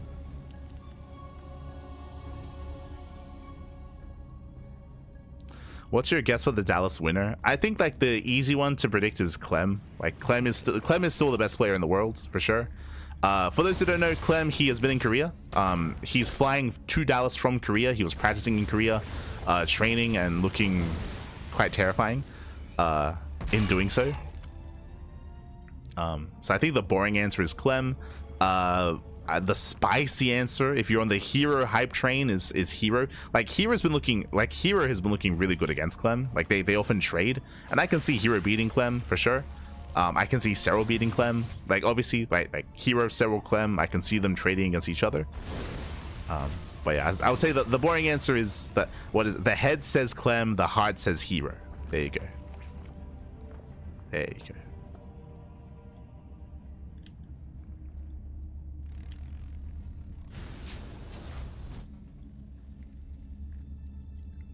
I was settling in, and of course we still have like herO and Rainer and Maru and other competitors that can threaten the players for sure. 100%. It's gonna be a very stacked tournament, very stacked.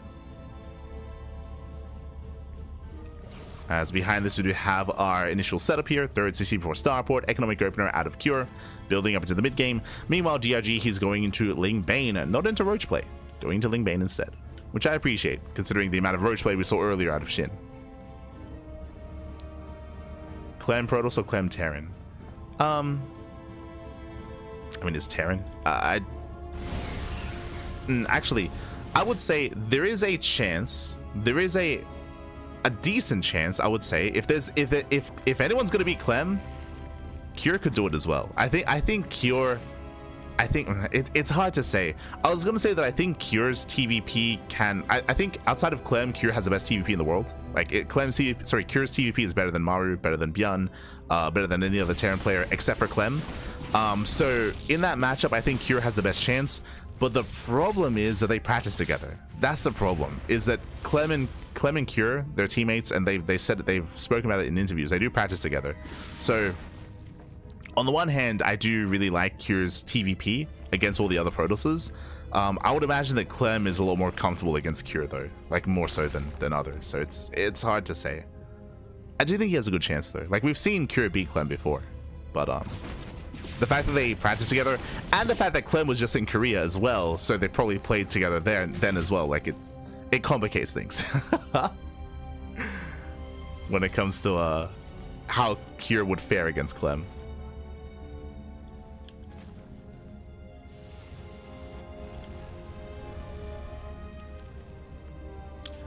Clem is the best in the world right now? Yes. Clem has been the best in the world for about a year. For about a year.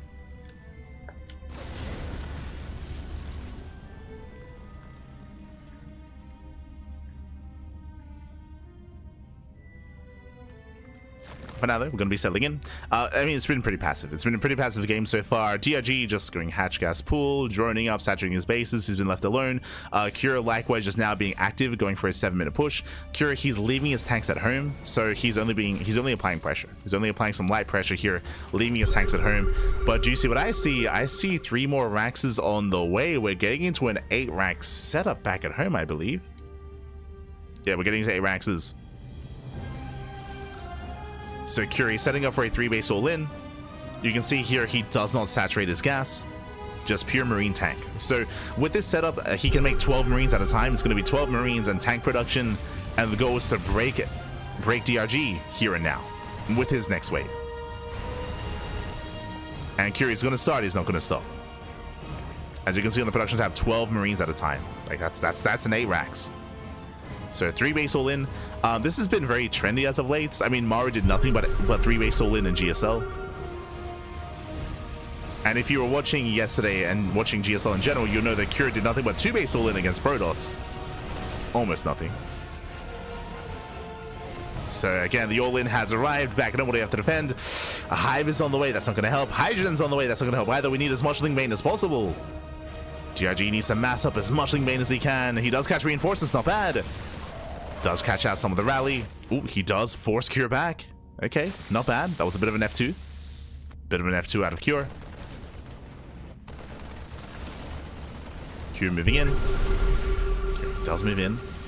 And again, you can see DRG is getting ready for the surround, coming from behind the 360. Let's go. Does come in. Bailey's a crash on 4. They shut down the Marines. And with that, DRG, he will shut down the all-in. Cure, he plummets in supply. Loses all the tanks, the Marines, the ByuN. And DRG, remember, he's on 89 workers. The Hive is about to finish. And from here, he can go into Ultras. So he can go into Ultras, he can go into Vipers. Cure is still very all-in. He still has to end the game.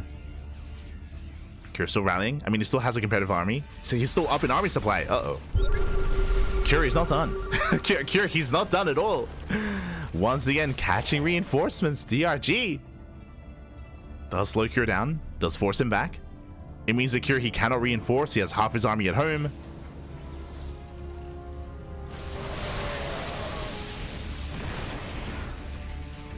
Meanwhile, Infestors have arrived. Cure trying to move out. Nice starter stepping. Now, bearing in mind that Cure, he's still not expanding. Like, Cure, he's still all in and he's not transitioning out of it. He's still all in. Still doubling down.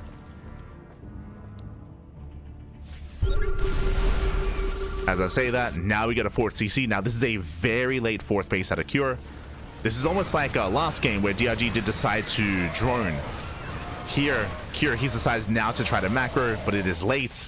Reinforcements getting caught out. DRG, he does spot the CC. He should be feeling good about that. And this game is looking more and more dire for Cure. DRG collapsing in. Getting on top of the ByuN, getting on top of the tanks. He will once again clean everything up. Medevacs do survive, but only the Medevacs. And from here, where are we teching? We have the Hive. We're now going into Adrenal, into Ling Bane Hydra. No Infestors, sorry, no Vipers yet, and no Ultra Cavern either. So just committing here into Ling Bane and Hydras. And the win condition for DRG is never allow Cure to expand. Like Cure, his 4th base is already incredibly late.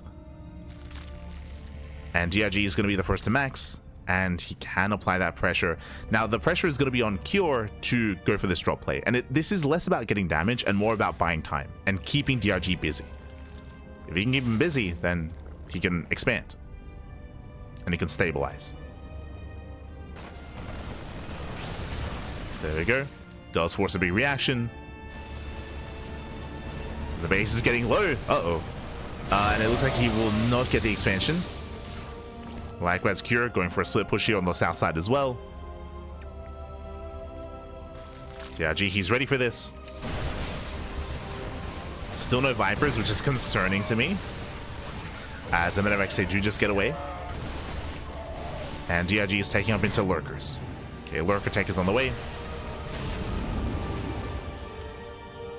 Cure is expanding, and DRG has to do something about this. Yeah, he's going for it. He knows. Yeah, DRG, he knows he has to break this 4th. Collapsing on the army. Bailings, they do roll in. Not the best connections here against the Marauders. Oh, and yeah, this is a poor trade here for DRG. Decent fungals. Okay, breaks through the Marauders, but does not get the expansion. Yeah, this was not quite worth it. Nice hold here from Cure. He defends well. DRG does instantly remax, but that was a very efficient fight for Cure. As DRG, he failed to get the mineral line, failed to get the base. Liberators are moving in. DRG does commit. Oh, mine shots going off. Oh, Bailey's into the tank. Ay, ay, ay. Yeah, once again, a rough fight for DRG, and Cure, he's pulling this off. He's getting to 3-3 upgrades. Cure pushing forward. Does move forward. The Lurker Den is done. But no Lurkers yet. Committing hard into the Hydras. The mine shots are brutal. Oh my god.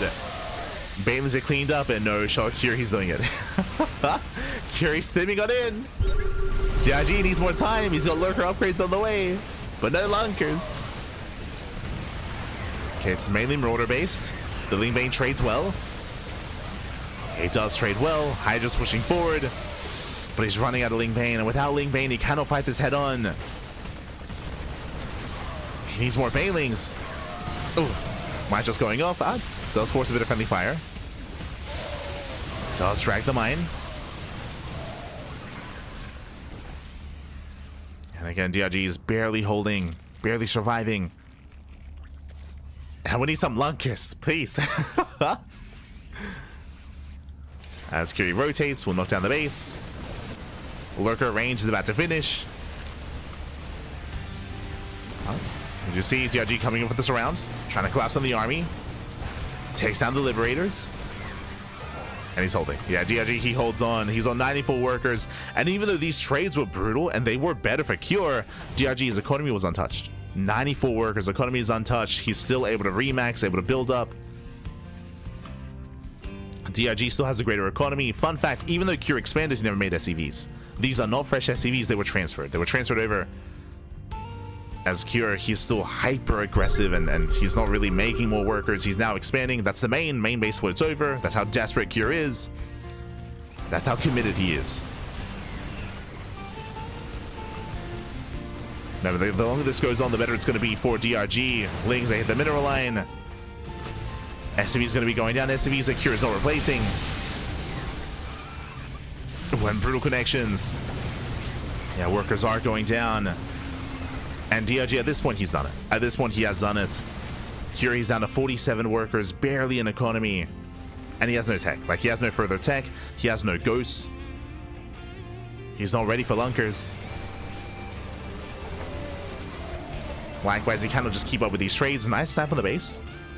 Likewise, DRG out of position. Cure, he snipes 2 bases. Not bad. Takes down 2 expansions.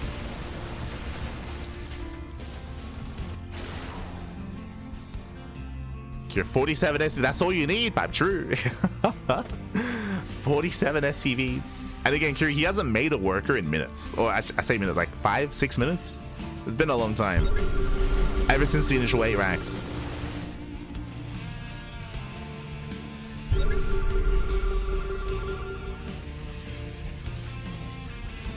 Cure, he has a super maxed army. He's at 150 army supply.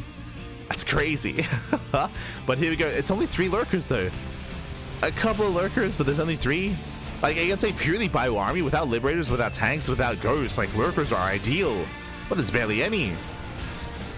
We need more lunkers back. That's all we need. But now rotating over. Pushing on in. Nice sliding cloud. And we do spread well. But Curie does take a lot of banelings to the face. The army's overstinned. Remember, Curie can also sustain these losses. Curie, he's broke. Like, he's broke. He has no money. These are trades that he cannot afford. There we go. 5 lurkers now morphing in. Let's go. Finally, the lunkers, Pappy. They're coming.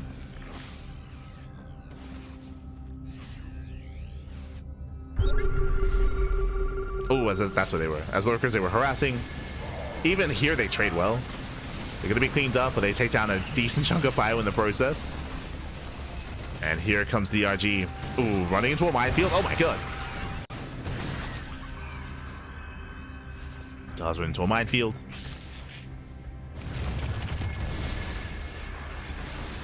Lakers have arrived. Liberators go down.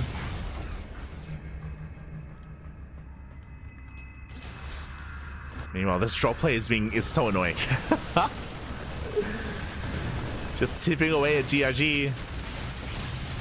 Catching him off guard. They might get another expansion. Not like this.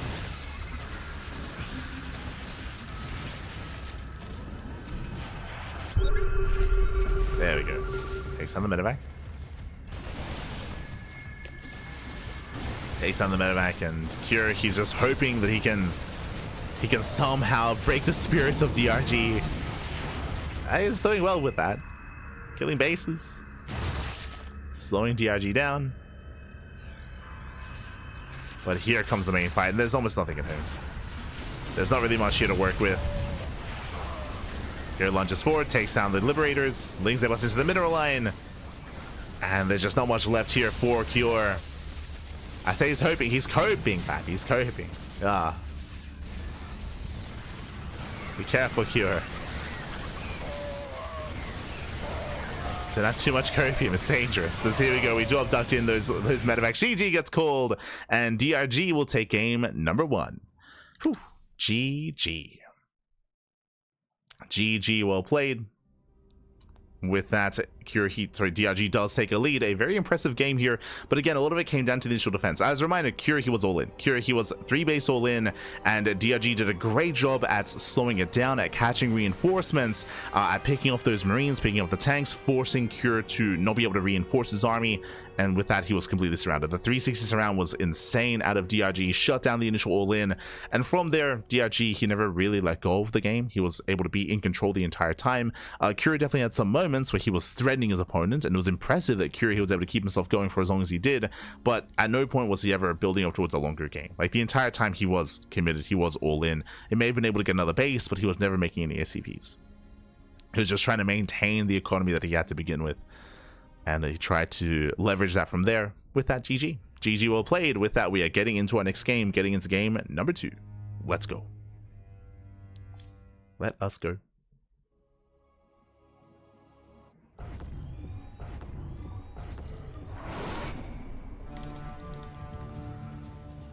And spawning in the top right-hand corner, we have the South Korean Terran player, the Red Terran representing Team Liquid down in the series. We'll see if he can bounce back. We'll see if he can recover. It is, for Team Liquid, Cure. And spawning in the bottom left-hand corner, we have as opponent, we have the blue Zerg player, himself. It is Dong Rei Gu. Leading the series 1-0. Let's go. And Cure, I'm sure, is going to think better. Let's go. Setting up the low ground. Cure, I'm sure, is going to think better of going for an 8-Rax, as we do open up 2-Rax Reaper. Okay, so much more aggressive start here by Cure. Much more aggressive.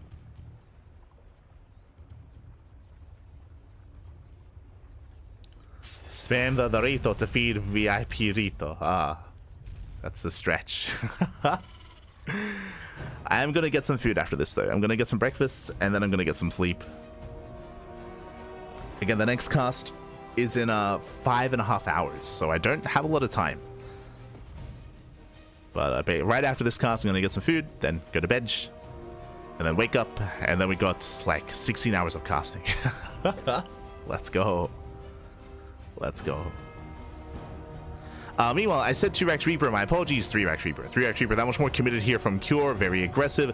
As a reminder, this is not an all-in. This is not an all-in. This is designed to punish. This is designed to cripple the economy, or I should say to keep a lid or a head of the economy here of DRG, to keep him contained on 2 bases.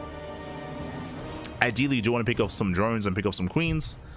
Ideally, you want more than just contain, but that's the bare minimum that we're looking for. As Reapers are amassing, Overlord Scout does confirm with this DRG he should not pull out of gas. Yep, doesn't pull out, he should stay in gas and prioritize link speed. Now from here, there are a couple of different responses. We could just play 2-base Roach, we could respond with a 2-base Link Bane all in. DRG being greedy, okay, there we go, he pulls back. DRG checks, he confirms a 3rd Rax. So you saw that he was about to expand, but he pulls back the worker. He sees that there is a 3rd Rax, he knows that he cannot defend his 3rd, and he stays on 2 bases. He is contained on 2 bases.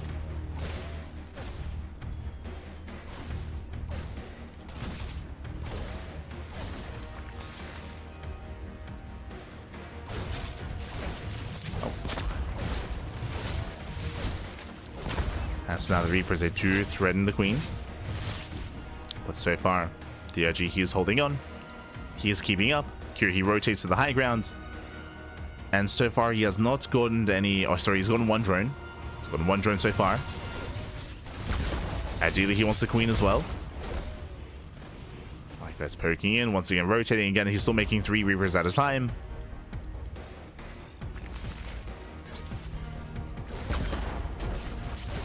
The queen looking isolated. Uh-oh. Yeah, the queens are getting very low here. This is getting quite close. But link speed is almost done. And once link speed finishes, then DRG he holds. Just needs a little bit more time for link speed. A little bit more. As it is about to complete. It's done. Now he breaks out. He does break out. Kyrie has to get the hell out of here. Has to pull away. And now DRG can expand. There we go. There's the 3rd base. Now he expands. Again, it's a late expansion for DRG, and he had to invest into all these lings, but he does survive. He does hold. And now Kyrie backs off, getting to his follow-up into his own 3-1-1. Stim is on the way. We have reactors as well going to +1. Interesting response here by Cure. So basically, what you often see after a 3x Reaper, instead of this eBay and instead of this factory, we see a CC. So a 3rd command center to get into a longer game state, right? To go into Stim, 3rd CC into the mid game. Here, no 3rd CC. This is looking more like a 2-base all-in. Really fast singular eBay for +1. Really fast factory here into a starport. I would imagine into medevac support. This is looking more and more like a very strong Stim timing from Cure. And again, borderline all-in. Like, we'll see if he expands. Like we spoke about this last night, how Cure, it's almost like he's reinvented himself. Like he's been like hyper aggressive and again non-stop all-ins against Protoss at least, and we're seeing some of that here against Zerg as well. Like Cure has been playing very differently as of late. And there it is. So factory into starport, no expansion, all on 2 base. Ooh, gets a queen. Uh-oh. Reapers, they shut down a queen. These Reapers, they should not have been doing this much damage. The things they were supposed to gain map control and they haven't. Uh-oh. This is looking more and more dire here for DRG. And the Cure, he's about to pull the trigger. He still has to wait a little bit longer. +1 is still on the way. Stim is still on the way. Looks like he's searching for overlords. Yeah, he gets spotted. He gets spotted by the 1st overlord. DRG responds. Does hide the 2nd overlord as well. Stim is done. This is almost like a ByuN-esque push. Moving out without medevacs, but with Stim, and he does find an overlord. Gets 1. Supply blocks DRG. Now pushes towards the base. Gets a queen as well. That's a 2nd queen falling.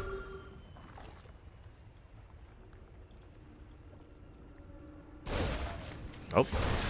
And here comes a dive. Yeah, Lings, he went for this round, and they should clean this up.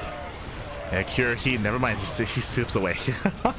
There we go, he's gonna be cleaned up. Very efficient trade here from Cure, but he will lose all the Reapers and lose every single Marine. Was this worth it? Sure, he got an Overlord and he got a Queen. But that was a big loss here for Cure. And what's important is it wasn't just that was a loss, that weakens the follow-up timing, right? That weakens that +1 timing that we were going for. Instead, Cure going for drop play. Does move out with the double drop. DRG, still at 7 queens. Getting another expansion, has been droning. And the Cure, he should not break this position. There should be enough here. Yeah, DRG is holding. It's holding on. By the way, it's still no expansion, but it's a 2-base all-in. 2-base all-in out of Cure. It's just doubling down. There's no base, there's no fault, there's no future here for Cure's army.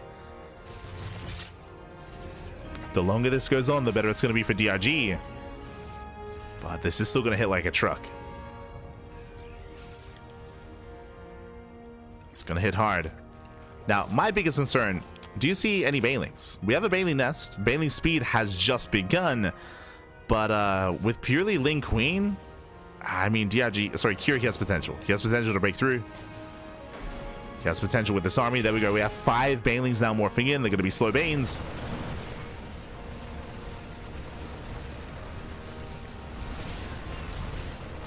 And with that, the base is going to go down. Oh, that's a kill, not a cancel. Takes down one of the queens. Gets 1, gets 2. Takes down 2 queens. Lings are coming from behind. Nice round. Yeah, nice round here on the main army, and I believe that DRG should clean this up, and he will. And DRG, he does lose a base. Doesn't have the best economy, actually. He's lacking drones. He's lacking drones here. Obviously, you don't want to overdrone against an all-in, but you do want to be at least at 3-way saturation. Currently, Cure has a better economy than DRG, as Cure has an equivalent worker count and he has mules on top of that. So DRG's economy is hurting him here.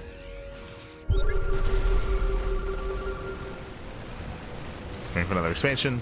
Bane speed kicks in. DRG will clean this up.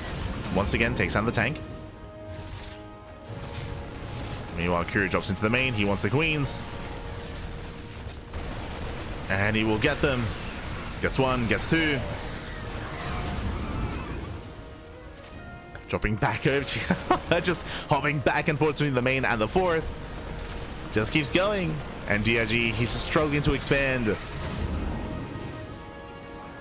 Cure, I believe I saw a third CC in production. Yeah, there we go. Third CC now is being taken for Cure. And again, my biggest concern here, typically last game, the big advantage for DRG wasn't that he was holding and defending. He was on 80 drones during that 3-base all-in defense. That was last game. Here, he's on 50. Like, there's just nothing. There is no economy. And the Liberators are going to make sure there's even less. As Liberation has arrived, does cover both mineral lines. Cure, he's up, what, 10 workers at this point? Plus mules. It's getting up to his own 3-way saturation.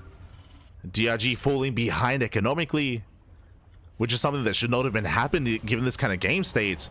But it feels like DRG overreacted early on. Again, to cut workers when he did, like, it was just too soon. It's far too soon.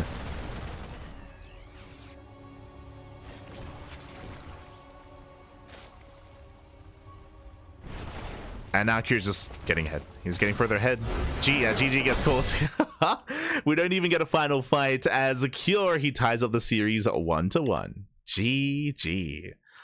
Yeah, it felt like a bit of a misread there from DRG. Again, he cut workers he cut workers at 50. Really early on, he cut worker production, and it meant that Cure just had a better economy. He was all in with a better economy, which is crazy. So DRG just fell behind further and further along. As the game progressed, it was just getting worse and worse for DRG, and in the end, he was just outscaled. He just got outscaled. He was just too far back, too far behind, and with that, GG, well played. Cure ties up the series, and now we are going into the ace match. We're going into game 3. Going to be loading into Tokamak. Let's go. Let us go.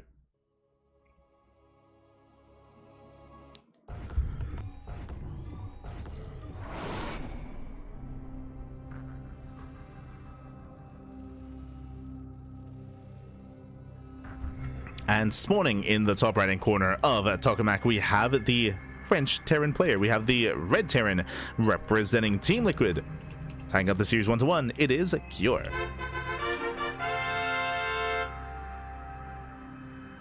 And spawning in the bottom left-hand corner, we have the South Korean Zerg player, the blue Zerg, being forced into the ace match. Can he bring it back? Can he bring it home? It is Dong Rei Gu.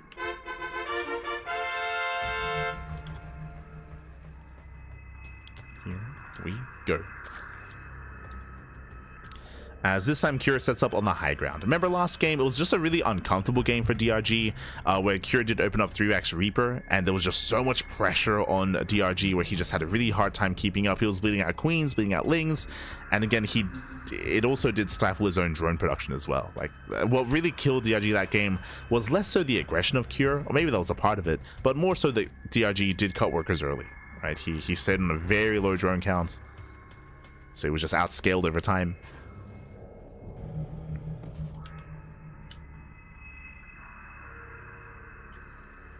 With that, we're now settling into the final game of the series, the final game of the broadcast. Let's go.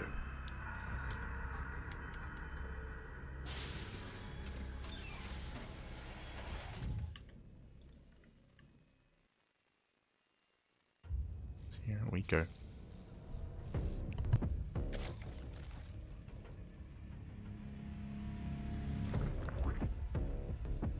But now Cure is expanding. Again, standard opener, just racks expand out of Cure. Likewise, Hatch Gas Pool out of DRG.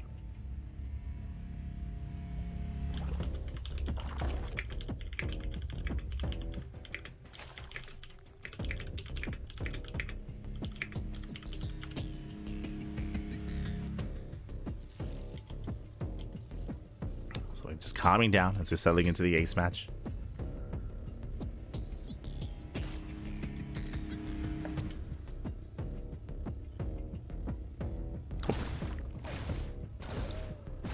And again, it would be insane if DRG were to qualify over Cure. I do think there was potential in that last game, for sure. Was potential. As DRG did fail to qualify for GSL last season, and he has been very much so out of the limelight and out of practice. He has not been competing. But, you know, he's holding his own. Behind this third CC. So this time, economic opener out of Cure. He's been hyper aggressive this entire series. Game 1, 3 base all in. Game 2, 2 base all in. Here, he is going for an economic start. This can still lead to aggression, don't get me wrong. We'll keep an eye on Cure. I don't really expect an 8 racks though. Welcome to Tokamak. Oh, as DRG forced to expand elsewhere. Welcome to Tokamak. Tokamak is one of the largest maps in that pool. I would say second largest, second only to Maganatha. I'd have to double check and compare this map with Incorporeal. I know that Incorporeal is also another one of these larger maps. But Tokamak is more defensive. It is more defensive than Incorporeal. The reason for this is because we have a limited attack pass, so it is more easier to maintain and fortify yourself on 3 and 4 bases. Your 4 base setup is much more secure on this map than on Incorporeal or even on Maganatha. So very secure. And this often leads into longer and later games, which is why it makes sense that Cure is opening up economically. Behind this, a Viking first. He's not going Banshee, he's going for earlier Stim. Here we go. So this looks like Viking into Liberator. Technically, this can lead into Viking into Fusion Core, but the Fusion Core would have already been done. It's no crazy kind of BC opener or anything like that. Do we still go for the add-on swap? We do not. There is a build where if you can go Viking first and then go for an add-on swap into delayed Banshee, and the Viking is meant to make it so that your opponent skips spores and then you can get damage done. I know that Maru and ByuN, they like mixing that in, but here it's going to be standard. Viking into Liberator into Stim. No Banshee. Oh. Meanwhile, Lair first out of DRG. Does go Lair first. A little bit chaotic here. Lair first into Eva Chamber, Baneley Nest. It's very gas intensive as the follow-up. But once again, Lingbane, not roaches. So DRG is embracing Lingbane.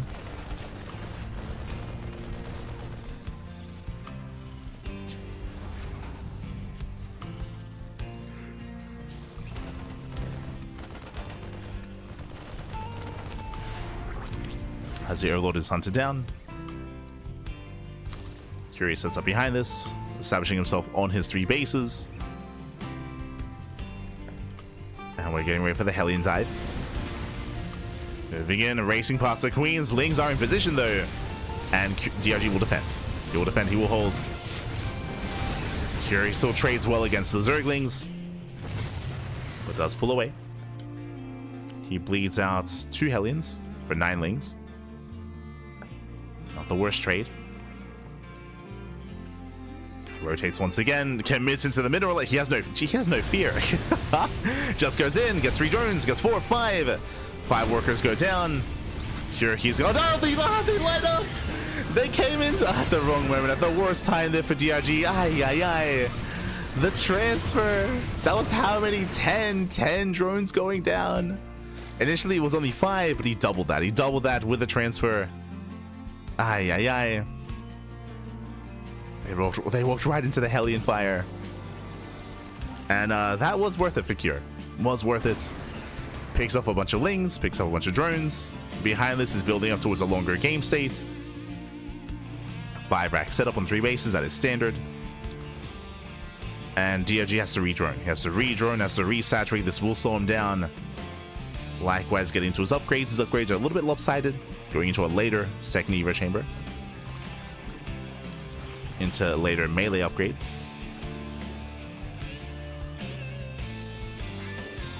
Oh, I stand by what I said. How I don't really like this map for an ARAX, but that's what's happening. God damn it. We have 5 in the main and 3 here at the third base, so we have an ARAX setup here. What I will say though is that Cure, he actually has full saturation on this gas geyser. That is interesting to me, as usually I believe you pull out of this gas, as you're only making 12 Marines and 2 tanks at a time. Sorry, 1 tank at a time. So you don't need that much gas. As Cure, he does push. Does break out, denies the expansion. And we'll see if DRG can hold on. He's going for his link counterattack, but alas, Curie's ready back at home. He's in position. He denies the run by. Now, this is still only the first wave. Cure, the second wave is building up. Remember, this is a 3-base all-in. He is making 12 Marines at a time, a purely Marine tank. He's not teching. His goal here is to end the game. Also, no 4th CC. Oh, but Cure, he's supply blocked. Uh-oh. Now's not the time. Supply block will slow Cure down. As DRG does commit in. Oh, denies the initial Marines. He saves the base. So far, so good. Ling runway here across the map. Comes in for the surround. It's a little bit messy here, but he does break through the Marines. Does get into the mineral line. And Bailings are rolling in. Oof, nice target find with the tanks. Does focus on those Bailings. But despite that, SCVs are still going down. Decent damage here from DRG. It's decent. And at least back at home, he's re-expanding, taking more bases.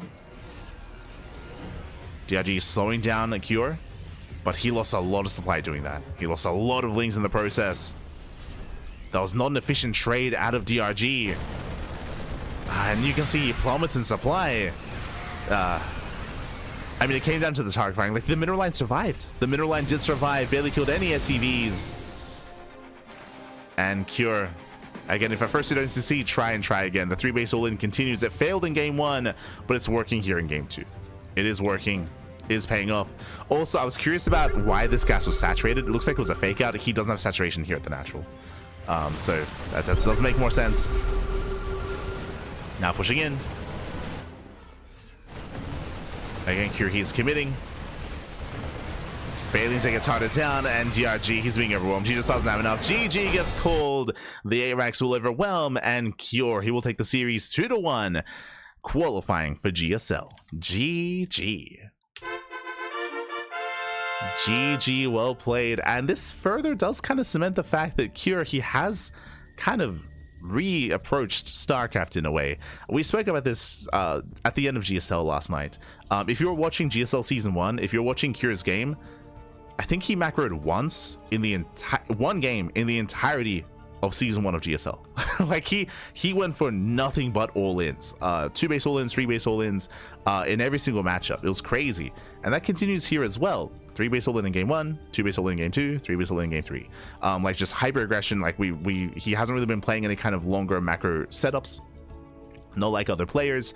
And this feels like a recent change for Cure. Feels like just because, I mean, it is a recent change, right?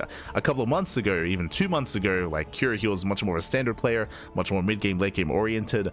But in the lead up to GSL, he has kind of reapproached things, which I find really interesting. And I was really curious to see if that was going to continue here. So far, it is continuing, and my eyes are going to be on Cure coming into Dallas. Congratulations to Cure, he does qualify, but Dallas, of course, is tomorrow, and Cure is going to be there. Everyone's going to be there, and I'm curious to see if this trend continues into Dallas as well, where Cure is just non-stop aggression and non-stop all-ins. We'll see. We'll see. I'm definitely, that's something that's in the back of my mind when it comes to watching Cure at Dallas, for sure. Meanwhile, GG, well played. Cure, he does qualify for GSL, does make it through, and DRG, he gets knocked down. No, sorry, DRG, yes, he will have to try again next time at the last chance qualifier, as we can switch our scenes over and catch up on our matches tonight. Here we go. As you can see here, Jesus, 6 series, 6 back-to-back best of 3s. We had a lot of ace matches, a lot of late game as well. herO, longer games, I should say. herO did take down Rogue. herO qualified. herO qualified over Rogue. Rogue qualified over Percival. Maru qualified over ByuN. Shin qualified over ByuN as well. Classic qualified over DRG, and Cure qualified over DRG at the end of the broadcast. Again, we have our first 6 players making it through into season 2 of GSL, and later on tonight in 5 hours time, oh boy, in 5 hours we're going to be live again with our next broadcast with another 6 best of 3s, another 6 qualifying matches. Oh boy. Bam, as you can see here, we have our schedule this week. Again, we are live all day every day. We just wrapped up our morning broadcast, and again in 5 hours time we're going to be live with our next set of GSL matches. We're going to be featuring players like Solar, Creator, and Gumiho. Ooh, okay, so Solar, Creator, and Gumiho, they're in a group together, so they're going to be fighting to make it through, to make it into GSL, alongside some more winners matches alongside them. So again, 6 more best of 3s are coming up around the corner. We'll do our best to bring them to you later on in 5 hours, and then in 11, sorry, not in 11 hours, Jesus. Is it? Yes. 6 hours after the start of the next broadcast, we are going to be live with DreamHack Dallas. So back to back. There probably won't be enough time to nap in between, I'll be honest, unless they're like a lot of like 2-0s and some faster games. It's going to be a pretty intense broadcast. I'm expecting maybe around like a 16-hour cast, a GSL into DreamHack Dallas is usually 12-hour days. We might get a little bit shorter and maybe like 10 hours instead, 10 hours of DreamHack, but it's going to be intense. It's going to be an intense broadcast back to back. So we'll do our best. To bring you as much DreamHack and as much GSL content as we can over this weekend. DreamHack is going to be 3 days. So 3 days of DreamHack content, depending on where you are in the world, either Friday, Saturday, Sunday, or Saturday, Sunday, Monday, which is the case for us. So 3 days of DreamHack Dallas, and again, everyone's going to be there. Cure is going to be there. Maru, ByuN, Shin, Rogue, Solar, Zaun, Ryung, Gumiho, all the Koreans, all the top Koreans are going to be there at the event. Likewise, all the top Europeans are going to be there as well. It's going to be a very stacked tournament. The player participants table is already live. We already covered it during our podcast 2 days ago. We were able to live cover the reveal of all the players. And again, the lineup is insanely stacked. On top of that, we also are going to be casting the initial day. From my understanding, I believe we're only casting day 1, but we might also cast day 2 as well, depending on how long the group stage is. For those that are curious, it's 4 massive groups into the 8-player playoff bracket. I'm not too fond of the formats. It feels like we're missing a step. Usually it's like the open stage into like a smaller group stage into the playoffs, but here it's just groups then playoffs, just bam, one into the other. So it's a bit of a slimmer format in a sense, but the groups are huge. The groups are massive. It is double elimination groups as well, and the groups are like 16 players each. Like the groups are insanely huge.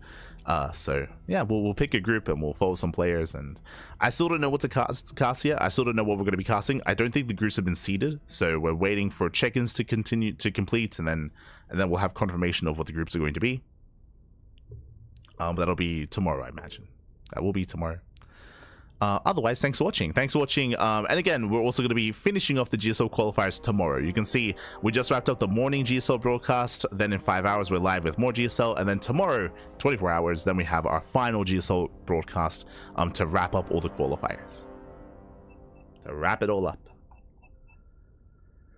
Have some good rest. I hope I'll be able to sleep. That's my biggest concern. I need to get as much sleep as possible. 4 hours. Let's go. So yeah, thanks for watching. Thanks for the support. We do appreciate it. What's the objective top 5 at the moment? Hard to say. I think top 5 objectively, I would say Clem, herO, in no order necessarily. Clem, herO, Serral, Rainer. I think those are the top 4. I think worldwide top 5, 5th would be Max. I think he'd be there. For offline tournaments, I think there's an argument for 5th place. I don't think there's a clear 5th place. Especially because Maru right now is not in form. He's not as in form as he used to be. So you can make an argument for like ByuN or Cure or Classic or Showtime, or you can make an argument for the 5th place right now for offline tournaments specifically. Worldwide, it would be Max Specs. He'd be up there for top 5.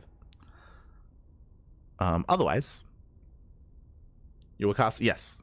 That's why I just mentioned. Yes, we're gonna be casting Dallas. All 3 days. Otherwise, thanks for watching. Thanks for support. We're going to be heading off, and again, we'll be back in 5 hours time with some more StarCraft. Until then, I'm going to try to force myself to sleep as much as I can before a full day of 16-hour broadcast. Let's go. Otherwise, thanks for watching. We'll see you guys next time. Until then, ciao. Also, follow us. We do cast live more than any other channel out there, more than Wardy, more than Steadfast, more than anyone else. We do all the casting here on the CranKy Ducklings. We have the quantity, and we have a little bit of the quality as well. Likewise, you can support us on Patreon, !Patreon in the chat. Our Patreon is designed to fund our tournaments. We do host events on a regular basis, and it is all funded via Patreon. 100% of that money goes towards the players. So if you want to help support the scene and support the community, you can do so via Patreon as well. Otherwise, thanks for watching. Thanks for the support, and we'll see you guys tomorrow for a full day of StarCraft. See you then. Ciao, baby, ciao. See you then.